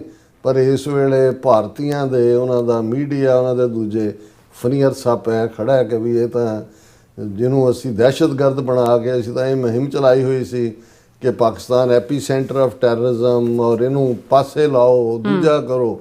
ਤੇ ਇਹ ਤਾਂ ਸੱਦ ਕੇ ਟਰੰਪ ਸਾਹਿਬ ਕਹਿ ਰਹੇ ਨੇ, ਮੈਂ ਤਾਂ ਥੈਂਕ ਯੂ ਕਰਨ ਦੇ ਲਈ ਸੱਦਿਆ, ਫੈਂਟੈਸਟਿਕ ਮੈਨ, ਇਹਨਾਂ ਨੇ ਰੁਕਵਾਤੀ ਜੰਗ। ਔਰ ਉਧਰ ਮੋਦੀ 35 ਮਿੰਟ ਦੀ ਗੁਫ਼ਤਗੂ ਤੋਂ ਬਾਅਦ ਕਹਿ ਰਹੇ ਸੀ ਮੈਂ ਇਹ ਵੀ ਕਿਹਾ ਟਰੰਪ ਨੂੰ, ਮੈਂ ਉਹ ਵੀ ਉਹਦਾ ਮਿਸ਼ਰੀ, ਵਿਕਰਮ ਮਿਸ਼ਰੀ। ਪਰ ਟਰੰਪ ਨੇ ਕਿਹਾ no Modi, here is a fantastic man and I like biryani, as I have served him biryani as well। ਜੀ ਰਾਸਾ, ਤੁਹਾਡਾ ਬਹੁਤ ਬਹੁਤ ਧੰਨਵਾਦ। ਸੋ ਲੈਣ ਬ੍ਰੇਕ। ਵਿਊਅਰਸ, ਤੁਸੀਂ ਕਿਤੇ ਨਹੀਂ ਜਾਣਾ, ਮਿਲਦੇ after this short break.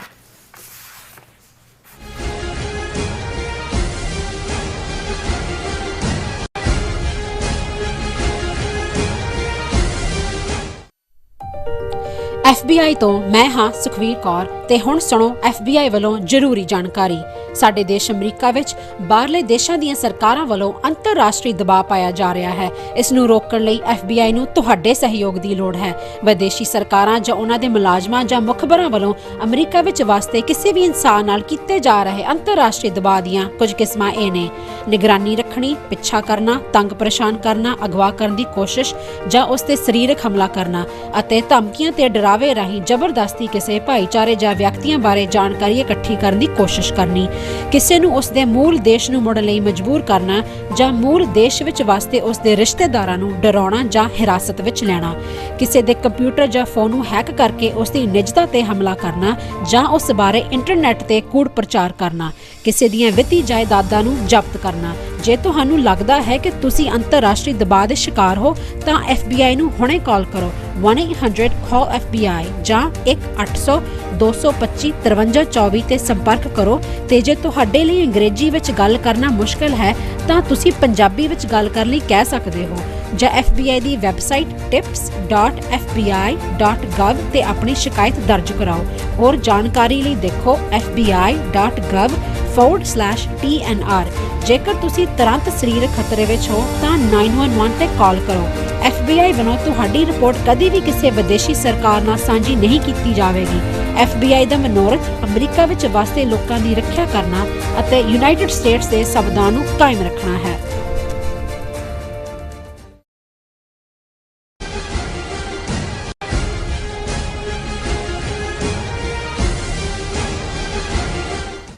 Viewers, welcome back on program. So viewers, ਗੱਲਬਾਤ ਕਰਨ ਜਾ ਰਹੇ ਹਾਂ ਐਂਡ ਵਾਲੇ ਸੈਕਸ਼ਨ ਦੇ ਵਿੱਚ ਕਿ ਈਰਾਨ ਇਜ਼ਰਾਈਲ ਹਵਾਈ ਜੰਗ ਨੂੰ ਲਗਭਗ 1 ਹਫ਼ਤਾ ਹੋ ਚੁੱਕਾ ਔਰ ਜਿਹੜੀ ਲਗਾਤਾਰਤਾ ਨਾਲ ਜਾਰੀ ਹੈ ਔਰ ਦੋਵੇਂ ਪਾਸੇ ਤਬਾਹੀ ਦੀਆਂ ਖਬਰਾਂ ਹਨ।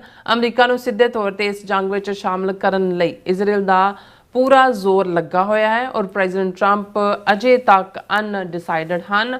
ਅਸੀਂ ਸਮਝਦੇ ਹਾਂ ਕਿ ਅਮਰੀਕਾ ਨੂੰ ਇਸ ਜੰਗ ਵਿੱਚ ਸਿੱਧੇ ਤੌਰ ਤੇ ਸ਼ਾਮਲ ਨਹੀਂ ਹੋਣਾ ਚਾਹੀਦਾ। ਪ੍ਰੈਜ਼ੀਡੈਂਟ ਟਰੰਪ ਦਾ ਵਾਅਦਾ ਅਤੇ ਰੈਪੂਟੇਸ਼ਨ ਅਮਰੀਕਾ ਨੂੰ ਕਿਸੇ ਵਿਦੇਸ਼ੀ ਜੰਗ ਵਿੱਚ ਨਾ ਉਲਝਾਉਣਾ ਰਿਹਾ ਹੈ। ਟਰੰਪ ਨੂੰ ਇਸ ਤੇ ਪੂਰੀ ਤਰ੍ਹਾਂ ਪੈਰਾ ਦੇਣਾ ਚਾਹੀਦਾ ਹੈ। ਸੋ ਇਸ ਬਾਰੇ ਆਪਾਂ ਗੱਲਬਾਤ ਕਰਨ ਜਾ ਰਹੇ ਹਾਂ ਔਰ ਨਾਲ ਜਿਹੜੇ ਤੁਹਾਡੇ ਲਾਈਵ ਮੈਸੇਜ ਨੇ ਉਹ ਵੀ ਆਪਾਂ ਸਾਂਝੇ ਕਰਨ ਜਾ ਰਹੇ ਹਾਂ। ਸੋ ਅਸੀਂ ਚਾਹਾਂਗੇ ਕਿ ਤੁਸੀਂ ਇਸੇ ਤਰ੍ਹਾਂ ਬਣੇ ਰਹਿਣਾ, ਦੇਖਣ ਸੁਣ ਲਈ ਐਂ ਲਿਖਣ ਲਈ ਤੁਹਾਡਾ ਸਭ ਦਾ ਬਹੁਤ ਬਹੁਤ ਧੰਨਵਾਦ। ਜੀ ਡਾਕਟਰ ਸਾਹਿਬ, ਕੀ ਕਹਿਣਾ ਚਾਹੁੰਦੇ ਹੋ ਤੁਸੀਂ? ਦੇਖੋ, ਇਸ ਮੁੱਦੇ ਦੇ ਉੱਤੇ ਜਿਹੜਾ ਬੜਾ ਕ੍ਰਿਟੀਕਲ ਹੈ, ਸੈਂਸਿਟਿਵ ਹੈ ਔਰ ਇੱਕ ਐਕਟਿਵਿਸਟ ਹੋਣ ਦੇ ਨਾਤੇ ਅਮਰੀਕਾ ਦੀ ਧਰਤੀ ਤੇ ਬੈਠਿਆਂ ਜਦੋਂ ਅਸੀਂ ਗੱਲ ਕਰ ਰਹੇ ਹਾਂ ਤੇ ਸਾਨੂੰ ਬਹੁਤ ਸਾਰੀਆਂ ਗੱਲਾਂ ਦਾ ਧਿਆਨ ਵੀ ਰੱਖਣਾ ਪੈਂਦਾ ਹੈ। ਲੇਕਿਨ ਫਿਰ ਵੀ ਜਿਵੇਂ ਬੁੱਲੇ ਸ਼ਾਹ ਦੇ ਇਸ ਕਵਿਤ ਦੇ ਨਾਲ ਹੀ ਮੈਂ ਸ਼ੁਰੂ ਕਰਾਂ ਕਿ ਜਿਹਦੇ 'ਚ ਉਹ ਕਹਿੰਦੇ ਨੇ ਕਿ ਸੱਚ ਬੋਲਾਂ ਤਾਂ ਭਾਂਬੜ ਮੱਚਦਾ ਏ, ਝੂਠ ਬੋਲਾਂ ਤਾਂ ਕੁਝ ਬਚਦਾ ਏ, ਜੀ ਦੋਨਾਂ ਗੱਲਾਂ ਤੋਂ ਜੱਕਦਾ ਏ, ਜੱਚ ਜੱਚ ਕੇ ਜੇਬਾ ਕਹਿੰਦੀ ਏ, ਮੂੰਹ ਆਈ ਬਾਤ ਨਾ ਰਹਿੰਦੀ ਹੈ। ਇਸ ਵੇਲੇ ਜਿਹੜੀ ਇਜ਼ਰਾਈਲ ਈਰਾਨ ਦੇ ਵਿੱਚ ਲਗਭਗ ਇੱਕ ਹਫ਼ਤੇ ਦੇ ਕਰੀਬ ਜਿਹੜੀ ਟਕਰਾਅ ਦੀ ਲਾਈਨ ਜਿਸ ਮੁਹਾਜ਼ ਦੇ ਉੱਤੇ ਆ ਕੇ ਖੜੀ ਹੈ, ਇਹ ਕੋਈ ਵੀ ਟਰਨ ਲੈ ਸਕਦੀ ਹੈ। ਔਰ ਇਸ 'ਚ ਕੋਈ ਸ਼ੱਕ ਨਹੀਂ ਹੈ ਕਿ 1979 'ਚ ਜਦੋਂ ਆਇਤੁੱਲਾ ਖਮੀਨੀ ਅਸੀਂ ਕਹਿੰਦੇ ਹਾਂ, ਬਸ ਅੱਜ ਕੱਲ੍ਹ ਮੈਂ ਦੇਖ ਰਿਹਾ ਵੀ ਡਿਫਰੈਂਟਲੀ ਪ੍ਰੋਨਾਊਂਸ ਕੀਤਾ ਜਾਂਦਾ ਹੈ, ਉਹਨਾਂ ਨੇ ਜਿਹੜਾ 1979 ਦੇ ਵਿੱਚ ਜਿਸ ਨੂੰ ਇਰਾਨੀ ਇਨਕਲਾਬ ਕਿਹਾ ਜਾਂਦਾ ਹੈ, ਰੈਵੋਲੂਸ਼ਨ ਕਿਹਾ ਜਾਂਦਾ ਹੈ, ਉਹ ਲਿਆਂਦਾ। ਔਰ ਉਸ ਪੀਰੀਅਡ ਦੇ ਵਿੱਚ ਖਮੀਨੀ ਦੇ ਦੋਨੋਂ ਹੀ ਤਾਕਤਾਂ ਨੂੰ, ਉਦੋਂ ਜੇ ਸੋਵੀਅਤ ਯੂਨੀਅਨ ਐਗਜ਼ਿਸਟ ਕਰਦਾ ਸੀ, ਉਹਨਾਂ ਨੇ ਅਮਰੀਕਾ ਨੂੰ ਵੱਡਾ ਸ਼ੈਤਾਨ ਔਰ ਸੋਵੀਅਤ ਯੂਨੀਅਨ ਨੂੰ ਛੋਟਾ ਸ਼ੈਤਾਨ ਕਹਿ ਕੇ, ਜਿੱਥੇ ਕਿਉਂਕਿ ਉਸ ਸਾਰੇ ਪੀਰੀਅਡ ਦੇ ਵਿੱਚ ਜੇ ਤੁਸੀਂ ਵਕਤ ਨਹੀਂ ਹੈ, ਨਹੀਂ ਤਾਂ ਈਰਾਨ ਜਿਹੜਾ ਕਦੇ ਪਰਸ਼ੀਅਨ ਐਮਪਾਇਰ ਜਿਹੜਾ ਨੀਲ ਦਰਿਆ ਤੱਕ ਜਿਸ ਦਾ ਫੈਲਾਅ ਸੀ ਔਰ ਜਿਹੜਾ ਬੜਾ ਰਿਚ ਸੱਭਿਆਚਾਰ, ਰਿਚ ਤਹਿਜ਼ੀਬ, ਔਰ ਅੱਜ ਵੀ ਉਹਨਾਂ ਦੀ ਜਦੋਂ ਅਸੀਂ ਫਾਰਸੀ ਜ਼ਬਾਨ ਦੇਖਦੇ ਹਾਂ, ਪਰਸ਼ੀਅਨ ਜਿਹੜੀ ਸਰਕਾਰੇ ਖਾਲਸਾ ਜੀ ਉਹ ਸਿੱਖ ਰਾਜ ਦੇ ਵੇਲੇ ਮਹਾਰਾਜਾ ਰਣਜੀਤ ਸਿੰਘ ਦੇ ਵੇਲੇ ਵਿੱਚ ਸਰਕਾਰੀ ਜ਼ਬਾਨ ਫਾਰਸੀ ਸੀ। ਔਰ ਉਹ ਕਿਸੇ ਦੀ ਜ਼ਬਾਨ ਤੋਂ ਤੁਸੀਂ ਤਹਿਜ਼ੀਬ ਦਾ ਅੰਦਾਜ਼ਾ ਲਾ ਸਕਦੇ ਹੋ। ਔਰ ਇਹ ਲੰਬਾ ਵਕਤ ਜਿਹੜਾ ਇਸ ਪਰਸ਼ੀਆ ਦੇ ਲੋਕ ਜਾਂ ਫਾਰਸ ਦੇ ਲੋਕ, ਇਹਨੂੰ ਫਾਰਸ ਕਹਿੰਦੇ ਸੀ, ਜਿਸ ਤੋਂ ਫਾਰਸੀ ਆਈ, ਔਰ ਉਸ 'ਚੋਂ ਹੀ ਇਹ ਕੜਕੜਾ ਕੇ ਜਿੱਦਾਂ ਕਿ ਈਰਾਨ, ਇਹ ਅੱਜ ਵੀ ਮੇਰਾ ਖਿਆਲ ਹੈ 10 ਗੁਣਾ ਵੱਡਾ ਹੈ ਇਜ਼ਰਾਈਲ ਤੋਂ, rich with crude oil, with gas, with. ਔਰ ਜਦੋਂ ਤੁਸੀਂ ਫਿਰਦੌਸੀ ਔਰ ਸ਼ਿਰਾਜ਼ੀ ਔਰ ਇਹ ਸਾਰੇ ਜਿਹੜਾ ਉਹ ਦੇਖਦੇ ਹੋ, ਗੁਲਿਸਤਾਨ ਔਰ ਦੂਸਰੇ ਜਿਹੜਾ ਕਿ ਉਹਨੂੰ ਸ਼ੇਖ, ਜਿਨ੍ਹਾਂ ਦੇ ਸਕੂਲਾਂ ਦੇ ਵਿੱਚ ਵੀ ਜਿਨ੍ਹਾਂ ਦੀਆਂ ਕਿਤਾਬਾਂ ਅੱਜ ਤੱਕ ਵੀ ਪੰਜਾਬ ਦੇ ਵਿੱਚ ਸ਼ੇਖ ਸਾਦੀ, ਔਰ ਉਹਨਾਂ ਦਾ ਰਿਚ ਲਿਟਰੇਚਰ ਅਮੀਰੀ ਦਾ। ਔਰ ਜਦੋਂ ਤੁਸੀਂ ਉਸ ਫਿਰਦੌਸੀ ਦਾ ਫਿਰਦੌਸਨਾਮਾ ਦੇਖਦੇ ਹੋ ਤਾਂ ਆਸ਼ਸ਼ ਕਰਨ ਵਾਲੀ ਗੱਲ ਹੁੰਦੀ। ਸੋ ਜਿਹੜੀਆਂ ਕੌਮਾਂ ਜਾਂ ਜਿਹੜੀਆਂ ਤਹਿਜ਼ੀਬਾਂ ਬਹੁਤ ਰਿਚ ਹੁੰਦੀਆਂ ਨੇ, ਉਹਨਾਂ ਦੇ ਕਲਚਰ, ਤਹਿਜ਼ੀਬ ਦੂਜੇ, ਉਹ ਈਜ਼ੀਲੀ ਗਿਵਨ ਨਹੀਂ ਕਰਦੀਆਂ ਜਾਂ ਈਜ਼ੀਲੀ ਤੁਸੀਂ ਉਹਨਾਂ ਨੂੰ ਖੌਫਜ਼ਦਾ ਨਹੀਂ ਕਰ ਸਕਦੇ। ਉਹਨਾਂ ਭਾਰਤ ਵਰਗੇ ਜਾਂ ਦੂਜੇ ਤੀਜੇ ਕਲੇਮ ਜੋ ਮਰਜ਼ੀ ਕਰਨ, ਹਮਾਰਾ ਪ੍ਰਾਚੀਨ ਗੌਰਵ, ਦੂਜਾ 24 ਘੰਟਿਆਂ ਜਿਹਨਾਂ ਦੀ ਫੂਕ ਨਿਕਲ ਜਾਂਦੀ ਹੈ ਕਿਸੇ ਇਸ਼ੂ ਤੇ। ਮਤਲਬ ਅਮਰੀਕਾ ਸਾਹਮਣੇ ਖਲੋਣਾ ਹੋਏ, ਸੋਵੀਅਤ ਯੂਨੀਅਨ ਸਾਹਮਣੇ ਹੋਏ, ਕਿਸੇ ਸਾਹਮਣੇ ਤੁਸੀਂ ਇਹਨਾਂ ਨੂੰ ਕਿਤੇ ਵੀ, ਆ ਹੁਣ ਗਜ਼ਾ ਦੇ ਵਿੱਚ UN ਜਨਰਲ ਅਸੈਂਬਲੀ ਦੇ ਮਤੇ ਨੇ ਭਗੌੜੇ ਹੋ ਰਹੇ ਨੇ ਉਹਨੂੰ ਲੈ ਕੇ, ਆ ਈਰਾਨ ਦਾ ਮੁੱਦਾ ਹੈ ਇਹਦੇ ਤੇ ਭਗੌੜੇ ਹੋ ਰਹੇ ਨੇ, ਯੂਕਰੇਨ ਦੇ ਮੁੱਦੇ ਦੇ ਉੱਤੇ ਭਗੌੜੇ ਨੇ। ਪਰ ਮੈਂ ਤਾਂ ਇਹ ਦੇਖਦਾ ਵੀ ਅਸੀਂ ਇਸ ਵੇਲੇ ਇਸ ਪੋਜੀਸ਼ਨ ਤਾਂ ਨਹੀਂ ਹੈ ਵੀ ਕੌਣ ਠੀਕ ਹੈ ਕੌਣ ਗਲਤ ਹੈ, ਈਰਾਨ ਦੇ ਅੰਦਰ ਕੀ ਚੱਲ ਰਿਹਾ ਅਸੀਂ ਉਸ ਦੇ ਬਾਰੇ ਸਾਡੇ ਕੋਲ ਜਾਣਕਾਰੀ ਨਹੀਂ। ਪਰ ਮੈਂ ਤਾਂ ਇੱਕ ਜਨਰਲ ਦੇਖਦਾ ਕਿ ਜੇ 1979 ਤੱਕ ਤਾਂ ਉੱਥੇ ਹਕੂਮਤਾਂ ਉਹੀ ਸਨ ਜਿਹੜੀਆਂ ਵੈਸਟ ਨੂੰ ਫੇਵਰ ਕਰਨ ਵਾਲੀਆਂ ਸੀ। ਇੱਕ ਬਰੀਫ 1950s ਦੇ ਵਿੱਚ ਮੁਸੱਦਕ PhD highly educated socialist mindset ਉਹਨੇ ਜਿਹੜਾ ਉਹ ਥਰੂ ਚੇਂਜ ਕੀਤੀ, ਲੇਕਿਨ ਉਸ ਨੂੰ ਜਿਹੜਾ ਉਹ CIA ਨੇ ਉਸ ਜ਼ਮਾਨੇ 'ਚ ਉਹਦਾ ਤਖਤਾ ਪਲਟ ਦਿੱਤਾ ਸੀ। ਫਿਰ ਇਹ ਪਹਿਲਵੀ ਟੱਬਰ ਜਿਹੜਾ ਇਹਨਾਂ ਦਾ ਹੀ ਕੰਟਰੋਲ ਰਿਹਾ ਉੱਥੇ। ਆਇਤੁੱਲਾ ਖਮੀਨੀ ਨੇ ਜਦੋਂ ਤਬਦੀਲੀ ਲਿਆਂਦੀ ਉੱਥੇ, ਜਿਹਨੂੰ ਜੋ ਮਰਜ਼ੀ ਕਹੋ, ਰੈਵੋਲੂਸ਼ਨ ਕਹੋ, ਤਬਦੀਲੀ ਕਹੋ, ਤੇ ਹੁਣ 1979 ਤੋਂ ਹੁਣ ਜਦੋਂ ਅਸੀਂ ਗੱਲ ਕਰੀਏ ਤਾਂ 45 ਸਾਲ ਹੋ ਗਏ ਨੇ। ਈਰਾਨ ਦੇ ਸਾਰੇ ਐਸੈਟ ਫਰੀਜ਼ ਅਮਰੀਕਾ 'ਚ ਹੋਣ, ਦੂਜੇ ਹੋਣ, ਸੈਂਕਸ਼ਨਸ ਤੇ ਸੈਂਕਸ਼ਨਸ, ਲੇਕਿਨ ਜੇ 45 ਸਾਲ ਬਾਅਦ ਵੀ ਕੋਈ ਮੁਲਕ ਜਾਂ ਕੋਈ ਕਿਵੇਂ ਸਰਵਾਈਵ ਕੀਤਾ ਉਹਨੇ, ਕਿਵੇਂ ਆਪਣਾ ਕਰੂਡ ਆਇਲ ਵੇਚਦੇ ਨੇ, ਕੀ ਕਰਦੇ ਨੇ ਕੀ ਨਹੀਂ ਕਰਦੇ, ਲੇਕਿਨ ਗਿਵਨ ਨਹੀਂ ਕੀਤਾ। ਔਰ ਇਸੇ ਤਰ੍ਹਾਂ ਬੇਸ਼ੱਕ ਇਸਲਾਮ, ਮੈਂ ਕੋਈ ਇਸਲਾਮ ਬਾਰੇ ਮੇਰੀ ਜਸਟ ਇੱਕ ਲੇਮੈਨ ਵਾਲਾ ਨੌਲੇਜ ਹੀ ਹੈ, ਪਰ ਮੈਨੂੰ ਇੰਨਾ ਕੁ ਪਤਾ ਹੈ ਵੀ ਇਹਨਾਂ ਦੇ ਜਿਹੜੇ 12 ਇਮਾਮ ਜਿਹੜੇ ਜਿਹਦੇ ਤੇ ਇਹ ਆਪਣਾ ਸ਼ੀਆ ਇਸਲਾਮ ਦੀ ਫਾਊਂਡੇਸ਼ਨ ਹੈ, ਉਹ ਸਾਰੇ ਹੀ ਲਗਭਗ ਸ਼ਹੀਦ ਨੇ ਉਹਨਾਂ ਦਾ। ਸੋ ਮਤਲਬ ਜਿਹਨਾਂ ਲੋਕਾਂ ਦੇ ਕੋਲ ਜਿਹੜੇ ਨਾ ਝੁਕਣ ਦਾ ਹੋਏ, ਰਿਚ ਹੈਰੀਟੇਜ ਹੋਏ ਔਰ ਮਰਨ ਦੀ ਜਾਂ ਸ਼ਹੀਦ ਹੋਣ ਦੀ ਜਿਨ੍ਹਾਂ ਨੂੰ ਜਿਹੜਾ ਰੁਤਬਾ ਉਹ ਸ਼ਹਾਦਤ ਦਾ ਲੈਣ ਦਾ ਜਿਨ੍ਹਾਂ ਨੂੰ ਚਾਹ ਹੋਏ, ਉਹਨਾਂ ਦੀ ਨਾਲ ਕਿਸੇ ਵੀ ਇਸ਼ੂ ਨੂੰ ਤੁਸੀਂ ਸਿੰਪਲੀ ਇੱਕ ਲੀਕ ਖਿੱਚ ਕੇ ਡਿਸਾਈਡ ਨਹੀਂ ਕਰ ਸਕਦੇ। ਔਰ ਇਹਦੇ 'ਚ ਵੀ ਕੋਈ ਦੋ ਰਾਵਾਂ ਨਹੀਂ ਨੇ ਕਿ ਇਸ ਗੱਲ ਦਾ ਵੈਸੇ ਅਫਸੋਸ ਵੀ ਹੈ। ਮੈਂ ਕੱਲ੍ਹ ਹੀ ਮੈਂ ਈਵਨ ਸੀਐਟਲ ਵੀ ਕਿਹਾ, ਮੈਂ ਕਿਹਾ ਵੀ ਸਾਨੂੰ ਤਾਂ ਇਹ ਅਫਸੋਸ ਹੈ ਕਿ ਵੀ ਸਾਡਾ ਕੋਈ ਮੁਲਕ ਨਹੀਂ ਹੈ ਦੁਨੀਆ 'ਚ, ਤੇ ਜੇ ਕੋਈ ਹੁੰਦਾ ਤੇ ਕੋਈ ਸਾਡੇ ਲਈ ਕੋਈ ਹਾਂ ਦਾ ਨਾਰਾ ਮਾਰਦਾ। ਪਰ ਇੱਥੇ ਮੈਨੂੰ ਇਸ ਗੱਲ ਦਾ ਜ਼ਿਆਦਾ ਦੁੱਖ ਹੁੰਦਾ ਹੈ ਕਿ 57 ਮੁਲਕ ਨੇ ਜਿਹੜੇ ਇਸਲਾਮ 'ਚ ਯਕੀਨ ਰੱਖਣ ਵਾਲੇ ਨੇ।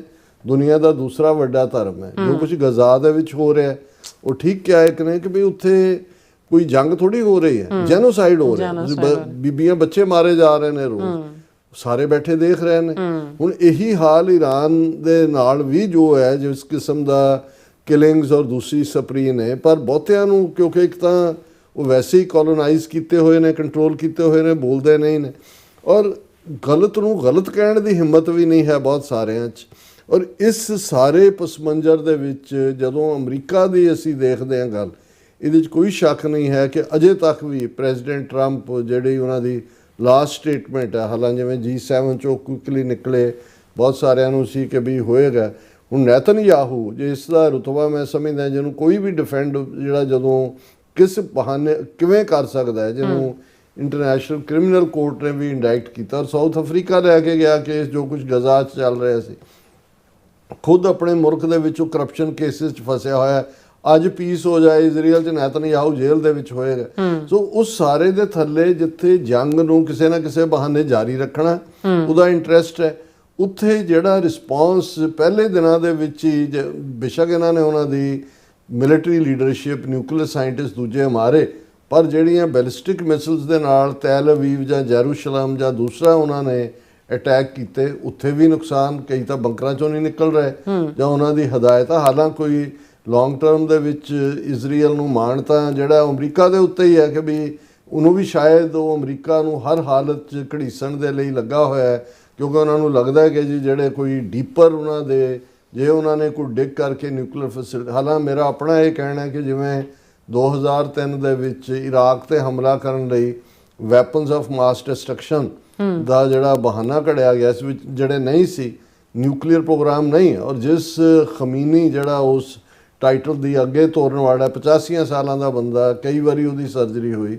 ਜਿੰਨਾ ਕਿ ਮੈਨੂੰ ਯਾਦ ਹੈ, ਉਹਨੇ ਖੁਦ ਇਹ ਕਿਹਾ ਹੋਇਆ ਕਿ ਵੀ ਇਹ ਜਿਹੜੇ ਨਿਊਕਲੀਅਰ ਵੈਪਨ ਨੇ, ਜਿਸ ਦੇ ਲਈ ਸ਼ਾਇਦ ਪਤਾ ਨਹੀਂ ਕੀ ਲਫ਼ਜ਼ ਪਰਸ਼ੀਅਨ ਦਾ ਯੂਜ਼ ਹੁੰਦਾ ਹੈ, ਉਹ ਜੌਹਰੀ ਹਥਿਆਰ, ਇਹ ਸ਼ਰਅ ਦੇ ਮੁਤਾਬਕ ਨਹੀਂ ਹੈ। ਜੌਹਰੀ ਹਥਿਆਰ ਜਿਹੜੇ ਨੇ ਉਹ ਇਸਲਾਮ ਦੇ ਮੁਤਾਬਕ। ਹੁਣ ਜਿਹੜਾ ਬੰਦਾ, ਔਰ ਉੱਥੇ ਇੱਕ ਤਬਕਾ ਤਾਂ ਜ਼ਰੂਰ ਰਿਹਾ ਜਿਹੜਾ ਹੈ ਕਿ ਵੀ ਜੇ ਅਸੀਂ ਕਰਨਾ ਹੈ ਮੁਕਾਬਲਾ, ਅਸੀਂ ਨਿਊਕਲੀਅਰ ਪਾਵਰ ਹੋਣੇ ਚਾਹੀਦੇ ਹੈ, ਪਰ ਇਹ ਇਉਂ ਲੱਗਦਾ ਹੈ ਵੀ ਈਰਾਨ ਨੂੰ, ਇਹ ਅਮਰੀਕਾ ਤਾਂ ਈਰਾਨ ਦੇ ਨਾਲ ਡੀਲ ਬਣਾਉਣ ਦੇ ਵੀ ਚੱਕਰ 'ਚ ਸੀ ਪਹਿਲਾਂ ਵੀ, ਔਰ ਟਰੰਪ ਕੋਈ ਕਨਫਰੰਟੇਸ਼ਨਸ ਨਹੀਂ ਹੈ। ਔਰ ਅਸੀਂ ਜੇ ਪਹਿਲੀ ਟਰਮ ਦੇਖੀਏ ਤਾਂ 20 ਸਾਲ ਤੋਂ ਜਿਹੜੀ ਅਮਰੀਕਨ ਫੌਜ ਉੱਥੇ ਅਫਗਾਨਿਸਤਾਨ 'ਚ ਨੈਟੋ ਦੇ ਨਾਲ ਫਸੀ ਹੋਈ ਸੀ ਜੂਨੀਅਰ ਬੁਸ਼ ਦੇ ਜ਼ਮਾਨੇ ਤੋਂ, ਟਰੰਪ ਨੇ ਆਊਟ ਆਫ ਬਾਕਸ ਜਾ ਕੇ ਦੋਹਾ ਦੇ ਵਿੱਚ ਦਫ਼ਤਰ ਖੁਲਵਾਇਆ ਤਾਲਿਬਾਨ ਦਾ, ਉਹਨਾਂ ਨਾਲ ਗੱਲਬਾਤ ਸ਼ੁਰੂ ਕੀਤੀ ਕਤਰ ਰਾਹੀਂ, ਡੀਲ ਬਣਾਈ, ਭਾਵੇਂ ਵਿਦਡਰਾਅਲ ਹੈਫਜ਼ੈਡਸਲੀ ਬਾਈਡਨ ਦੇ ਵੇਲੇ ਹੋਈ ਜਿਹਦੇ 'ਚ ਅਮਰੀਕਾ ਦੀ ਹੇਠੀ ਹੋਈ, ਪਰ ਇਹ ਟਰੰਪ ਹੀ ਕਰ ਸਕਦਾ ਸੀ ਕਿ ਉਹਨੂੰ 20 ਹਾਲਾਂ ਜੇ ਉਸਾਮਾ ਦੇ ਮਾਰਨ ਤੱਕ ਹੀ ਮਿਸ਼ਨ ਸੀ ਤਾਂ ਓਬਾਮਾ ਨੇ ਨਹੀਂ ਹਿੰਮਤ ਕੀਤੀ ਜਦੋਂ ਇਹ ਹੁੰਦਾ ਜੀ ਮਿਸ਼ਨ ਅਕੰਪਲਿਸ਼ਡ, ਲੈਟ ਵੀ ਵਿਦਡਰਾ। ਸੋ ਅਸੀਂ ਇਹ ਸਮਝਦੇ ਹਾਂ ਵੀ ਟਰੰਪ ਦਾ ਇਸ ਲੈਵਲ ਦੇ ਉੱਤੇ, ਔਰ ਟਰੰਪ ਇੱਕ ਸਟੇਜ ਦੇ ਉੱਤੇ ਉਹਦੀ ਚਾਹਨਾ ਹੈ ਵੀ ਉਹਨੂੰ ਨੋਬਲ ਪ੍ਰਾਈਜ਼ ਫਾਰ ਪੀਸ ਮਿਲੇ। ਹੁਣ ਇੱਕ ਪਾਸੇ ਜਿੱਥੇ ਉਹਨਾਂ ਦਾ ਦਾਅਵਾ ਸੀ ਕਿ ਵੀ ਮੈਂ ਯੂਕਰੇਨ ਦੀ ਵਾਰ ਵੀ 24 ਘੰਟੇ 'ਚ ਖਤਮ ਕਰ ਸਕਦਾ ਹੈ, ਮਿਡਲ ਈਸਟ ਬਾਰੇ ਵੀ ਹੋਪ ਸੀ, ਔਰ ਜਿਹੜਾ ਸੀਜ਼ ਫਾਇਰ ਬਾਈਡਨ ਨਹੀਂ ਸੀ ਕਰਵਾ ਸਕਿਆ, ਟਰੰਪ ਨੇ ਕਰਵਾਇਆ ਸੀ ਵਕਤੀ ਤੌਰ 'ਤੇ। ਪਰ ਹੁਣ ਜਿਸ ਲੈਵਲ ਦੇ ਉੱਤੇ ਨੇਤਨਯਾਹੂ ਡਰੈਗ ਕਰਕੇ ਅਮਰੀਕਾ ਨੂੰ ਇਹ ਸਾਰੇ ਦਾ ਹਿੱਸਾ ਬਣਾ ਰਿਹਾ, ਔਰ ਜਿਵੇਂ ਟਰੰਪ ਦਾ ਜਿਹੜਾ ਲੇਟੈਸਟ ਹੈ ਉਹਦੇ 'ਚ ਹਾਲਾਂ ਉਹਨਾਂ ਨੇ ਕਿਹਾ ਆਈ ਮੇ do it or I may not do it, Trump on Iran strikes, ਪਰ ਨਾਲ ਹੀ ਕਿਹਾ ਕਿ ਈਰਾਨ ਸ਼ੁੱਡ ਸਰੈਂਡਰ। ਸੋ ਮੈਂ ਸਮਝਦਾ ਹਾਂ ਕਿ ਵੀ ਪਹਿਲੀ ਗੱਲ ਜਿਹੜੇ ਮੈਂ ਪਹਿਲੇ ਨੁਕਤੇ ਕਹੇ ਨੇ ਈਰਾਨ ਦੇ ਹਵਾਲੇ ਨਾਲ, ਜਿੰਨੀ ਕੁ ਮੇਰੀ ਸਮਝ ਹੈ ਵੀ ਨਾ ਉਹ ਸਰੈਂਡਰ ਕਰਨ ਵਾਲਾ, ਉਹ ਆਨਰ ਦੇ ਨਾਲ ਡੀਲ ਕਰਕੇ ਤੁਸੀਂ ਕੋਈ ਨਾ ਕੋਈ ਕੱਢ ਸਕਦੇ ਹੋ। ਜੇ ਠੀਕ ਹੈ, ਜੇ ਇਹੀ ਕੰਸੈਂਸਸ ਬਣਦੀ ਹੈ ਕਿ ਭਾਈ ਈਰਾਨ ਦੇ ਨਾਲ ਤੁਸੀਂ ਗੁਫ਼ਤਗੂ, ਇਹ ਗੱਲ ਈਵਨ ਜਿਹੜੀ ਹੈ Russia UAE call for immediate end to Israel Iran conflict, ਬਹੁਤੀਆਂ ਜਿਹੀਆਂ ਸਟੇਟਮੈਂਟਾਂ ਰਸ਼ੀਆ ਨੇ ਵੀ ਦਿੱਤੀਆਂ, ਚਾਈਨਾ ਨੇ ਵੀ ਦਿੱਤੀਆਂ।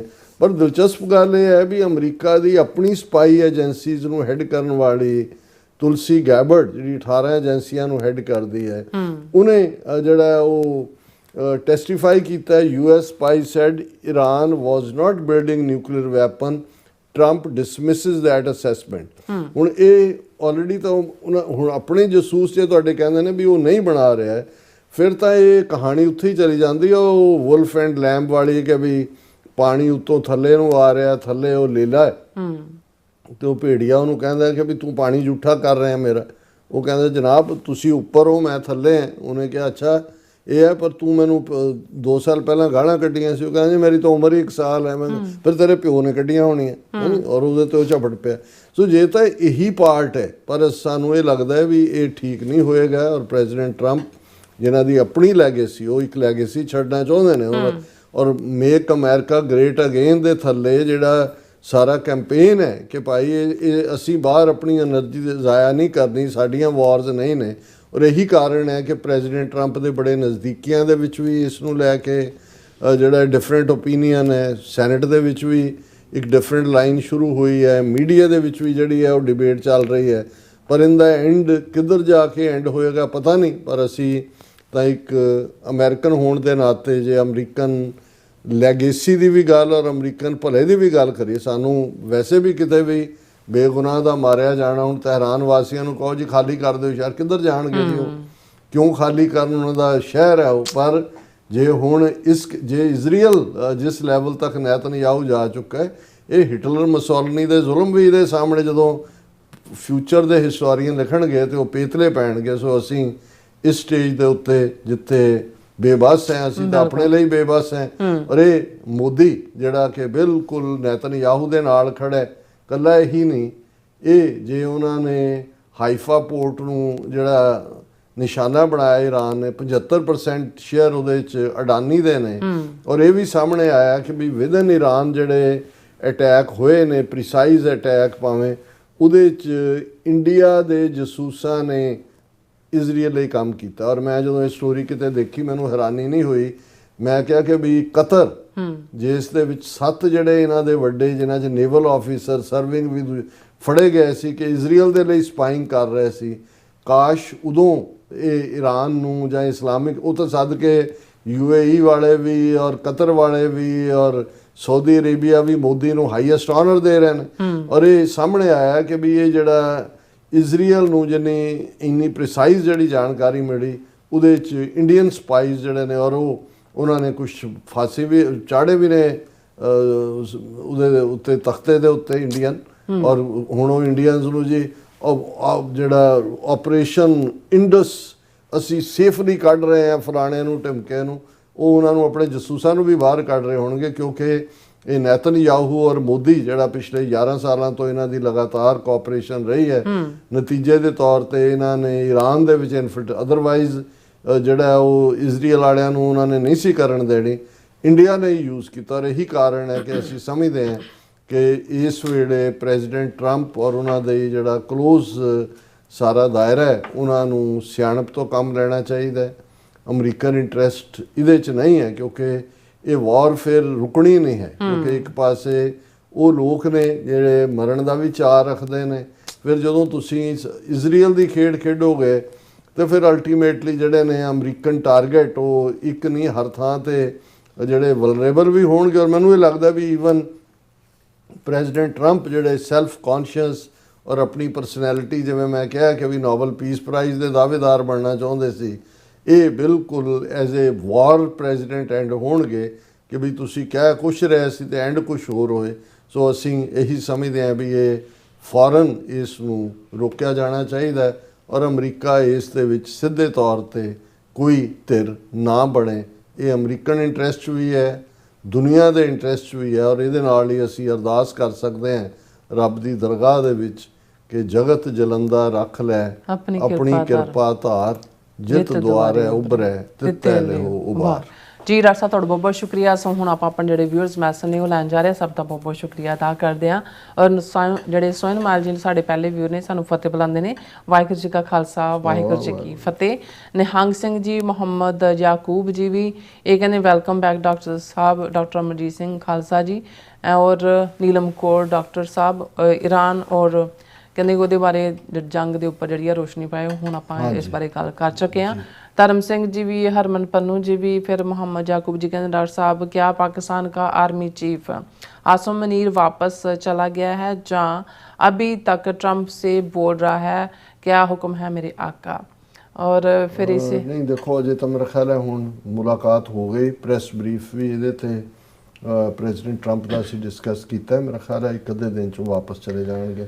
ਔਰ ਫਿਰ ਈਰਾਨ ਦੇ ਬਾਰੇ ਪੁੱਛਦੇ ਕਿ ਜਿਹੜੀ ਜੰਗ ਹੈ ਇਹ ਕਾਫੀ ਬੰਬਿੰਗ ਵਗੈਰਾ ਹੋ ਰਹੀ ਹੈ ਉੱਥੇ, ਫਿਰ ਕਹਿੰਦੇ डॉक्टर साहब प्लीज़ ईरान और रियासत की जंग पर, हाँ तो ਆਪਾਂ ਗੱਲ ਕਰ ਚੁੱਕੇ ਹਾਂ ਆਲਰੇਡੀ।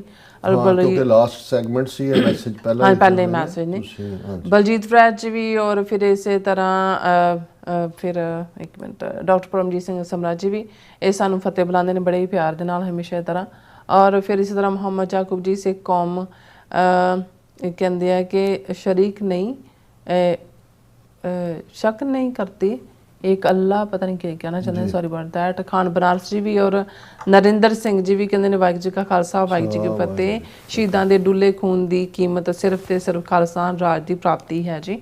और फिर इस तरह सुरजीत कौर जी भी, परमजीत सिंह डॉक्टर परमजीत सिंह समरा जी भी ਜਿਹੜੇ ਨੇ ਉਹ ਕਹਿੰਦੇ ਨੇ ਸ਼ਹੀਦ ਭਾਈ ਹਰਦੀਪ ਸਿੰਘ ਨਿੱਜਰ ਨੂੰ ਸ਼ਰਧਾ ਦੇ ਫੁੱਲ ਭੇਟ ਕਰਦੇ ਹਾਂ ਜੀ। ਔਰ ਜਸਕੀਰਤ ਸਿੰਘ ਜੀ ਵੀ ਫਤਿਹ ਬੁਲਾਉਂਦੇ ਖਾਲਸਾ ਜ਼ਿੰਦਾਬਾਦ ਕਹਿੰਦੇ ਨੇ। ਔਰ ਫਿਰ ਇਸੇ ਤਰ੍ਹਾਂ ਬਿਲਾਲ ਅਹਿਮਦ ਜੀ ਵੀ ਸਾਨੂੰ ਹਾਲੋ ਕਹਿੰਦੇ ਨੇ ਦੋਨਾਂ ਜਣਾਂ ਨੂੰ। ਔਰ ਫਿਰ ਇਸੇ ਤਰ੍ਹਾਂ ਅਮਰਜੀਤ ਸਿੰਘ ਸੈਣੀ ਜੀ ਵੀ, ਮਿਸਰਾ ਸਿੰਘ ਜੀ ਵੀ, ਆਰਫ ਮਜੀਦ ਜੀ ਵੀ ਪਾਕਿਸਤਾਨ ਜ਼ਿੰਦਾਬਾਦ ਖਾਲਸਾ ਜ਼ਿੰਦਾਬਾਦ ਕਹਿੰਦੇ ਨੇ। ਔਰ ਫਿਰ ਇਸੇ ਤਰ੍ਹਾਂ ਜਤਿੰਦਰ ਸਿੰਘ ਜੀ ਵੀ, ਫਿਰ ਇਸੇ ਤਰ੍ਹਾਂ ਨਿਰਮਲਜੀਤ ਸਿੰਘ ਜੀ ਵੀ, ਸੁਰਜੀਤ ਖੱਕ ਜੀ ਵੀ ਕਹਿੰਦੇ great job doctor Sahib, amazing running around all over the world and coming back and doing the program again। और शुक्रिया ਤੁਹਾਡੇ ਕੰਪਲੀਮੈਂਟ ਲਈ। और फिर इसी तरह बसरा जी भी, और इसी तरह फिर बिलाल अहमद जी भी कहते हैं कि पता नहीं इन्हों का कहने का की मतलब है, कहते डॉक्टर साहब बात इतनी सी है जिसकी लाठी उसकी भैंस, यूएन को ख़त्म होना चाहिए। ब्लैक रॉक कंपनी एंड यश रोज़ फैमिली के गेम है जी। ओके हाँ, क्योंकि ਹੁਣ ਆਲਮੋਸਟ ਨੋਨ ਹੀ ਹੈ ਕਿ ਵੀ ਇਹ ਜਿਹੜੀਆਂ ਚੰਦ ਰਿਚ ਫੈਮਲੀਜ਼ ਨੇ ਉਹੀ ਸਾਰੇ ਸ਼ੋਅ ਨੂੰ ਰਨ ਕਰਦੀਆਂ ਨੇ। ਇਹ ਬਲੈਕ ਰੌਕ ਕੰਪਨੀ ਹੈ ਜਾਂ ਜਿਵੇਂ ਉਹਨਾਂ ਨੇ ਜੂਸ ਰੌਸ ਫੈਮਿਲੀ, ਹੋਰ ਵੀ ਕੁਝ ਫੈਮਲੀਜ਼ ਨੇ। ਹੁਣ ਤਾਂ ਉਹਦੇ 'ਚ ਇਹ ਨੋਨ ਹੀ ਹੈ ਕਿ ਵੀ ਇਹ ਸਾਰੀ ਪੋਲੀਟਿਕਸ ਨੂੰ ਕਿਵੇਂ ਪੈਸੇ ਵਾਲੇ ਲੋਕ ਪ੍ਰਭਾਵਿਤ ਕਰ ਰਹੇ ਨੇ। ਔਰ ਇਸੇ 'ਚ ਹੀ ਜਿਹੜਾ ਪ੍ਰੈਜ਼ੀਡੈਂਟ ਟਰੰਪ ਦੇ ਸਾਥੀ ਵੀ ਜਿਹੜੇ ਹੁਣ ਵਾਈਟ ਹਾਊਸ ਚੋਂ ਨਿਕਲ ਕੇ ਬਾਹਰ ਆ ਗਏ, ਐਲਾਨ ਮਸਕ $250 ਮਿਲੀਅਨ ਡੋਨੇਟ ਕੀਤਾ। ਪਰ ਹੁਣ ਇਹਨੂੰ ਅਸੀਂ ਕੀ ਕਰ ਸਕਦੇ ਹਾਂ। ਬਿਲਕੁਲ ਰਾਜਵਿੰਦਰ ਕੌਰ ਜੀ ਵੀ ਔਰ ਮਨਿੰਦਰ ਸਿੰਘ ਜੀ ਵੀ। ਫਿਰ ਇਸੇ ਤਰ੍ਹਾਂ ਮੁਹੰਮਦ ਯਾਕੂਬ ਜੀ ਕਹਿੰਦੇ ਬਾਹਰ ਤੇਰੀ ਬਰਬਾਦੀ ਤੱਕ ਜੰਗ ਜਾਰੀ ਰਹੇਗੀ, ਕਸ਼ਮੀਰ और खालिस्तान आज़ादी तक जंग जारी रहेगी। और इंद्रप्रीत सिंह जी भी, फिर इसी तरह बिलाल अहमद जी भी।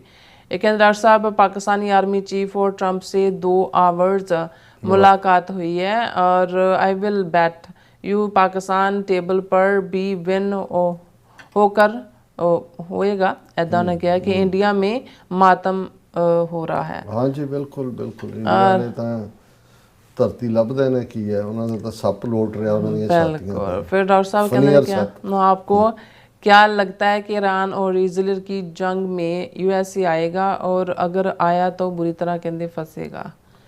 देखो ਅਸੀਂ ਵਿਸ਼ ਹੀ ਕਰ ਸਕਦੇ ਹਾਂ ਵੀ ਅਮਰੀਕਾ ਨਾ ਜੁਆਇਨ ਕਰੇ ਡਾਇਰੈਕਟਲੀ। ਹਾਲਾਂਕਿ ਜੋ ਕੁਝ ਇਜ਼ਰਾਈਲ ਕਰ ਰਿਹਾ ਉਹ ਵੀ ਇਹ ਨਹੀਂ ਹੈ ਵੀ ਅਮਰੀਕਾ ਦੇ ਉਹਦੇ 'ਚ ਸਹਿਮਤੀ ਨਹੀਂ ਹੈ, ਪਰ ਉਹ ਲਿਮਿਟਿਡ ਹੋ ਕੇ ਐਂਡ ਹੋਏ ਤਾਂ ਠੀਕ ਹੈ। ਅਦਰਵਾਈਜ਼ ਫਿਰ ਬਾਕੀ ਵੀ ਵਰਲਡ ਵਾਰ ਹੋਣੇ ਕੇ ਜਿਹੜੇ ਚਾਂਸਸ ਫਿਰ ਇਹ ਪ੍ਰੋਲੋਂਗ ਹੋਏਗੀ ਗੱਲ, ਕਿਉਂਕਿ ईरान ਜਿਹੜਾ ਹੈ ਉਹ ਕੁਵੈਤ ਨਹੀਂ ਹੈ, ईरान है।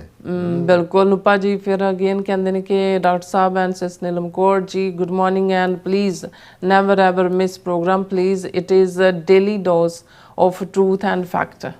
जनाब यार ਅਸੀਂ ਕਿਹੜਾ ਘਰੇ ਆਰਾਮ ਨਾਲ ਬੈਠਦੇ ਹਾਂ, ਬਾਕੀ ਵੀ ਕੰਮ ਕਰਨੇ ਹੁੰਦੇ ਨੇ, ਸੰਗਤਾਂ ਤੱਕ ਵੀ ਪਹੁੰਚ ਕੇ ਹੁੰਦੀ ਹੈ। ਫਿਰ ਕਹਿੰਦੇ ਕਿ ਜਿਹੜੀ ਨਿਊਕਲੀਅਰ ਪਾਵਰ ਜਿਹੜੀ ਹੈਗੀ ਹੈ ਕੁਝ ਕੁ ਦੇਸ਼ਾਂ ਕੋਲ ਹੈ, ਬਾਕੀਆਂ ਕੋਲ ਕਿਉਂ ਨਹੀਂ ਹੈਗੀ?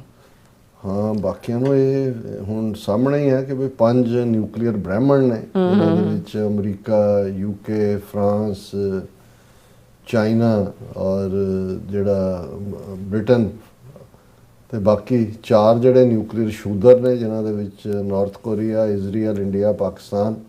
ਹੁਣ ਉਹ ਕਹਿੰਦੇ ਨੇ ਵੀ ਬਸ ਇੰਨੇ ਬਹੁਤ ਨੇ, 5 ਬ੍ਰਾਹਮਣ 4 ਸ਼ੂਦਰ, ਹੋਰ ਨਹੀਂ ਕਿਸੇ ਨੂੰ ਬਣਾਉਣ ਦੇਣੇ। ਸ਼ਾਹਬਾਜ਼ ਜੀ ਵੀ ਜਿਹੜੇ ਬਾਬਾ ਜੀ ਨੇ ਉਹ ਵੀ ਕਹਿ ਰਹੇ ਨੇ ਕਿ ਵਰਲਡ ਨਿਊਜ਼ ਵਾਹਿਗੁਰੂ ਜੀ ਕਾ ਖਾਲਸਾ ਵਾਹਿਗੁਰੂ ਜੀ ਕੀ ਫਤਿਹ, ਖਾਲਸਾ ਜ਼ਿੰਦਾਬਾਦ ਐਂਡ ਜੰਮੂ ਕਸ਼ਮੀਰ ਆਜ਼ਾਦੀ फ्रीडम और north eastern Asia one new country Christian but Delhi leadership but ਪਤਾ ਨਹੀਂ ਬਾਬਾ ਜੀ, ਔਰ ਸਿੰਘ ਗਰਚਾ ਜੀ ਵੀ। ਫਿਰ ਇਸੇ ਤਰ੍ਹਾਂ ਰਣਜੀਤ ਸਿੰਘ ਜੀ ਕਹਿੰਦੇ ਅੰਗਰੇਜ਼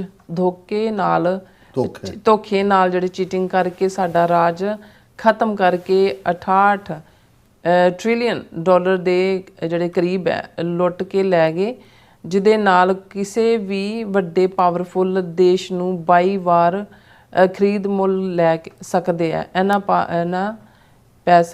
ਪੈਸਾ ਸੀ ਸਾਡੇ ਕੋਲ ਕਹਿੰਦੇ। ਔਰ ਰਣਜੀਤ ਸਿੰਘ ਜੀ ਠੀਕ ਹੈ, ਅਸੀਂ ਵੀ ਪਾਸਟ ਨੂੰ ਯਾਦ ਕਰਦੇ ਹਾਂ, ਰਿਗਰੈਟ ਵੀ ਕਰਦੇ ਹਾਂ, ਪਰ ਹੁਣ ਉਹਦੇ ਤੇ ਤਾਂ ਸਾਡਾ ਕੋਈ ਕੰਟਰੋਲ ਨਹੀਂ ਹੈ। ਘੱਟੋ ਘੱਟ ਅੱਜ ਵਰਤਮਾਨ ਸਾਡੇ ਕੋਲ ਹੈ, ਇਸ ਨੂੰ ਹੀ ਸੰਭਾਲ ਲਈਏ ਤਾਂ ਕਿ ਸਾਡੀਆਂ ਅਗਲੀਆਂ ਜਨਰੇਸ਼ਨ ਨੇ ਹਿੰਦੂ ਤਵੀਆਂ ਦੀ ਗੁਲਾਮੀ ਚੋਂ ਨਿਕਲ ਕੇ ਆਜ਼ਾਦੀ ਦਾ ਜਿਹੜਾ ਹੈ ਉਹ ਸਾਹ ਲੈ ਸਕਣ। ਖੁਸ਼ਪ੍ਰੀਤ ਕੌਰ ਭਿੰਦਰ ਜੀ ਵੀ ਜਿਹੜੇ ਫਤਿਹ ਬੁਲਾਉਂਦੇ ਨੇ, ਔਰ ਰਣਜੀਤ ਸਿੰਘ ਖਾਲਸਾ ਵਾਹਿਗੁਰੂ ਜੀ ਕੀ ਫਤਿਹ ਕਹਿੰਦੇ ਨੇ। ਰਣਜੀਤ ਸਿੰਘ ਜੀ ਕਹਿੰਦੇ ਨੇ ਕਿ ਬੇਮਤਲਬ ਦੀ ਜ਼ਿੰਦਗੀ ਜੀਣ ਦਾ ਕੋਈ ਫਾਇਦਾ ਨਹੀਂ ਹੈ। ਜੇ ਆਪਣੇ ਜਿਹੜੇ ਗੁਰੂ ਬਜ਼ੁਰਗਾਂ ਸ਼ਹੀਦਾਂ ਦਾ ਕਰਜ਼ ਨਾ ਲਾ ਸਕੇ, ਵਹਿਮਾਂ ਭਰਮਾਂ ਤਾਂ ਇੰਤਜ਼ਾਰ ਕਰਕੇ ਹੀ ਰਿਹਾ। ਪਤਾ ਨਹੀਂ ਕੀ ਕਹਿਣਾ ਚਾਹੁੰਦੇ ਨੇ ਇਹਨਾਂ ਦਾ। ਹਾਂ ਨਹੀਂ, ਬਿਲਕੁਲ ਠੀਕ। ਔਰ ਉਹਨਾਂ ਦਾ ਕਰਜ਼ ਇਹੀ ਲੱਥ ਕਿ ਵੀ ਜਿਹੜਾ ਉਹਨਾਂ ਦਾ ਮਿਸ਼ਨ ਹੈ, ਜਿਹਨੂੰ ਸੰਤ ਪਿੰਡਾਂ ਵਾਲੇ ਕਹਿੰਦੇ ਸੀ ਖਾਲਸਾ ਜੀ ਸ਼ਹੀਦਾਂ ਦੇ ਖੂਨ ਦਾ ਹੱਕ ਲੈਣਾ, ਉਹ ਖਾਲਿਸਤਾਨ ਦੀ ਪ੍ਰਾਪਤੀ ਹੈ। ਬਾਕੀ ਅਸੀਂ ਹੋਰ ਬਹੁਤ ਸਾਰੇ ਰਸਮੋ ਰਿਵਾਜ ਔਰ ਬਹੁਤ ਸਾਰੇ ਹੋਰ ਧਾਰਮਿਕ ਕਾਰਜ ਤਾਂ ਕਰਦੇ ਹਾਂ, ਲੇਕਿਨ ਆਜ਼ਾਦੀ ਵੱਲ ਜਾਂ ਇਸ ਪਾਸੇ ਵੱਲ ਧਿਆਨ ਦੇਣ ਵਾਲੇ ਜਿਹੜੇ ਨੇ ਉਹ ਬਹੁਤੇ ਨਹੀਂ ਨੇ। ਇਹ ਸਾਨੂੰ ਜ਼ਰੂਰ ਸੋਚਣਾ ਹੋਵੇਗਾ। ਕਹਿੰਦੇ ਵਰਨਾ ਕਹਿੰਦੇ ਕਬਰਾਂ ਦਾ ਇੰਤਜ਼ਾਰ ਤਾਂ ਆਪਾਂ ਕਰ ਹੀ ਰਹੇ ਹਾਂ। ਔਰ ਮਨਦੀਪ ਸਿੰਘ ਖਾਲਸੇ ਜੀ ਜਿਹੜੇ ਸਾਨੂੰ ਫਤਿਹ ਬੁਲਾਉਂਦੇ ਨੇ, ਔਰ ਚੜ੍ਹਦੀ ਕਲਾ ਵੀ ਸਾਡੀ ਲੋਚਦੇ ਨੇ। ਗੁਰਨੇਕ ਨਿੱਜਰ ਜੀ ਜਿਹੜੇ ਨੇ ਸਿੰਘ ਕੌਮ ਦੇ ਕਹਿੰਦੇ ਜੰਗੀ ਜੁਝਾਰੂ ਯੋਧੇ ਸ਼ਹੀਦ ਭਾਈ ਹਰਦੀਪ ਸਿੰਘ ਨਿੱਜਰ ਦੀ ਜਿਹੜੇ ਕਹਿੰਦੇ ਨੇ ਸ਼ਹਾਦਤ ਨੂੰ ਕੋਟਾਨ ਪ੍ਰਣਾਮ, ਖਾਲਸਾ ਜ਼ਿੰਦਾਬਾਦ। ਔਰ ਹਾਂਜੀ, ਅਨੂਪਾ ਜੀ ਮਨੀਰ ਦਾ ਕਹਿੰਦਾ ਇਸਤੇਮਾਲ ਕਰਕੇ ਜਿਹੜਾ ਸਕਦਾ ਜਿਹੜਾ ਕਹਿੰਦਾ ਟਰੰਪ ਜਿਹੜਾ ਪਾਕਿਸਤਾਨ ਵਿੱਚ ਜਿਹੜੀ ਜਿਹੜਾ ਤਖਤਾ ਹੈ ਉਹ ਕਹਿੰਦੇ ਪਲਟ ਕੇ ਮਿਲਟਰੀ ਰੂਲ ਕਰਨ ਵਾਸਤੇ ਇਹਨਾਂ ਨੇ ਕਹਿੰਦੇ ਮਤਲਬ ਉਹਨਾਂ ਦਾ ਕਹਿੰਦਾ। ਦੇਖੋ ਅਨੂਪਾ ਜੀ ਕਿਹਨੇ ਕੀ ਕਰਨਾ ਹੈ ਹਾਲ ਦੀ ਘੜੀ, ਇਹਦੇ 'ਚ ਤਾਂ ਕੋਈ ਸ਼ੱਕ ਨਹੀਂ ਹੈ ਕਿ ਪਾਕਿਸਤਾਨ ਦੇ ਵਿੱਚ ਜਿਹੜੀ ਮੇਨ ਡਿਸਾਈਡਿੰਗ ਤਾਕਤ ਆ ਉਹ ਤਾਂ ਫੌਜ ਹੈ। ਸੋ ਮੇਰਾ ਖਿਆਲ ਹੈ ਵੀ ਇਹ ਟਰੰਪ ਨੇ ਇਹ ਬਜਾਏ ਕਿ ਉਹਨਾਂ ਦੀ ਸਿਵਿਲੀਅਨ ਐਡਮਿਨਿਸਟ੍ਰੇਸ਼ਨ ਨਾਲ ਕਰਨ ਦੇ, ਉਹਨਾਂ ਨੇ ਫਿਰ ਫੌਜ ਤੋਂ ਪਰਮਿਸ਼ਨ ਲੈਣੀ ਸੀ। ਉਹਨਾਂ ਨੇ ਕਿਹਾ ਵੀ directly with the power. Mandeep Singh Khalsi ji ਔਰ ਇਸੇ ਤਰ੍ਹਾਂ ਉਮੈਰ ਖਾਨ ਜੀ ਵੀ ਕਹਿੰਦੇ ਨੇ ਅਮਰਜੀਤ ਸਿੰਘ ਤੇ ਨੀਲਮ ਕੌਰ ਸਾਹਿਬਾ ਅਸਲਾਮ ਵਾਲੇਕਮ ਨੂੰ ਆਪਣੇ ਹੀ ਫੀਲਡ ਮਾਰਸ਼ਲ ਸਮਝੋ। ਖਾਲਸਾ ਤੇ ਪਾਕਿਸਤਾਨ ਇੱਕ ਤਸਵੀਰ ਦੇ ਦੋ ਰੁਖ ਨੇ। ਉਮਰ ਖਾਨ ਜੀ ਅਸੀਂ ਪਾਕਿਸਤਾਨ ਦੇ ਨਾਲ ਜਿਹੜਾ ਬਹੁਤ ਚੰਗੇ ਸਬੰਧ ਚਾਹਾਂਗੇ, ਇੱਕ ਹਮਸਾਏ ਵਾਂਗ, ਪਰ ਅਸੀਂ ਇੰਡੀਪੈਂਡੈਂਟ ਸੋਵਰਨ ਮੁਲਕ ਖਾਲਿਸਤਾਨ ਲਈ ਲੜ ਰਹੇ ਹਾਂ ਔਰ ਅਸੀਂ ਵੈਲ ਵਿਸ਼ਰ ਹਾਂ ਪਾਕਿਸਤਾਨੀ ਆਵਾਮ ਦੇ। ਔਰ ਜਨਰਲੀ ਜਦੋਂ ਵੀ ਕੋਈ ਗੱਲ ਹੁੰਦੀ ਹੈ ਤਾਂ ਅਸੀਂ ਪਾਕਿਸਤਾਨ ਦੇ ਲਈ ਆਪਣੇ ਭਰਾਵਾਂ ਵਾਂਗ ਹੀ ਮਹਿਸੂਸ ਕਰਦੇ ਹਾਂ, ਉਹਦੇ ਭਲੇ ਦੇ ਲਈ। ਗੁਰਨੇਕ ਨਿੱਜਰ ਜੀ ਕਹਿੰਦੇ ਨੇ ਸਿੱਖ ਕੌਮ ਦੇ ਜਿਹੜੇ ਜੰਗੀ ਜੁਝਾਰੂ ਜਿਹੜੇ ਯੋਧਿਆਂ ਬੰਦੀ ਸਿੰਘਾਂ ਨੂੰ ਵੀ ਕਹਿੰਦੇ ਨੇ ਕੋਟਾਨ ਪ੍ਰਣਾਮ ਔਰ ਖਾਲਸਾ ਜ਼ਿੰਦਾਬਾਦ। ਬਲਹਾਰ ਸਿੰਘ ਕੰਗ ਜੀ ਵੀ। ਔਰ ਫਿਰ ਇਸੇ ਤਰ੍ਹਾਂ ਹਾਂਜੀ ਮੁਹੰਮਦ ਜਾਕੂਬ ਜੀ ਕਹਿੰਦੇ ਨੇ ਕਿ ਕਸਮ ਹੈ ਕਿ पाक जात की कि दहशतगर्द जड़ा इंडिया है पाकिस्तान नहीं है, ब्रह्म जड़ी है कहते भारत माता है। और फिर इधर राम सिंह पर मनप्रीत सिंह जी कहते 19 जून 1977 पंजाब विच राष्ट्रपति राज लागू रहा जो कि 30 अप्रैल 1977 ਨੂੰ शुरू होया सी। और फिर इस तरह ने कहा 19 जून 1925 श्रोमणी गुरुद्वारा प्रबंधक कमेटी ਨੂੰ विधानक तौर ਤੇ मानता मिली। और 19 जून 1747 नादर शाह के कतल तो बाद कोहिनूर हीरा उसके जरनैल अहमद शाह अब्दाली के कब्जे में आ गया। सो इसी तरह फिर तो मैं करैक्शन कराना चाहते मोहम्मद जाकूब कहते आप खुरमानी भी कह सकते हैं। पता नहीं फिर खुमायनी कह रहे हैं ਅਸੀਂ ਕਿਉਂਕਿ खुरमानी ਪੰਜਾਬੀ ਚ ਖਮੀਨੀ ਜ਼ਿਆਦਾ ਇਸਤੇਮਾਲ ਹੁੰਦਾ ਜਿਵੇਂ ਸਪੈਲਿੰਗ ਹੈ ਇਹਨਾਂ ਦੀ। ਹਾਂਜੀ ਔਰ ਇਹ ਪਰਸ਼ੀਅਨ ਵਰਡ ਹੋਏਗਾ। और अमरजीत जी कहते हैं कि डॉक्टर साहब it's good because black sheeps coming forward we should recognise them.